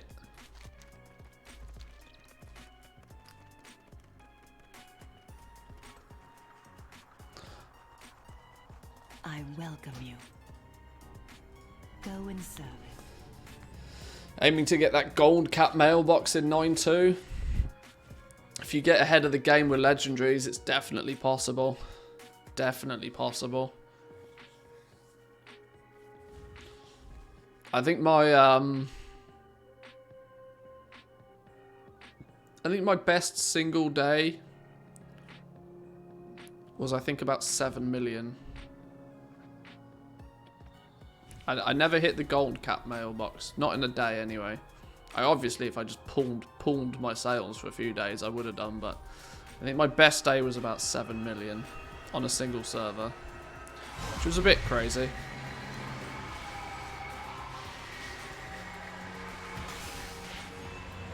Yeah, you then go and compare that to what some of the guys were doing over on the NA realms, pulling like 15, 20 million out of a mailbox on one server. I think Dirty Herbie did a mailbox looting of about 56 million gold in a day. What? Obviously that was, you know, 4 servers or something, but even still, that was an average of over 10 million gold a server. Actually wild. I'm telling you, it's easy mode goal making on the NA realms.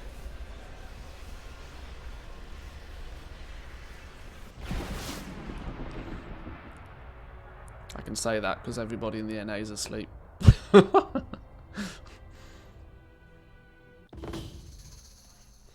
Oh, okay. Sure. Oh, it's turned us up in a what appears to be a special instance version. Okay. Or is it just that everything is lagging? Maybe everything's lagging.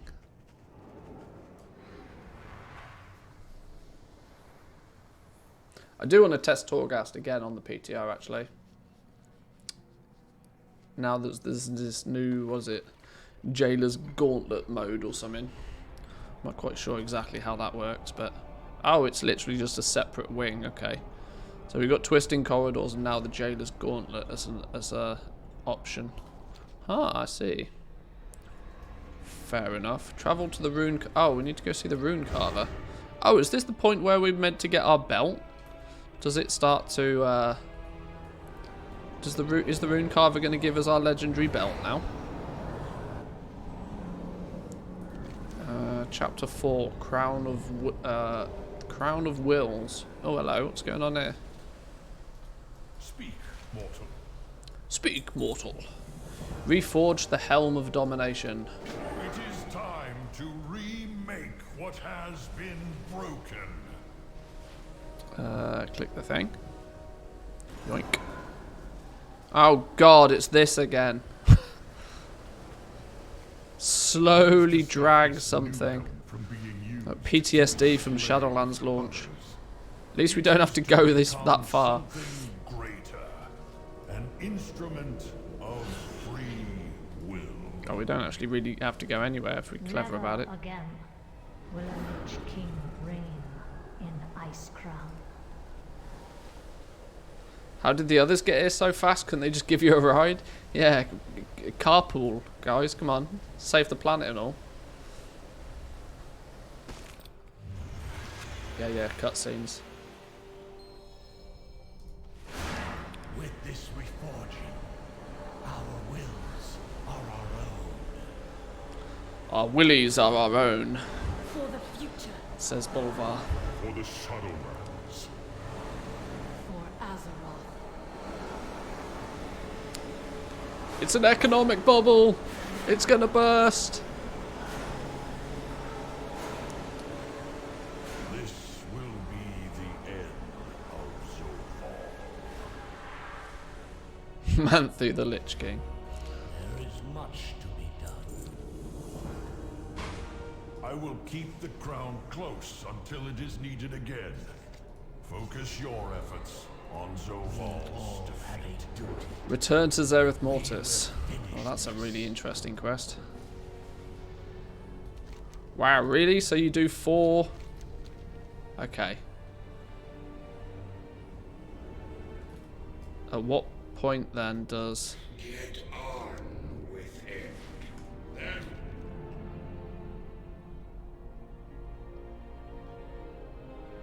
Got the archaeology trinket, took around 20 minutes with a phone call break. Yeah, I think you mean the neck, but either way, yeah, that's pretty fast. That's good effort. From here, we take a run back to Zereth Mortis, apparently. We've got a portal for that. This thing.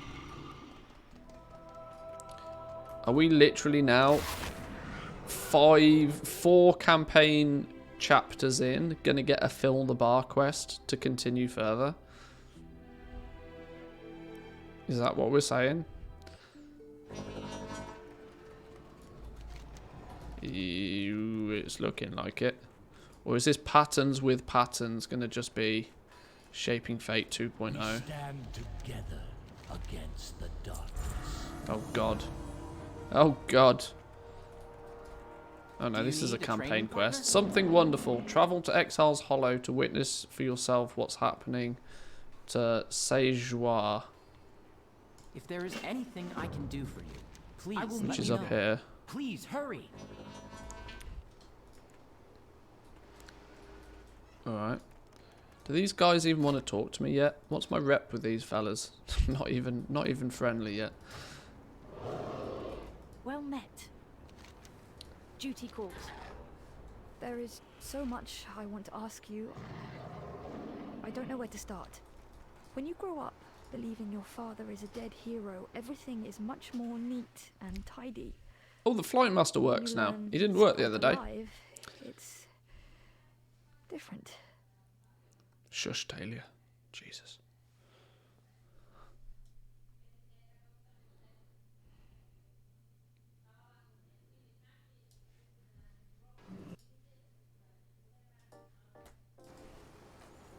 Right.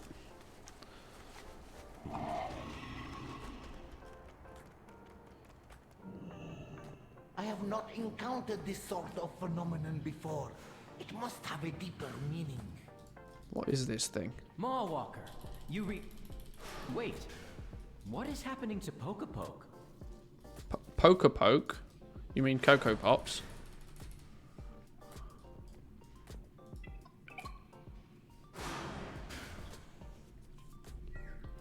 Is he getting blasted?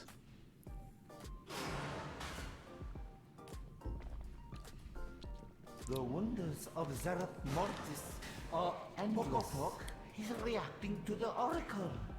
I must understand the nature of this connection. Do you see the patterns? Something wonderful. The mystery. Music of the spheres. Examine the fractals that surround the body. Always more to learn. You? You absorb the energy? Well, I got dazzled, struggling to understand what's happening. Examine the rest. Stunned. And maybe when that decides to... Yeah, there we go.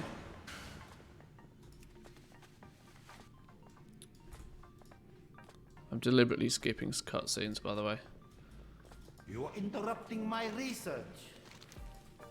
Okay, that seemed to do it fine. Where did Cocoa Pops go? He was going to give me a mission. Oh, now he ran away.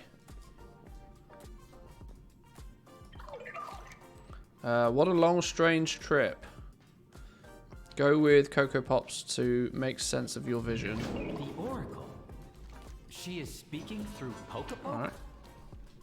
Oh, Jesus. He's not messing about. He's moving.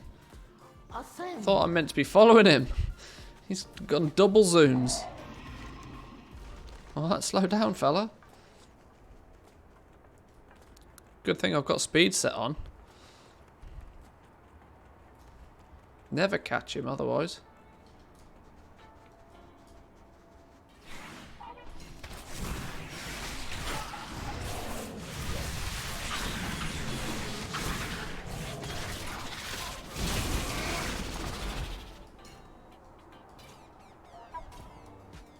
Was that it? Destruction, defilement, the pattern.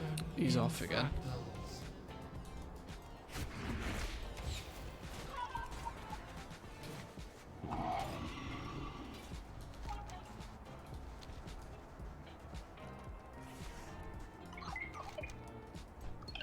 They can consume power, but not understanding.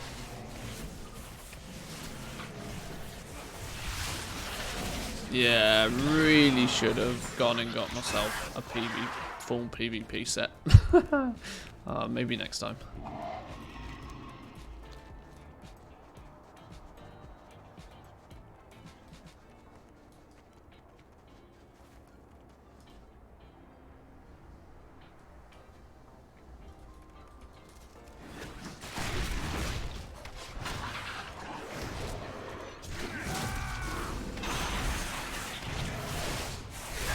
Though I think even with a full speed set on, I'm still more geared than what your normal player would be out here anyway. Atop the spires, the vessel awaits.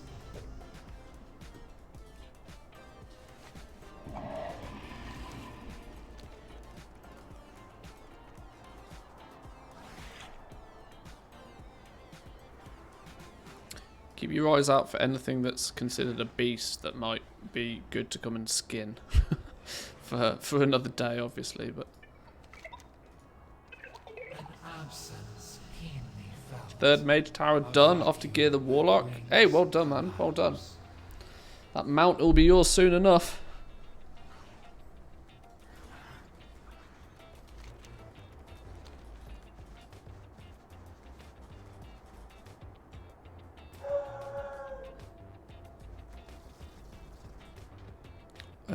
Why is my dog going mental? Let me check it's not the postman again, hang on.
Right, it's alright, we're good.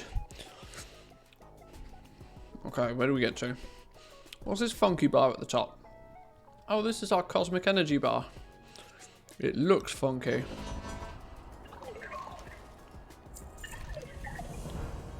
Oh my god. Blizzard have actually made a campaign quest called Borrowed Power. As if it's not rubbed in the faces of the player base enough that everything you do right now is going to be pointless by the time we get into the next expansion. Kill mutated devourers in the resonant peaks. Alright, sure.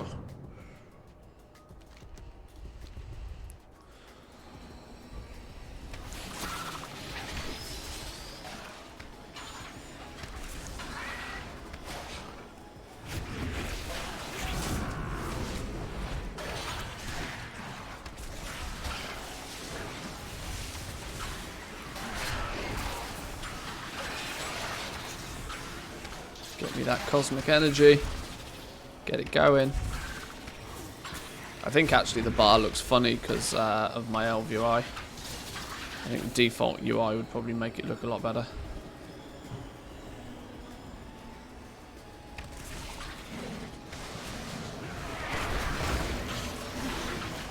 Oh, do we have to get Poco Pock fully?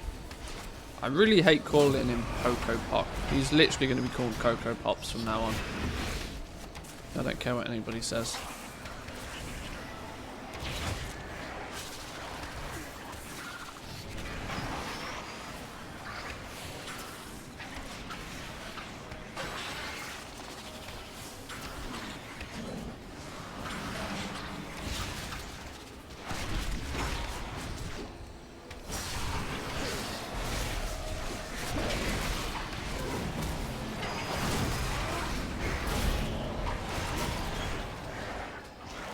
There's the Devourer slain. How do we get him empowered? Is it just this?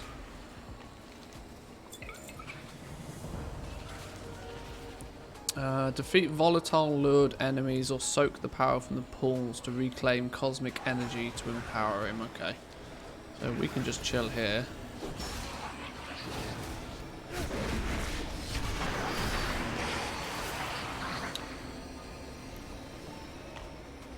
Oh, another quest. Searching high and low. Gather the ingress phases on Ultimus Locus that are needed to claim the vessel. Okay, don't know what that means. 3 keys. They hide unlocked spires.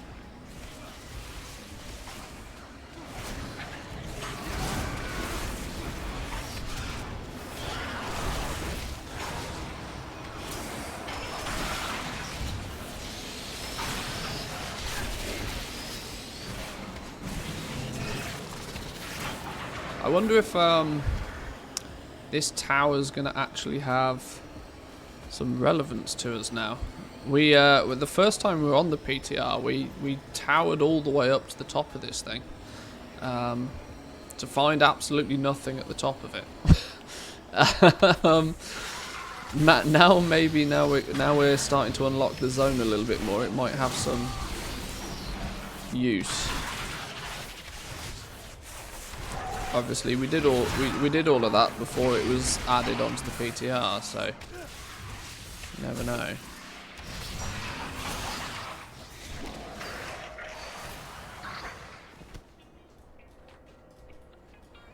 How 100 out of 100. He should be good, right? Yes, wonderful. Now what are we doing?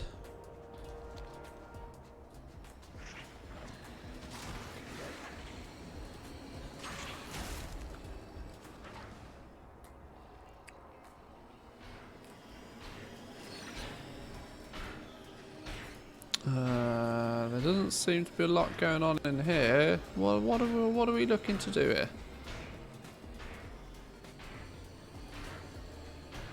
Read the quest. Gather the ingress phases from the Ultima Locus that are needed to claim the vessel. 3 locks on the door, 3 keys hidden atop a zenith. Find the phases, speak the words, secure the vessel. Oh, okay. So yeah, that whole hoppity skippity business that we did out here last time might have actually been part of the campaign. We just, you know, didn't have the campaign yet for it to be a thing.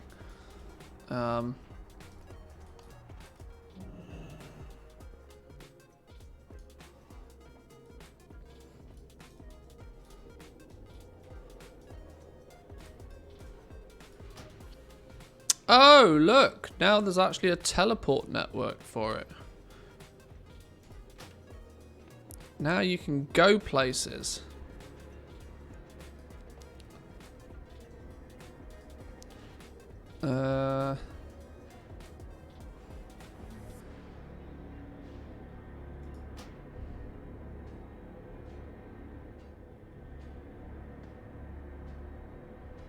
Didn't it say...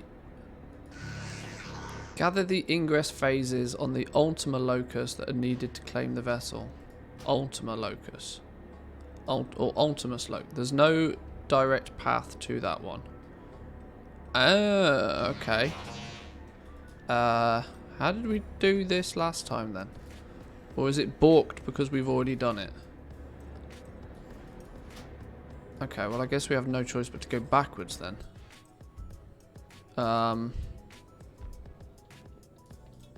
Alright, now I'm right confused because I can't remember how I started that whole shenanigans, you know.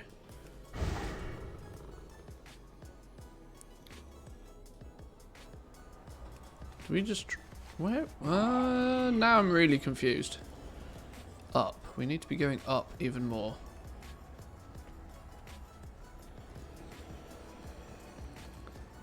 Now there's another locust shift thing there. No, but that's the one all the way... Oh god, now I can't remember what's going on. Doesn't help the quest text is fucking useless.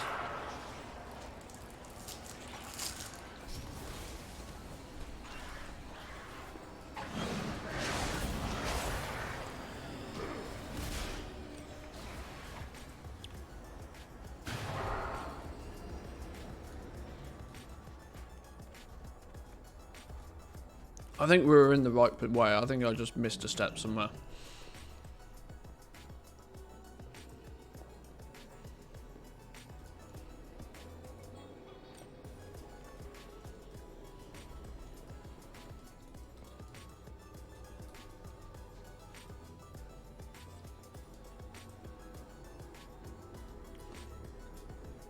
Right, there's literally nothing to do in here apart from press this thing.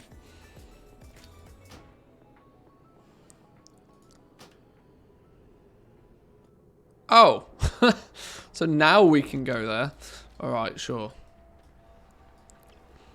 Okay, that's really weird. I might have to do this all again on another character because I think the fact that we've already been up this area and unlocked all of these things has caused it to do weird stuff.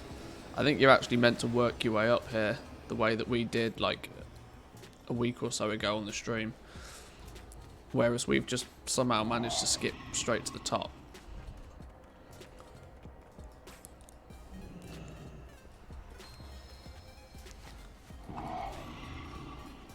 Although now, now we've collected those. Now maybe we can get in this door.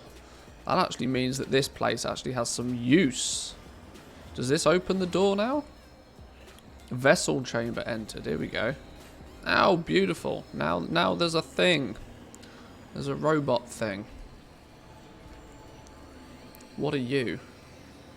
An empty vessel, an absent role.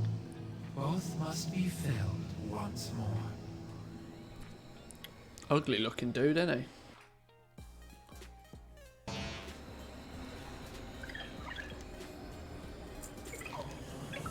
Use Cocoa Pops to defend the vessel against the Devourers.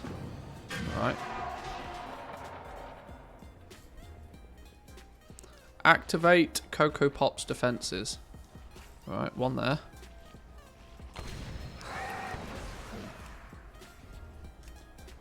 Press all the buttons.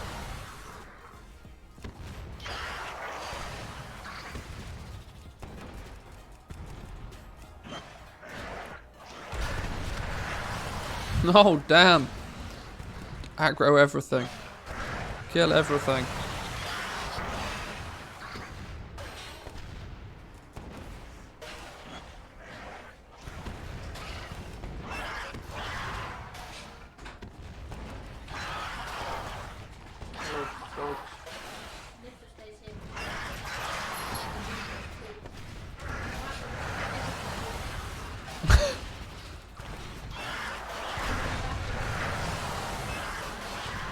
You're chilling in there then, doggos.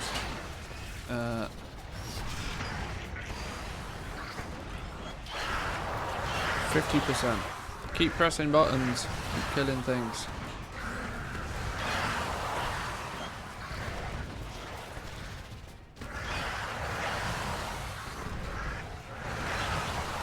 Doggo's been naughty.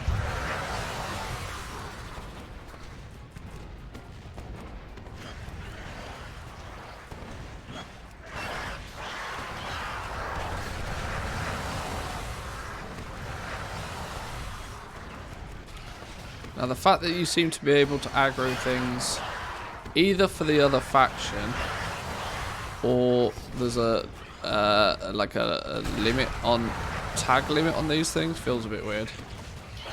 Oh god, that's not good. 4 Papa Cooley. Boom! Killed everything. Or did we? Cocoa Pops, come back! Poor Cocoa Pops. Deliver cosmic orbs to Cocoa Pops.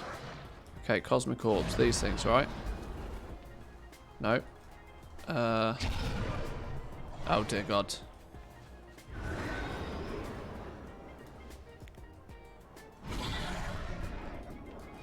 Maybe it is these things. Oh yeah, look, we pick them up. And then we give them back. There you go.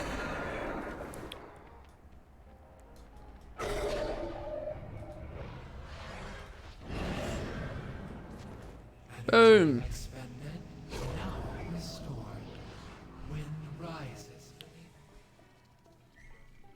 Oh, that was it. Okay.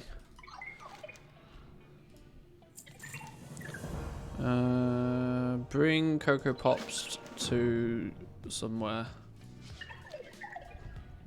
Water from the sands.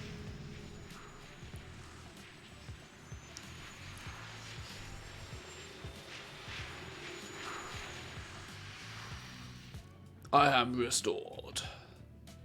The Oracle.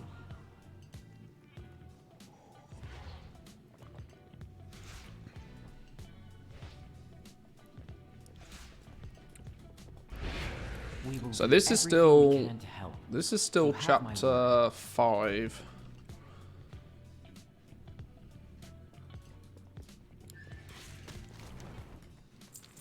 A vessel of judgment is required. In fact, no, that was a lie. That was chapter 6. No? Oh, I don't know what's going on now. It is good to see you. Go to Haven, deliver the A vessel news. of judgment. Alright. Do you mean the Arbiter? But how? Core configuration console. Enhancement console. Create a bolstering cephoid for 6 energy. The hell is that? Minor. Oh, okay. Bolster. Oh, what's this? Create a fluidic enhancement that can be consumed for the following effect. Your equipment suffers no durability loss. Create an enhancement that can be consumed for the following effect. Restores 1% of max health to raid all party members within 30 yards every second. Okay. Increased agility by 5%. Yes, please. Deeps. All the deeps. Core configuration console. What does this? Oh! Ow! What is this? Change Cocoa Pops' body color to lead. To silver. Find this item to unlock. Find this item to unlock. So this is the customization bit. Install long vambraces. Diamond vambraces. No vambraces. So you can make Cocoa Pops look different. Transmog. Yippee-ki-yay. Okay. Alright. Can we do this again? It didn't actually appear to do anything though. This didn't really appear to do anything. Maybe that's glitched out still. Oh, that's the vessel dude.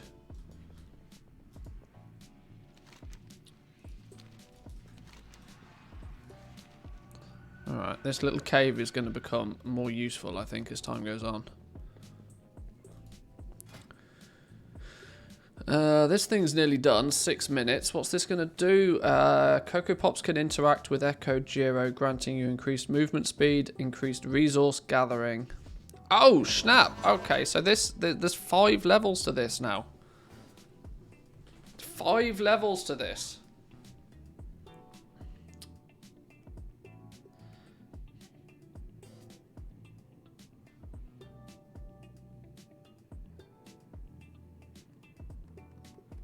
Oh, what it's not 5 levels. It's more of a fact that these Giro dudes are dotted around the map, and you need to unlock the ability to speak to each of them individually.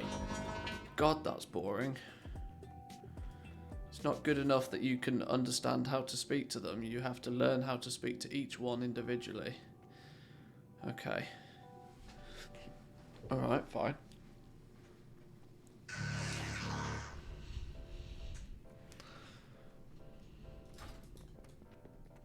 We need to go back to that little place where the, where was it? I think it was down here, wasn't it? There was a little place where there was a mini game that we could cheese. And we could basically continuously do the mini game to farm up the ciphers. Why there's not just a cipher vendor, considering it's PTR, and they want you to test the thing. Right, so I guess we now go, let's do this one, Arbiter in the Making. Bolvar advised. Let's head back over there.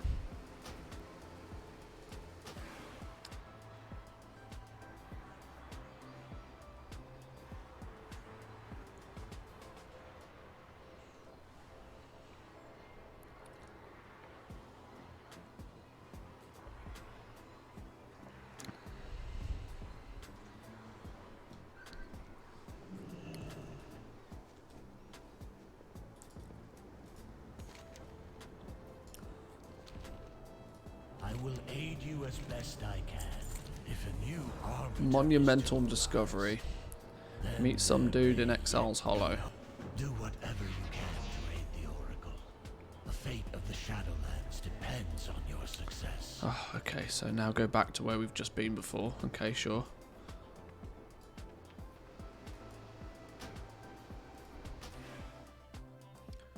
Had to go back to tell Bolvar something just to go back and start again.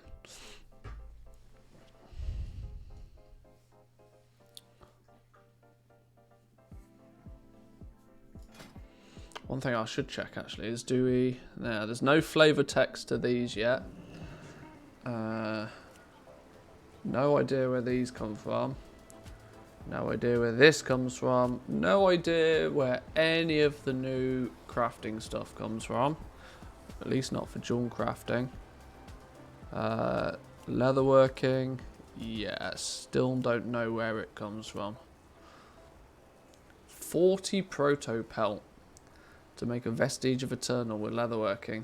Ouch.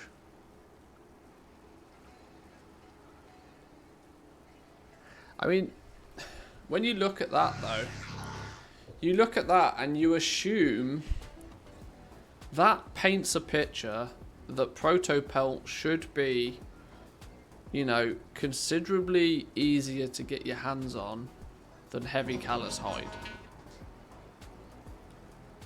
But absolutely, definitely not by a factor of 10. I'd almost go as far as to say it's easier to get Heavy Callous Hide out here than it is to get Protopelt, based on our, you know, very minimal testing. Now, I know we only did an hour's worth of skinning, and we only really focused on the lush biome side of things, but there's definitely not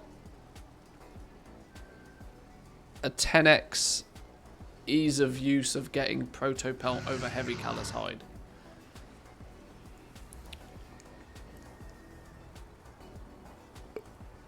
Which is worrying that they might not... Oh god, I hope that they balance this right, otherwise it's going to be chaos. Crafter's Mark of the first ones takes 20 Protopelt if you're a Jewel Crafter. As opposed to only 10 Progenium ore if you're jewel crafting. Interestingly, it chooses not to, it still is choosing to not use Essence of Rebirth. Oh dear god, I really do hope some of these, both materials and material quantities are placeholder. Because if some of these are not placeholder, like 7, that's a really random number. That's a really random number for, you know, an item to use. 7. It's that random that you would almost assume it was calculated. But I shit you not, this has not been calculated.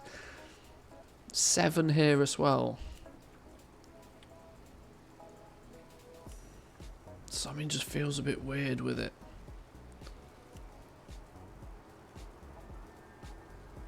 2 Pog Essences. Yet to find one of those myself. Although I have been informed that herbalism and mining is the source of them.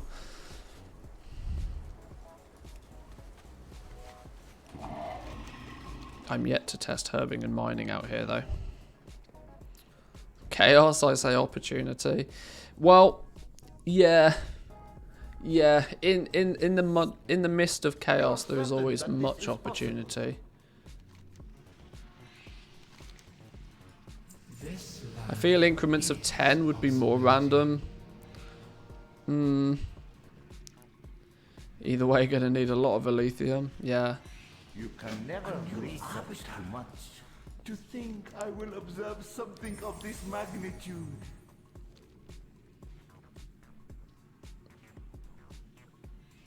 A symphony of creation needs voices joined in chorus. Or lay strike, depending on what's cheaper. We possess.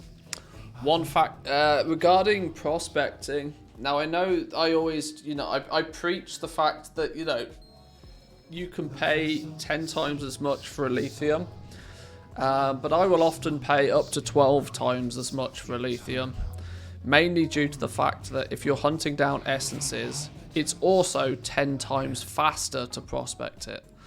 And if you value your time, trying to prospect Leystrite ore for essences is painful. Super painful, especially if you're also crafting Shadowghast ingots and you're also crafting, you know, enchanted heavy callous hide or enchanted Elythium bars, or if you're, you know, if you're making any other intermediate materials, prospecting Leystrite gets really painful really quickly. You realize you've been prospecting ore for 20 minutes and you've only just got enough essences to make like 1 rank 4 ring, and you're like, oh Jesus, I've sold 4 in that time. It usually means I put more emphasis on, I'll pay more for Elythium ore than I probably should do, just because it's so quick to get the essences when prospecting. And see if Fareem can enlist the enlightened.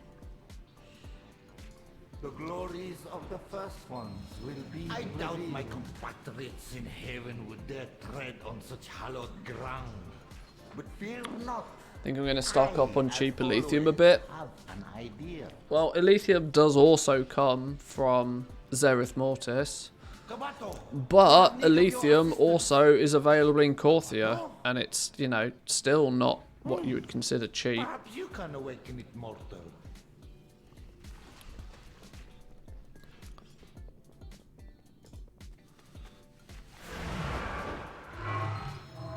Ah, there you are. Meet us near the eternal cliffs, Kabato. It is time to fight back against the Morswan. Down this way, okay. Ah, there you are. Meet us near the eternal 60 gold Elythium, 10 gold Leystrite over here, been like that a while. I mean, I'd be all over that Elythium like a well, to be fair, that sounds very much like your Leystrite is just expensive. Yeah, it sounds like your Leystrite's just expensive. Not so much that your Elythium is cheap, more that your Leystrite's expensive.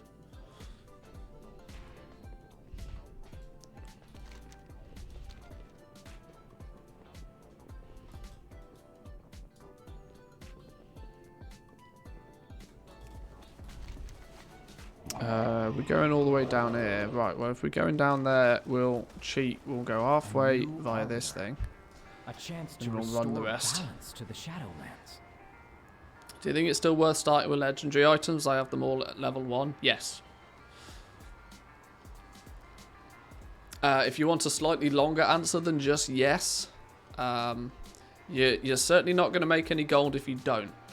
If you don't craft anything, you won't make any gold when you sell it because you haven't crafted it. So, yes. You should have one of every single one crafted and listed on the auction house at all times.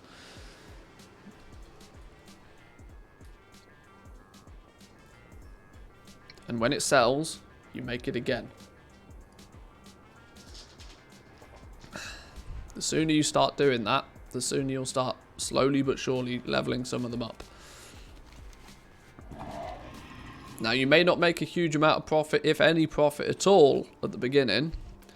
But if you don't work your way through that stage, you'll never get to the profitable bit.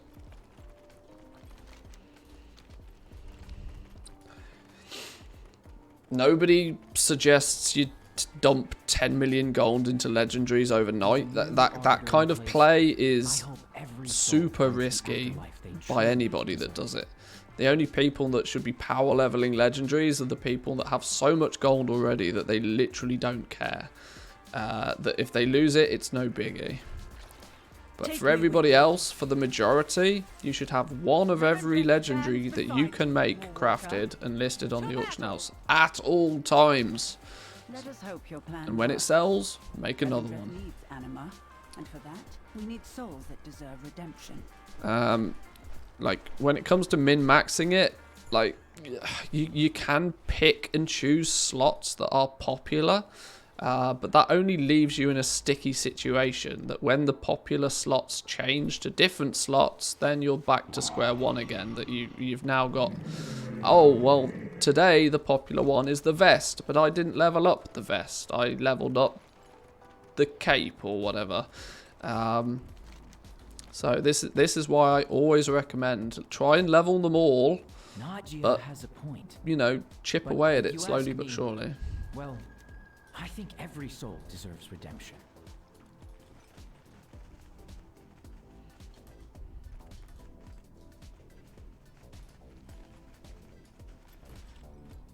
It is good to see you, Mawwalker.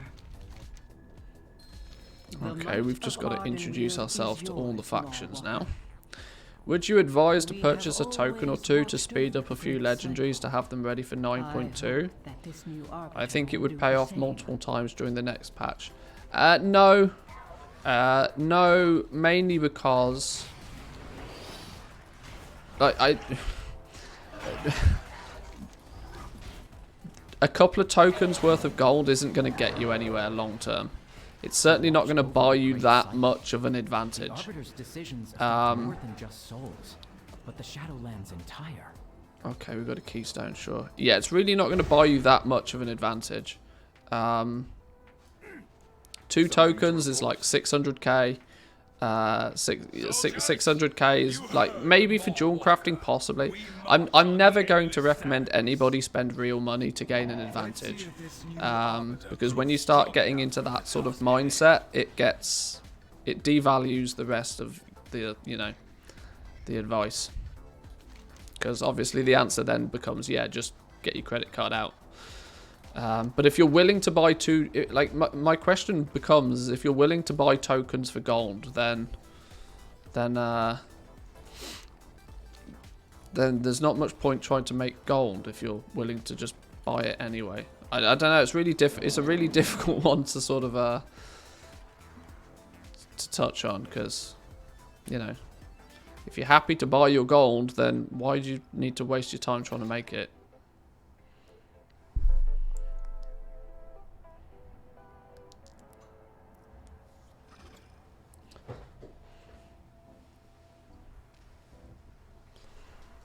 Where's the... I meant to fight your way to the... Are we meant to be going down here somewhere? Am I up too high? Maybe I'm up too high.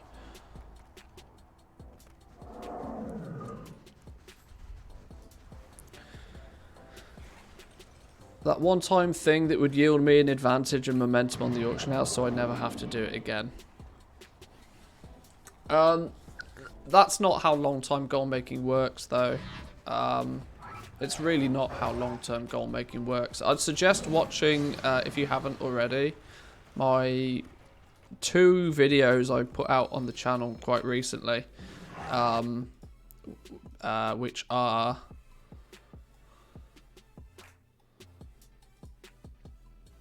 Hang on. Whoa, whoa, whoa, whoa, whoa. No, hang on.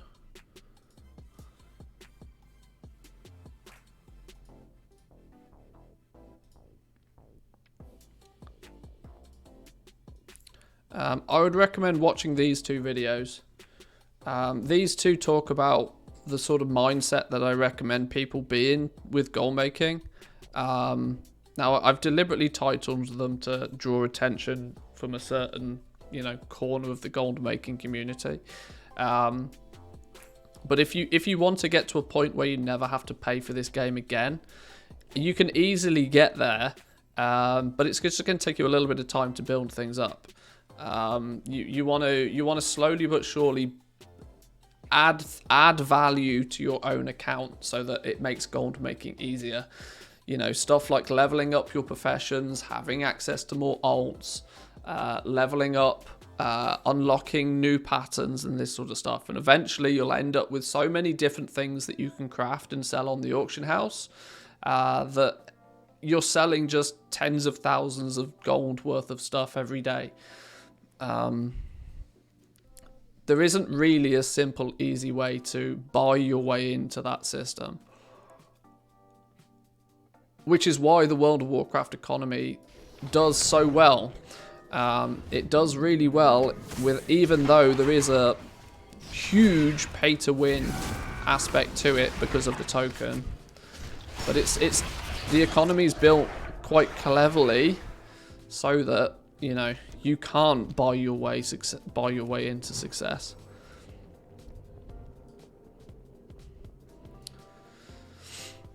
Took about 5 months to make the first million. Will take about a month to a month and a half to get the second one. Yeah, exactly. That's it. Once you've got the infrastructure in place, and the important thing to do is to get that infrastructure in place early and quickly.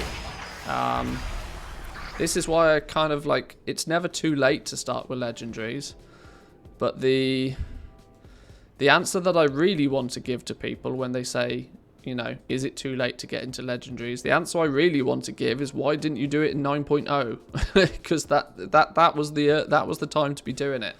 Because by that, you know, the earlier you start with something, the quicker you'll start to see success with it. Waiting till almost the last patch of the expansion to get going with the biggest feature of the expansion, you're naturally going to be at a bit of a disadvantage. And that's not me, you know, that's not me trying to like come across as harsh or mean, but early bird catches the worm with gold making. And this is why the people that did start with legendaries very early on in the expansion have got such a huge advantage now, because they've done all the hard work. They're not trying to recuperate costs. They're just making profit every single time they sell something.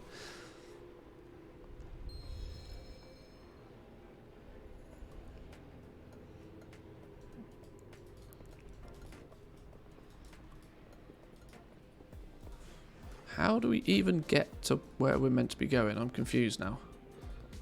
What? I was just in there. I swear I was just in that room.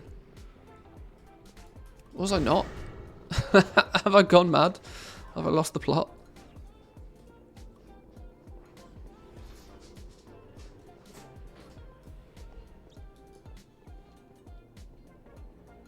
Haha, here we go. Activate the command console.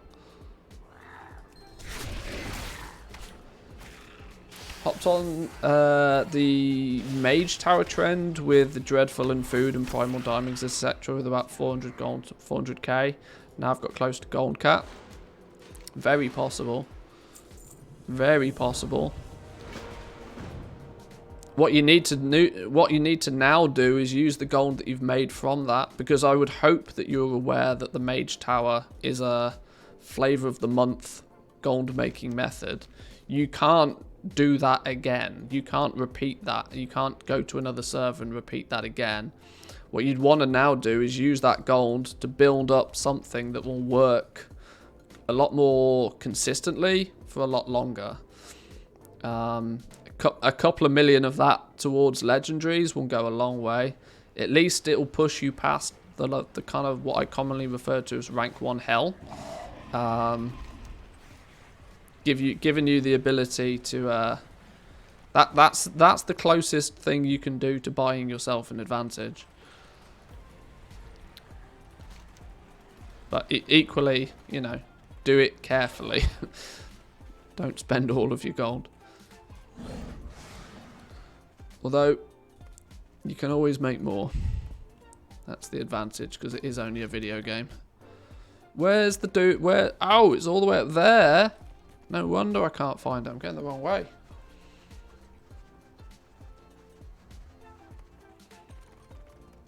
Do people still buy 2, 3 items or even rank 1s? People do. Obviously not as many people as what people would like, but this is why you need to get going with it early. Because if you craft 15 rank 1s, even, you know, basically giving them away, it might take you a month to sell them. Mevix is right. Legendaries are not a market that, you know, you can conquer in a week. You're going to have to craft things and be relisting things for quite a while. And the earlier that you start, the sooner you'll be able to take an advantage of it.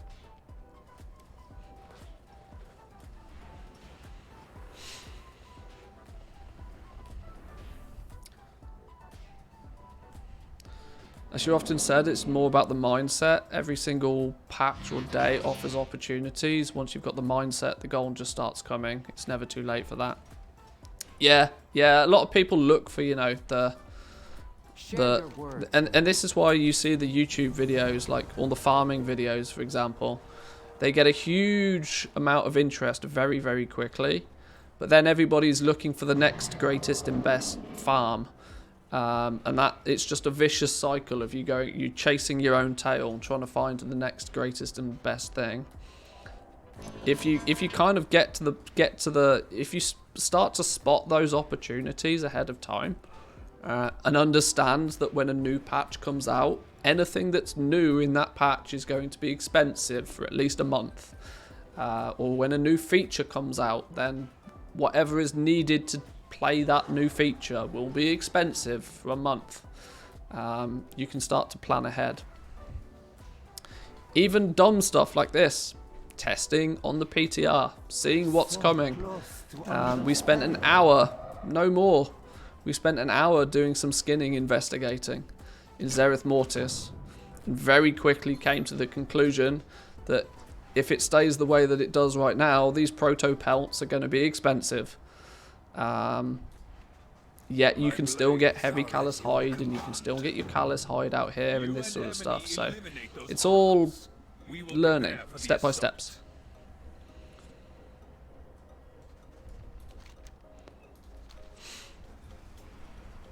Bring the atomic cores to me.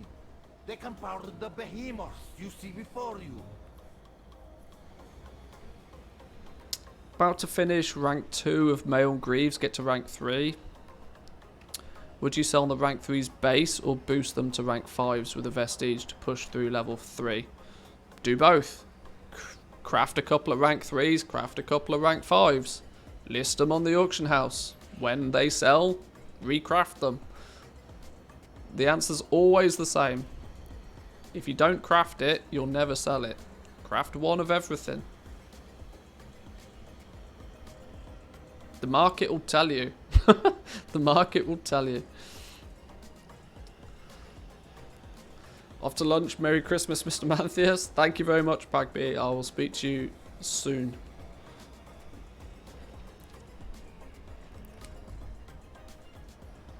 Right, we need to slay something here. Now, I guess it spawns here, right? I'm not really paying too much attention to what's going on here. I feel I should be though. I mean, I can pew these things by myself. Where's my crew gone? Why's my crew not come into play? Isn't that the point of this quest, that these dudes are gonna... Or are they just not? I will glean. Maltraxus honors you. Alright. I was expecting these dudes to not just stand there and watch me run in and die.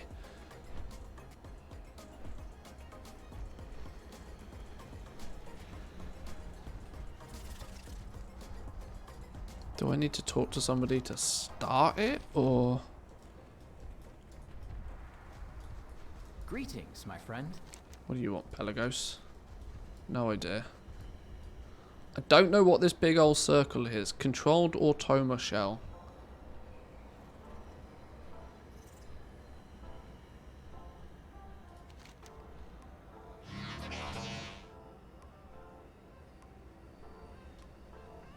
We'll need to eliminate both oracles before we enter the crypts. With them out the way, the Morsworn troops won't know what they're doing until we've finished with it. Take Emily with you. She's eager for battle.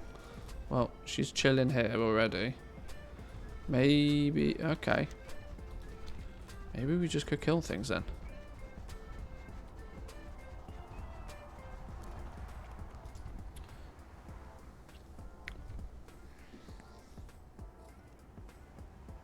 How the add-on Legendary Stock Tracker calculates profits, it's based on TSM groups. It takes your material prices from Trade Skill Master and works it out from those.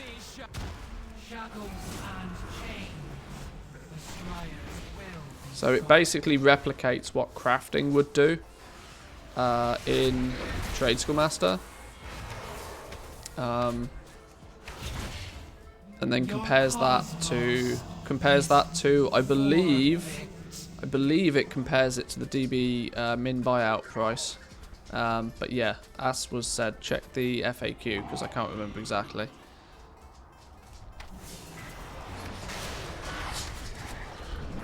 What are you doing, doggos? What are you doing, doggos?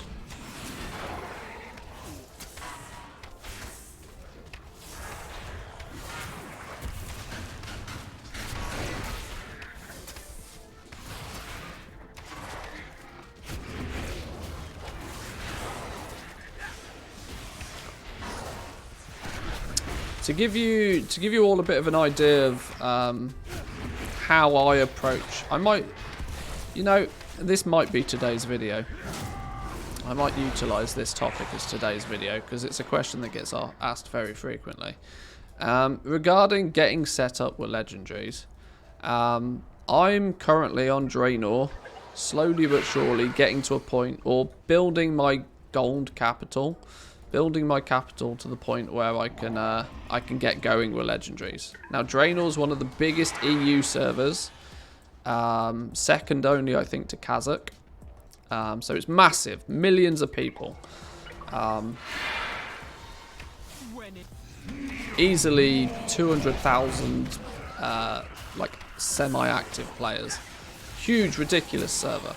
Now on there, what I will probably do is I will probably wait until I've got enough gold to invest in crafting 15 rank 1s on any given slot.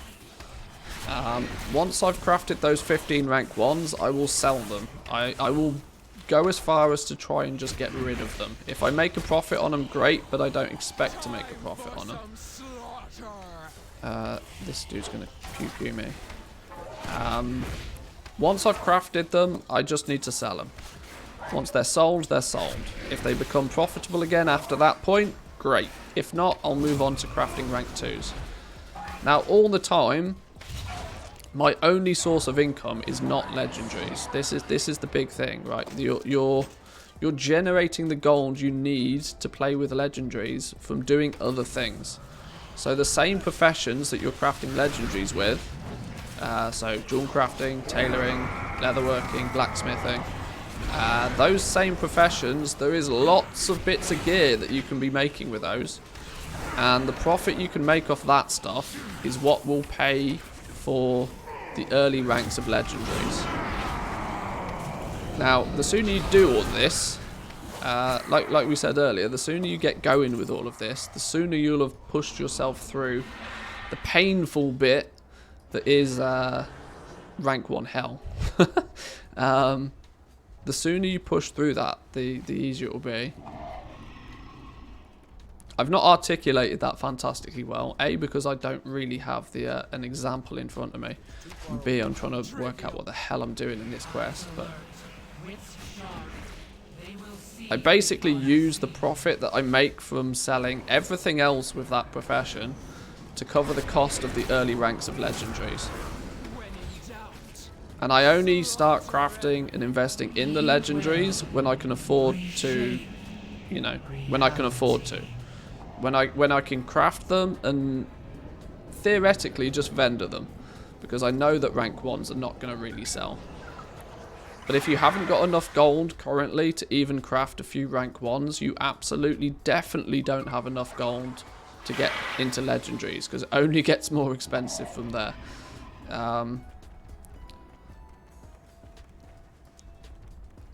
So you want to, this is why I usually recommend to people, oh, we bring those dudes to here, okay. I usually recommend you get somewhere in the region of about 1 million gold before you start playing with legendaries. Just because otherwise you end up chasing your tail. You end up waiting for things to sell. To get some gold to craft more things.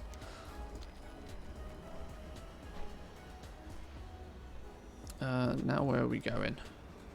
Right, I need to try and focus on this for a couple of minutes because I missed something here. Free automa scryers from their cells. I didn't see anything too free. Oh, we kill these things and then we use this button on them. Oh, okay.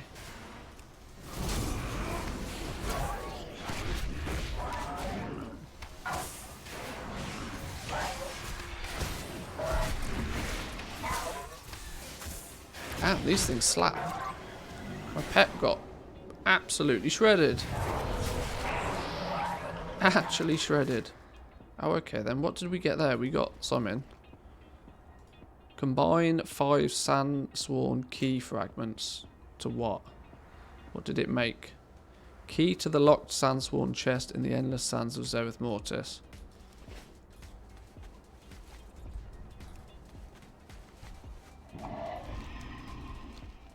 So you've got to kill a bunch of things. Kill a bunch of things to then open a chest. Okay. Now it starts to make sense. Ah, okay. Oh my god, this is one hell of a quest then. If you need 5 things to open one chest, you need to kill a lot of these elites then. Hot damn.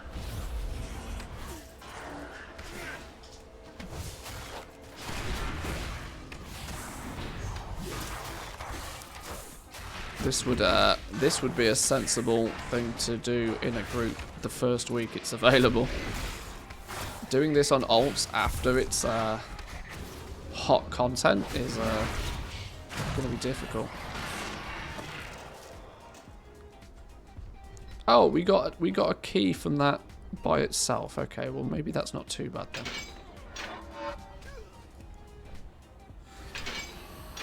Oh, can we just hang on? Can we just use the same key like multiple times? That's double OP. What do you want? Oh, we got to kill you anyway. Better than Nessenwary? Well, yeah, maybe. Hey, another key. Beautiful. Okay, maybe this isn't as bad as I thought. I thought this one was going to be a slog. It's not that bad.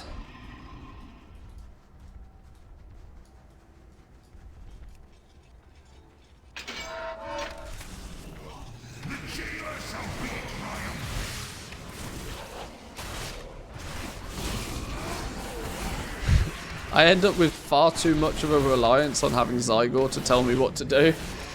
I just kind of, you know, most of the game, especially the questing side of things, I just go through it on absolute autopilot. There's the new Progenium ore, by the way. For those that are interested what it looks like. There's your new Pog ore. Miners, be aware.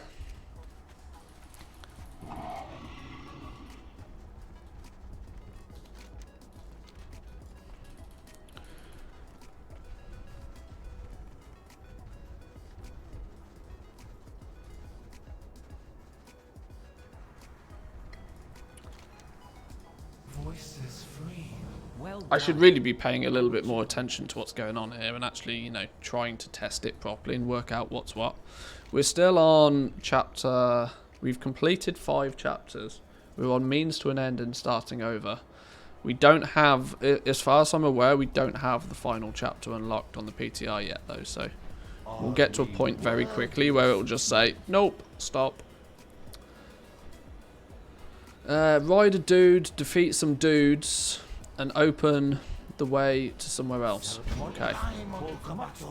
And ride into battle. The other Atoma will begin their assault.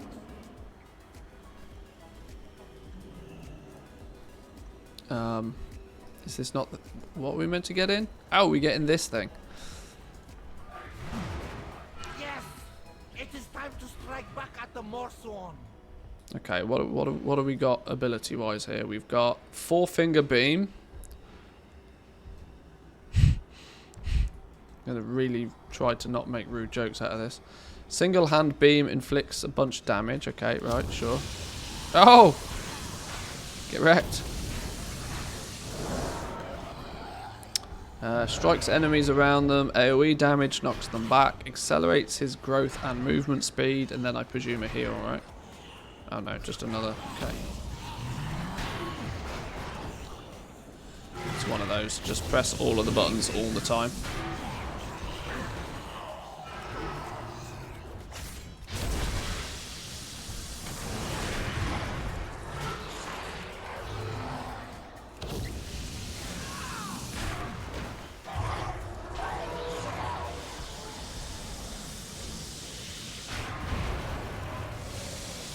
What did 4 do? Both hands beam at once and 300 damage every second. Effective on the bigger ones.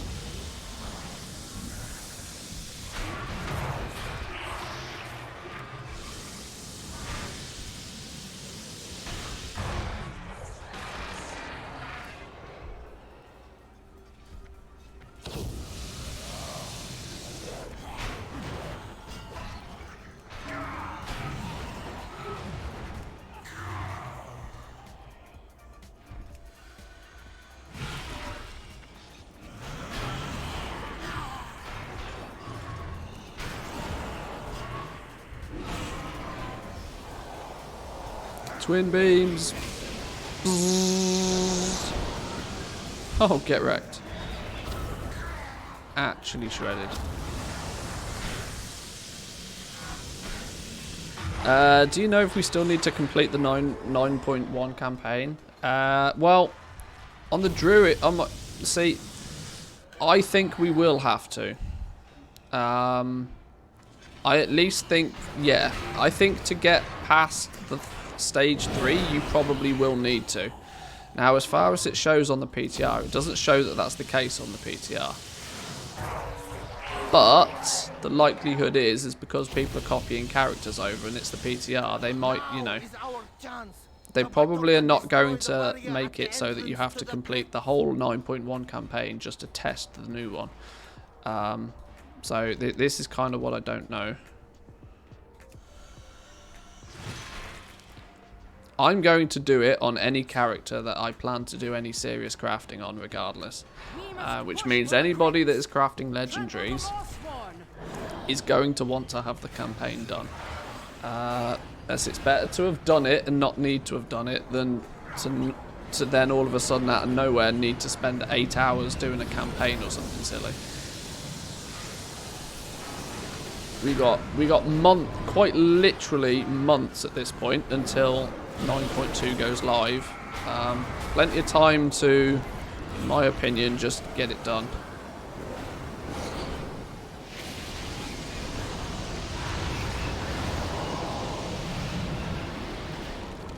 Boom.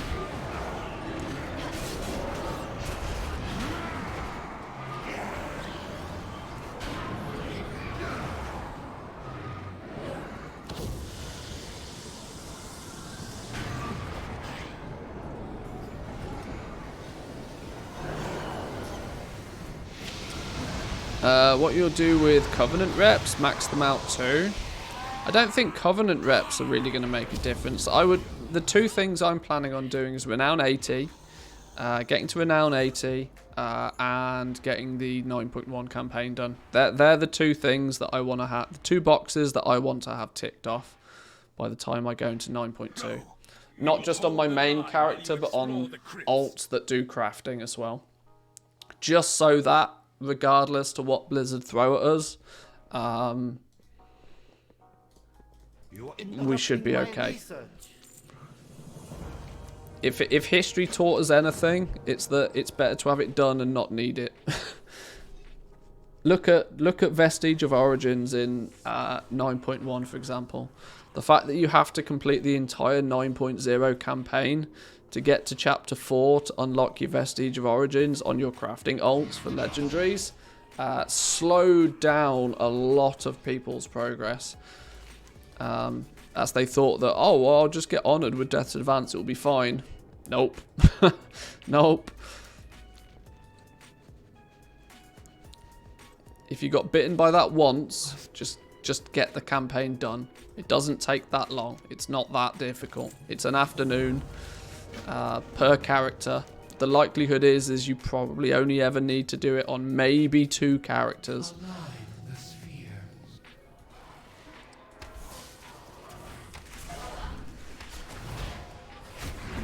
Sucks on mage. Just go frost and it's not too bad. I did it on a mage a few days ago.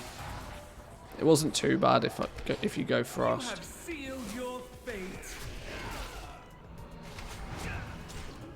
Or you'll just get the teeth.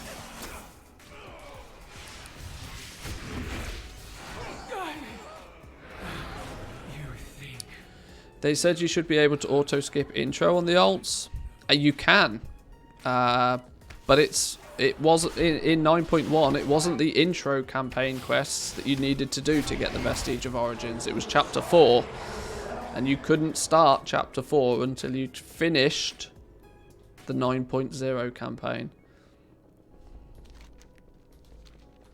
That's kind of the point, that you don't want that to be the thing again. You don't want it to get, oh sure, you jump straight into Zereth Mortis, yeah, cool. But if you still need to then go back and do all of 9.1 campaign before you can progress further with 9.2 campaign, if the only reason you're doing the 9.2 campaign is to unlock something juicy for your character, you're going to feel pretty bad. So the easy answer is be safe. Just do it. I can't guarantee that you have to do it, but be safe. Just get it done. It's not that, it's not that challenging. 200 item level gear is more than enough to easily get the campaign done without too much knowledge of your class or the quests or anything, so.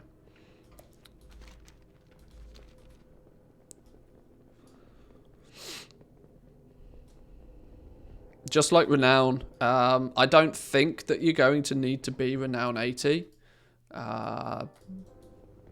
But we didn't think you would need to be Renown 40 going into patch 9.1, and it proved to, there was people running around literally the last week trying to grind Renown.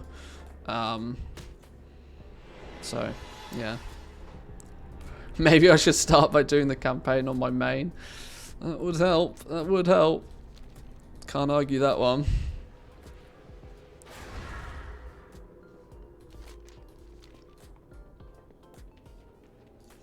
I've got the itch to play Factorio again, which is a big problem I have at the moment. I get this itch to play Factorio once every 6 months. The problem is I don't have time to play Factorio. Just like I occasionally get the itch to play Diablo.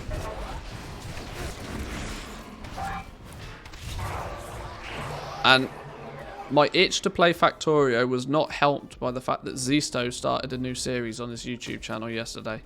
For people that have played Factorio, you may or may not know who Zisto is.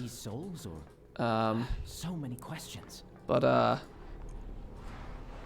his C Block series on YouTube is one of the best Factorio playthroughs that have ever been made, out of hundreds of creators that have made them. Diablo season just started. Yeah, I know. There's a brand new season. It really tempted me the other day. But I've just taken a month off. I say a month off. I mean, it wasn't exactly a month off, but you know what I mean. I've just taken a month to play New World. I probably shouldn't be doing the same thing again quite so quickly. Can they become other beings as well? This is I mean, Diablo is something, you know, I could play it for 2 days and then be done. Factorio is not 2 days and done. Factorio is 400 hours and then maybe done. And I know if I not only do I want to play Factorio, I also want to play Satisfactory, because that's looking really good now. Now it's had some more development time. Satisfactory is looking really good. So I want to play that. I also have been told that I should really play Minecraft modded. There we go. Playing Minecraft modded with the industrial tech or whatever it's called. There's lots of things I want to do.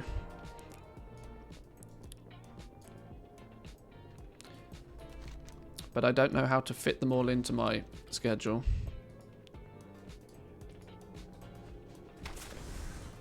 We have been waiting for you. And it's mainly because I know the core audience of mine, you know, is here for World of Warcraft. Just like any regular person, I can sure take a week off from time to time, but I can't take a month off to play another game. I might not have a job to come back to. A Factorio Wednesday? We could do something like that. The problem is I can't play Factorio for a day. This is the thing. If I could so easily jump between games like that, probably wouldn't be a problem.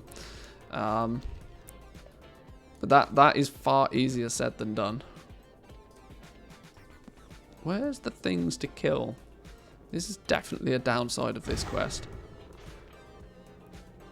There's nothing to kill. I need to kill one more Darkseer Corruptor. I can't find any.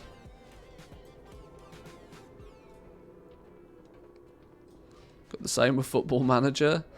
Yeah, one does not simply play video games for an hour. No, no, no, no, no.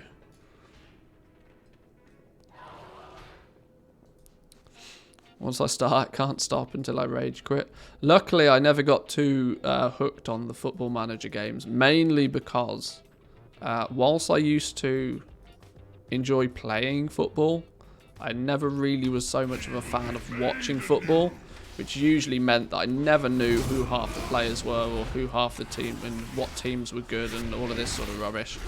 Now, I know that's not really necessary to play Football Manager, but you at least need, you know, some idea of what you're doing.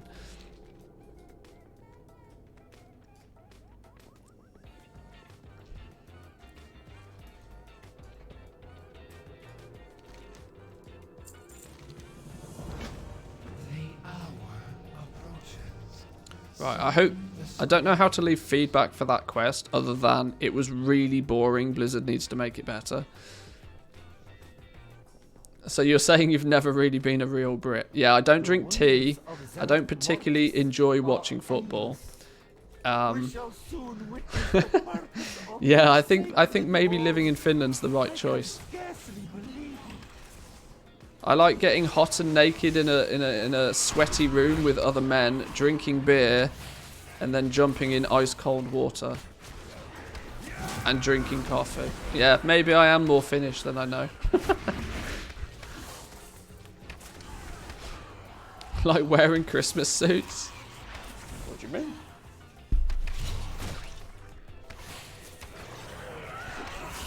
I lost friends to football. Like honestly, when you know, it's all right when you're kids, but when you start doing adult things, and most people, for example, work Monday through till Friday, then I had a bunch of mates that if you try to talk to them on the weekend about anything that's not football related, they just look at you funny.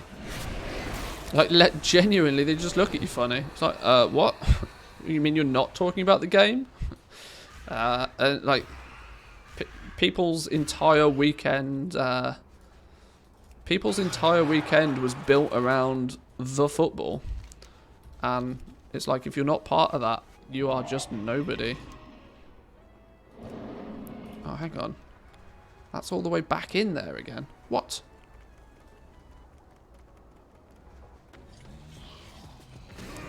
Damn, dude, you're making these emotes annoying to type. That's why I don't make them into emotes. I'd rather you type them out. Oh, on that note, I'm now contemplating looking to get... I would like to hire a graphic designer to make some emotes, but I would want it to be somebody from the community that kind of understands, right? Because I'm not that creative person. I need somebody to, you know, that has a creative bean inside them. I don't have any creative beans inside me, so I need somebody to be creative for me.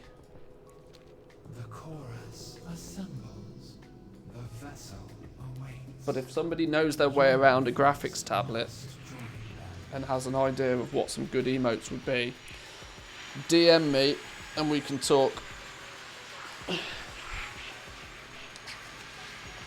You made the hot tub Brutosaur? Oh, I see. I can dabble in Photoshop. I can take graphics and adjust them in Photoshop. You know, actually making new emotes though is a bit different, because I don't want emotes that are just generic and shit. I'd want good ones. Good emotes or no emotes. The crappy ones we got now are useless.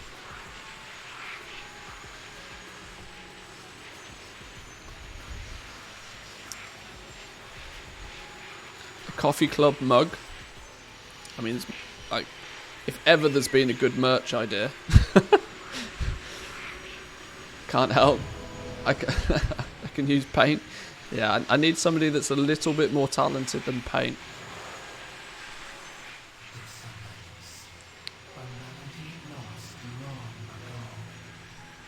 What is this vessel doodah? I've done this whole campaign and I still haven't worked out who the frig this thing is.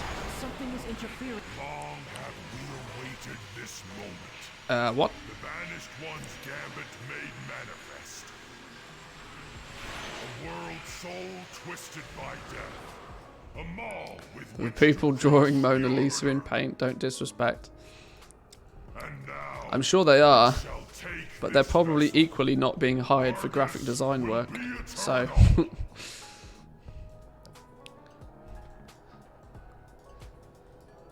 Did your mother tell you that picture was good? Did she put it on her fridge? Oh, shit. Whoa, he didn't mess about, does he? Holy damn. Argus draws energy from that soul conduit. Mawwalker, you must destroy it. Alright. We pew it. Shit's getting real now. Mage Tower 2.0.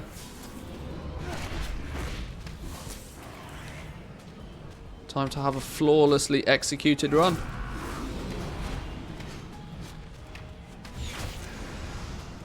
Oh shit! Oh, he didn't give him much chance to move on that. Holy damn. Cat reflexes. Didn't even matter.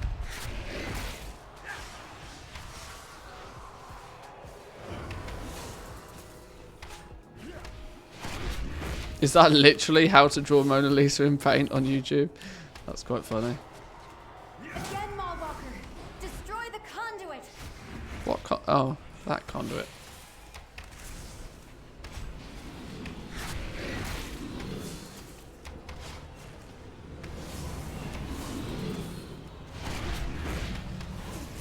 Now, I don't mind a good paint drawing.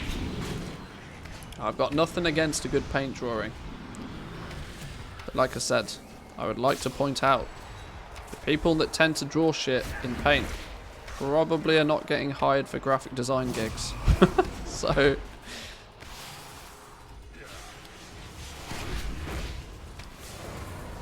your achievement is not worth less, but it is worthless.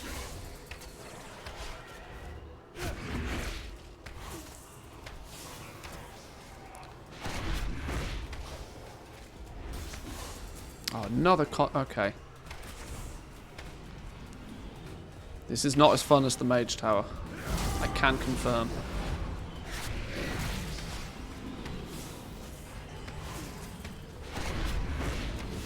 Szechuan here is not helping out in any way either.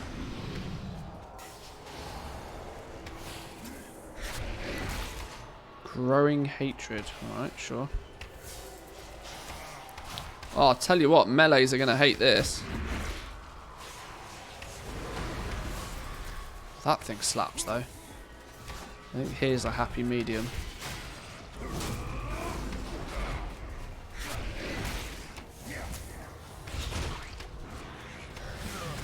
Oh, Jesus. What?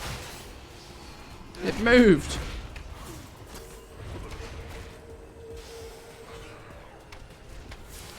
Pew pew the ball.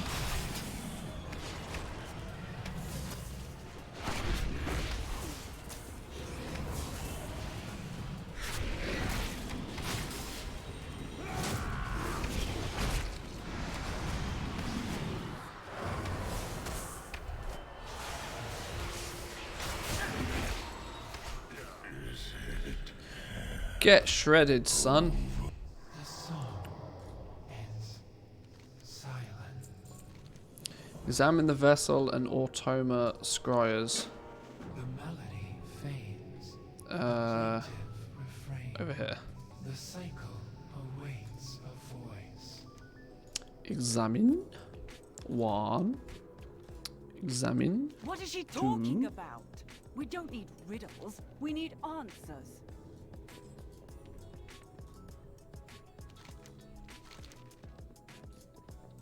The other advantage for me about doing this on the PTR first is that I have this weird, I don't quite know why it is, I just don't absorb storylines very well. And World of Warcraft is historically terrible at telling a story. You know, considering they drip feed you one chapter at a time, 1 week at a time, it makes it even more difficult for me to follow. Even films, though, to be fair, I tend to watch films like, if I enjoy a film, I watch it twice. Once to watch it, and the second time to understand it. Maybe I'm a bit slow, but it's the same with this. Like, it's nice for me to have at least done the playthrough at least once on the PTR, so that when I do it on my main character on the live version of the game, I might understand what the flipping hell's going on. I am whom I have always been, and yet so much more. Is there a story? Well, yeah, apparently there's some sort of story going on in here. Whatever the challenge goes, we shall rise. After so long, he has ascended higher than us all. I think we completed a thing on here. We did. Wow! Even with us cheesing a bunch of ciphers last time we were playing, we still don't have enough ciphers to actually unlock even the next thing. Okay. Okay. Come on, Blizz, just give us a cipher vendor, please, for the Christ. I'm not grinding out a research just to test your stupid thing on a PTR.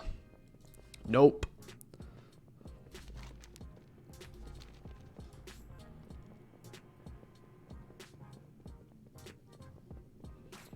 I still think this cave looks like a mini long boy though, look. It just needs a tail. It's a long boy with no tail.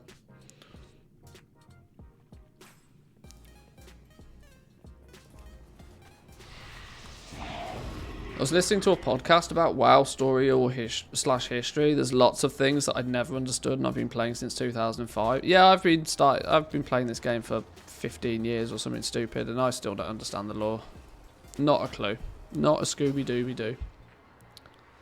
If you try and tell me a story over 15 years, no, I'm going to have forgotten 90% of what you tell me.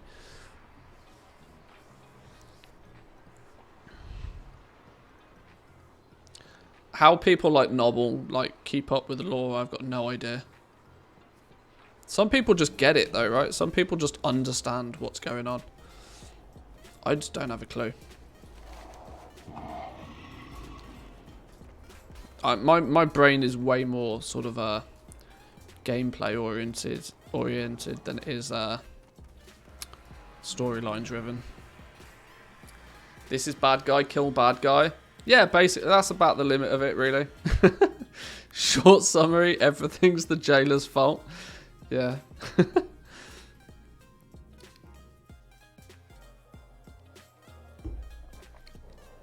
Just blame the jailer. Problem solved.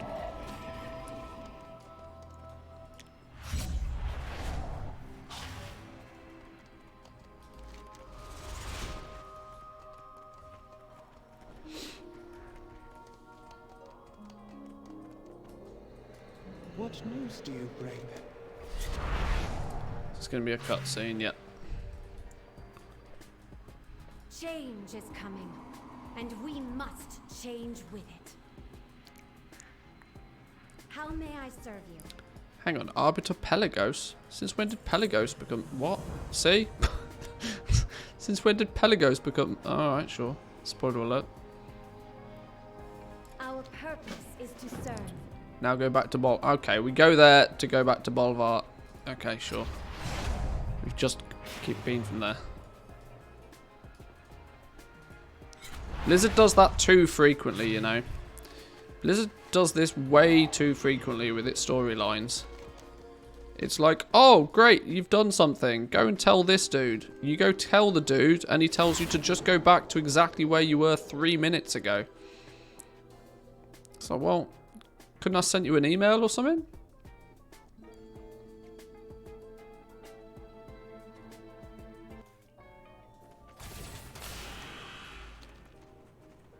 You just made him into the Arbiter? This is why I've got to do storylines twice. More importantly, this is why I shouldn't stream whilst being told a story. Because there's no way I'm going to remember it. No way I'm even going to absorb it the first time. Probably not even the second time.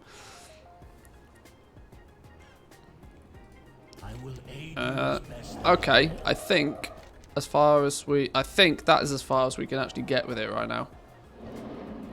What's this means to an end business? Is that going to have something to do with his patterns? With patterns? We seem to be in a weird limbo. We seem to have completed one chapter faster than we should have done. That probably means that these chapters are in the wrong order. Well, I guess this patterns were patterns. It's all about running around doing some daily quests and fill the bar. What do we need to do with this? World quests, daily quests, loot treasures, slay rares. Okay, so yeah, that's say hello to Shaping Fate 2.0. Well, we'll work on that another day. We will work on that another day. And as we're about to tick over the 5-hour mark for the stream, I think I'm going to call it there, boys and girls. This was for those that care. This was the last stream before Christmas for me. Not that I'm taking next week off completely. I'll still be making some YouTube videos and doing a few bits and pieces early part of next week. But I'm away for Christmas, so like physically away out the house, going to the in-laws for Christmas. So this is the last stream for a week now. We'll be back a week on Monday with the live streams. So I wish everybody that is here healthy Christmas. Hope you have fun. Don't eat too much turkey. Don't eat too much ham. Don't eat too much everything, whatever your delicacy of choice may be. But yeah, have a good Christmas, boys and girls. I'm slowly but surely getting into the Christmas spirit. I hope you are too. But we'll be back a week on Monday. Have a good one. Catch you all in a bit. Peace.